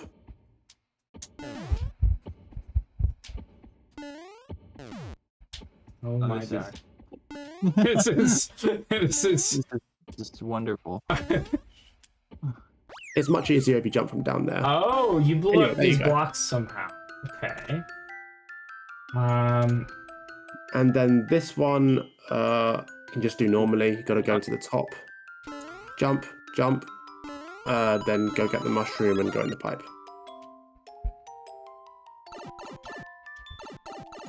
Okay.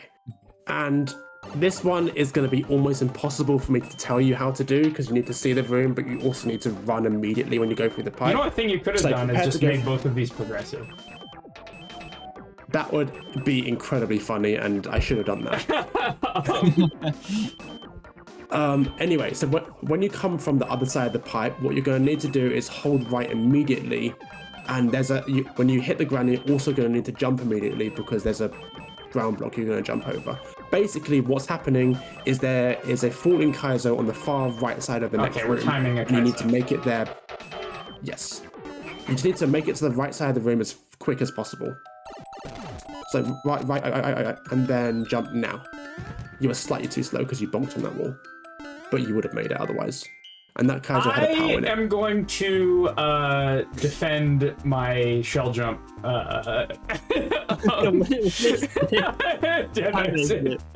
don't. If you know what to do, it actually lines up very easily. That's fair. Anyway, let's go back to the second room of the level. And Oh my I can God, explain Raid! what actually What's happened. up? Love darling. Good Oh. to see ya. Yo, hello. How was your stream? Yeah. I feel like if I was working on these levels with you, I'd have a few words about the dev exit, and probably making these progressive would be part of something. I mean, part of the reason the second room was so scuffed and you saw that I've dug in a lot. Like I've gone with the first idea and then dug in to make it work. Yeah. Which is better and require less stuff. But Oh that's my what happens God. when you make a level. That's what happens when I make a level on my own, basically. So alright. I'm learning of all the problems and all of the solutions that could have been so much easier now, It's fine, rather yeah. than before the first playtest. Okay, so pre-drop the donut. We come through here. We get this. We get the fire Once you have a flower. difference in playing normally, why would you need to continue through the level? Yeah, like, are we out of doors or types or something? We are out of sprites. So all of these step exit things had to be done with 0 sprites. Like, actually, I'm in debt with sprites by about 20. So I had to save about 20 sprites whilst also making a dev exit.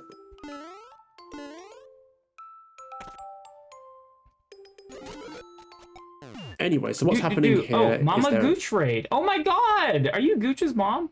Well, I think I've seen you everyone's on the hiking streams that you guys did. Nice. You were listening to Celeste OST on vinyl. Heck yeah. Like the bubblegum pink disc? Yeah, no, the Celeste soundtrack is amazing. What am I doing here again? I am... Actually, no, before you press play again, I've got a nice segue to talk about here. It's a story from GDQ. Okay. I think everyone's here is going to appreciate that. You can pause again. So we were playing Dan Salvado's demo, or more accurately, Wilfred was playing it and we were watching it. I'm not going to talk about the demo at all. I'm not going to talk about the demo at all. Okay. Basically, we were talking about... Okay. We were talking about... Be careful. elements in the demo, and Dan said... And I commented on the music, and I said it's really cool. Did you make that yourself? I didn't know if Dan could do music. And he said, no, I got my friend Lena Rain to do it. Yeah, that makes sense. Yeah, that makes sense. All right, see you, I've Gooch never Mom. been flexed. I've never been flexed on so hard. Yeah. No, she's great. Because of course he's friends with Lena Rain. I highly recommend the Chicory soundtrack. I think that's honestly my favorite Lena Rain part. Okay, and then what do I do again? I go left. You run to the left, and then that this. thing's going to start digging upwards, and then you need to run to the right again and kill that mole before it kills you. By fireballing it, and then duck. That was a bit close. Okay, and what this has been doing is a bunch of contraptions below the screen, which has disabled the And you've teleported a spike ball across everywhere. To yes. blow up some stuff in the other. Yeah, it's disabled the switchback. That should be enough. It's a really annoying position. Okay. Anyway, let's go back to the room and I'll show what's happening during that process. Oh, are you going to actually try and do it? If we're going to show the dev Okay. exit, we show the dev exit. You know what I'm saying? Fair enough. Oh, I made is this. it image? Even better than it was the first time. Wow, first try.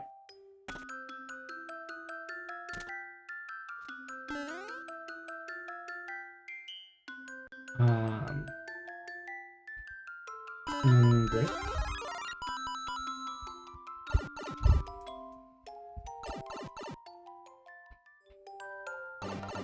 Okay, so as a reminder, you're gonna go as fast to the right as possible, and you're gonna just jump over the obstructions there.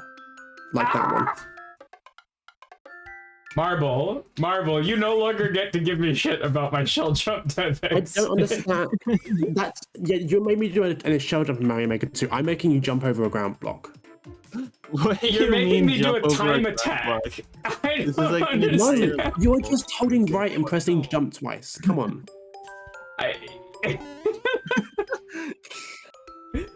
Or at least practice it, please, because you don't even know what you're hitting. Oh, does it work if I haven't done the setup? Okay, hang on. Yes, you can just do that room on its own. Oh, is this vertical? Holy shit, I did not know this was... No. Is it? It is vertical. It is. Okay. So let me try and time this accursed... It's really not that hard. You just need to hold right and then press jump twice at the right points in time. Hold right, jump there, and jump there. Nope. But slightly later. What? This is so It- precise! It's really not It's that not so hard. precise. You just need to jump so that you hit the Kaiser block. It wasn't even a proper shell jump, it was like a ground shell jump. It was like, It's the easiest possible shell jump. And it was like right next to the checkpoint, so you could try it infinite times. Because here But it's look at not. where the Kaiser block is coming from. It's coming down in that column. Where Oh, so you actually didn't is even the- line it up against the. Oh my god! What column is it falling in? Not the column that I thought it was falling in.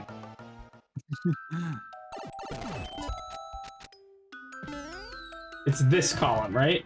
Right here. Yes, it's that column. That's the. So I have to do a tiny small jump to like cut my You don't jump have to do a height. tiny small jump. You can do full jumps for both jumps. All you need to do is just jump in the right place. Okay. I prefer this any day to a shell jump. Okay, How? Why? you play with input lag. Aren't hard. No, I'm not playing with Chat, input can you lag. please back me up? Chat, you agree with me, right? You're literally just jumping up 2 blocks. It's not that hard. Why are you jumping left? Because I can't have to be in this column. If I don't hit left at any point, I end up here. What do you? Yes, that's the point. That is the entire point. I made it so it lines up when you just jump from the ground there, 2 blocks up and land in the box. It just lines up. You're trying to make it not line up. You are purposely not trying to make it line up. All you need to do is hold right and press jump twice. There you go. Like that? Like that. Great. It's Yes, so like cool that. that worked.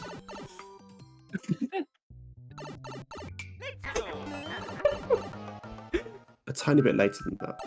Oh yeah, it's just a tiny bit. Okay, there we go. There you go. I get a POW, and I go through here. And then, if I recall, you have to do a POW drop to go back through a door. No, you don't. No, you fucking don't. You have to wait for that power that just spawned. Oh, but no, you have to wait for 5 seconds. No, a shell jump would be preferable. Absolute terrible game design. Shell jump would have been so I'm much not- more preferable. I'm not complaining about waiting. 5 I'm seconds, 5 whole complaining seconds. about the Oh my fucking... god, you have to wait for 5 seconds. I I'm can't believe I made you do that. complaining about the time attack.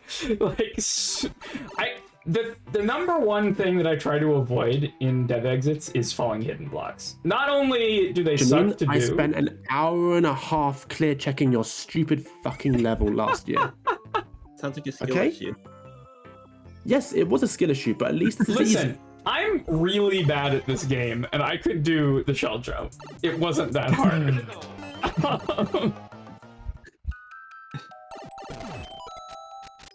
Shell jumps are legit. I think a shell jump is easier than that. Very obviously.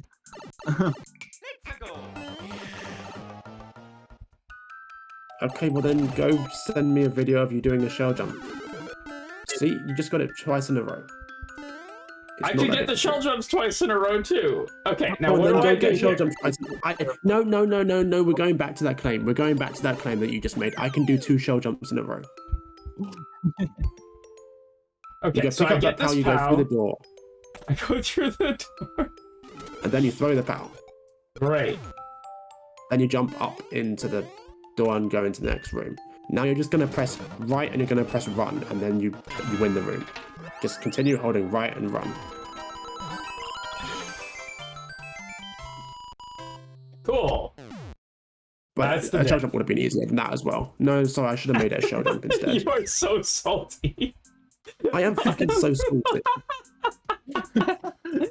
Because you can't press jump at the right time. True, yeah. You at least run at the right time, so I guess it's equal. Yeah. Yeah, so the fundamental issue is that in this subworld, everything is sprite constrained extremely. Extremely. Where the constrained. subworld is much freer, right? So you do something like this. And the reason for that is because low grav is an absolute nightmare to work around. If you do something So like I just this, put as much as possible in the main world. then this is the only way that you get in here with a mushroom.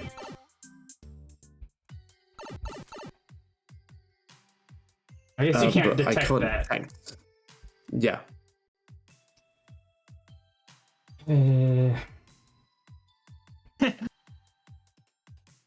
Because progressive power-ups will always be the higher level. I didn't know. I could have done the progressive power-up thing in this room, and if it was a small progressive power-up, then I could have just dispensed something. Yeah, no, for sure. Yeah. In SMB3, you don't necessarily have a power-up that's just gonna kind of give you everything. Like, if you had like a P-balloon or something, you'd be golden, but... No, you would just need to put a note block above the score stop and have the progressive power-up land on it. And it would spawn a winged power, which you'd go pick up somewhere. Yeah, in fact, that would have saved you a sprite here. I'm not sprite constrained here at all. I've got like Sure, 30 or 40 spare. but the principle of the thing, right? Like, Sure. Now, it would be a little more complex than that because that's not the score stop there, it's the one below that. So that note block wouldn't spawn. sure.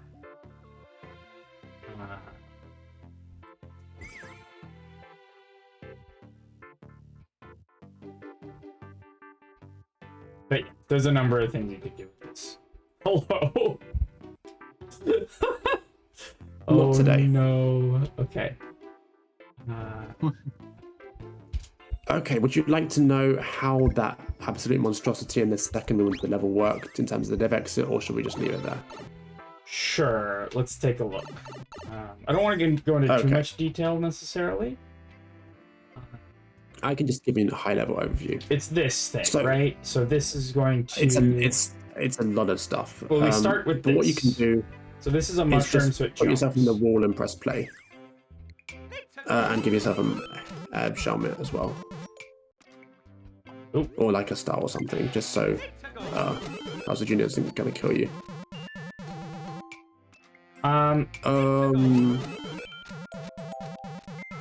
Also, you think you need to be on the left side, probably, because that Podoboo is meant to go through the icicle. Yeah, there you go. Oh, right, because the mushroom runs away from it. Right, yeah. Okay. So There you you go. drop So Podoboo goes down fireball there. through there.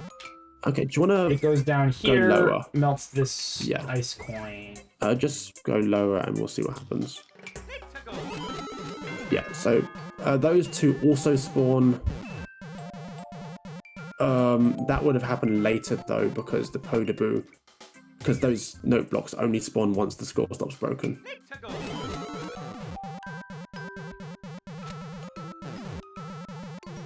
So that gets melted. Bomb That bomb gets lit. And goes and blows up a thing down there. That Podoboo bounces around a bunch, then goes down there and blows up the small bomb, which would have fallen down there by now. So the big bomb blows open the block to the right of the poison mushroom, and then the small bomb comes from the note block, which happens after the score stop breaks open, and then goes over to where the same block where the poison mushroom is, and then gets lit by the Podoboo, which bounces around a bit, and then goes down there.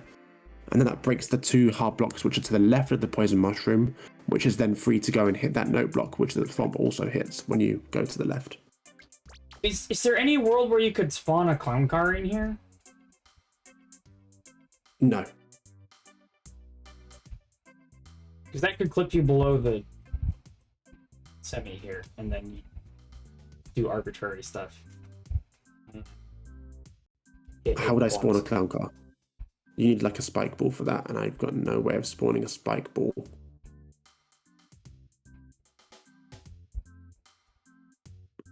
Because all of the places near the scroll stops are filled up with note blocks already.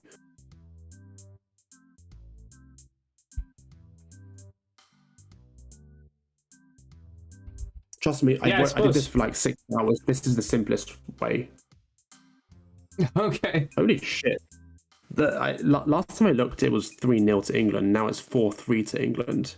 Oh my god. What the fuck happened in the last 10 minutes? Okay.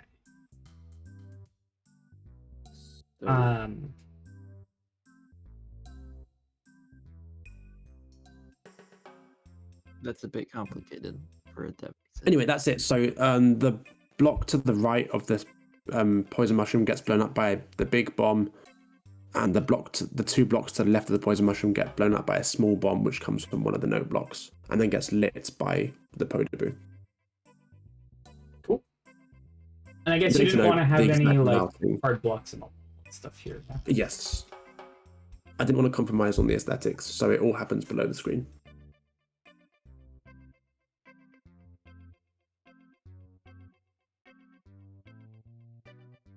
Interesting. Yeah, because traditionally you would just kind of like give if you have a difference here, you can do something like give a leaf, and then you can hit a hidden block that's at the level.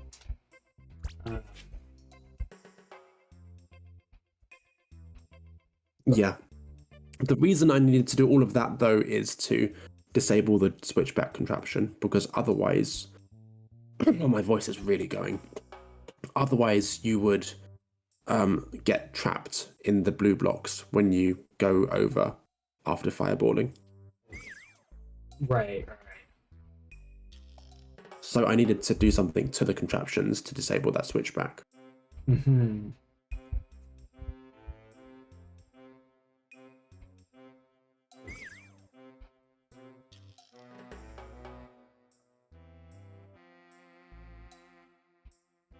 I tell you what. Interesting. We're done with this room, but let's explain the de-rendered on-off switch on the next one, because that's the very last troll before checkpoint 1, and it's a simple one. What's up? Yeah, so this is a track block. A detached you can track press block. play. Oh, it's not a detached track block. Whoa. Okay, this is a different setup than I'm used to. It is. And it saves a sprite on it does. So that's cool. This will be a vine the block. way this Yeah. Yep. And that vine block is that's manually offset to be slightly higher, which allows the spike ball to hit it when it drops. Okay, so and then you have like a second transfer here, which is wild to me.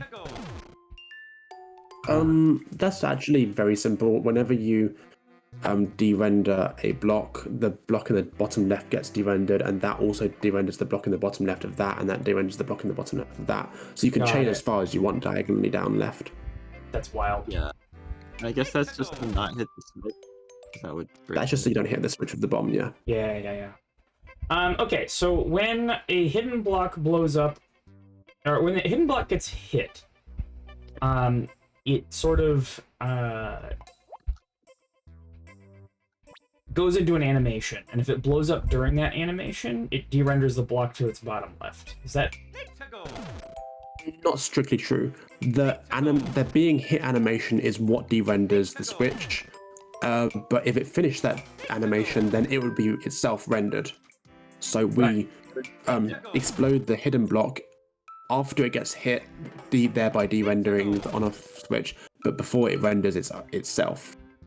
Right. That's wild. And then you just end up with any it's not, block being Yep. invisible. any single block there, and it's now de-rendered. We've used this a bajillion times in the past with a slightly more complicated setup to get the offsets right, but Marble did manual offsets here to save the sprite.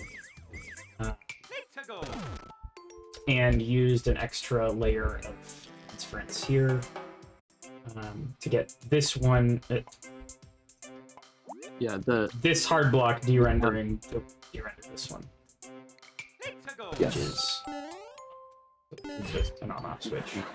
And as soon as you hit the on-off switch, it replaces it with an animation, And then which when that then animation replaces finishes, it itself with replaces it. the on-off Yeah. switch. Yeah. So that comes back at the moment and is very funny. Because it looks like you just hit a switch. And I think Carlin just forgot that the switch was not visible. Because they were just not entirely there. And that's fine. Cool. What's that? Let's take a look. Did Marvel use file editing to offset blocks, or to use the ground black hole method for blocks that can't go on tracks? No. I used the spray and pray method, the swiping one. I don't think he's offset anything that can't go on a track here.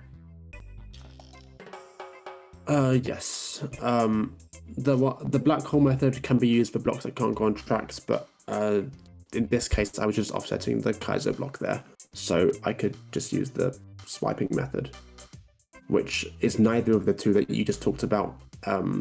It's a third one that we never got to do in the offset block video, unfortunately. you learn about it after making that video? Yeah, it was Yes, like it was right discovered after after. publishing that video, we learned about it, and we were like, heck.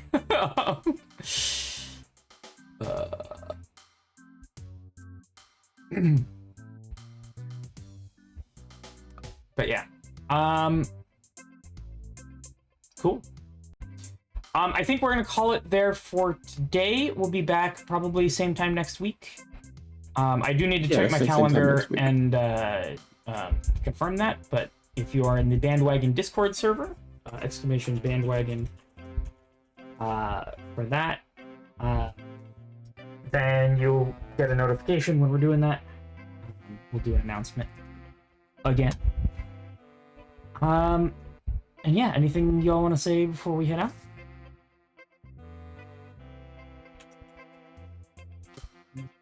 Nope.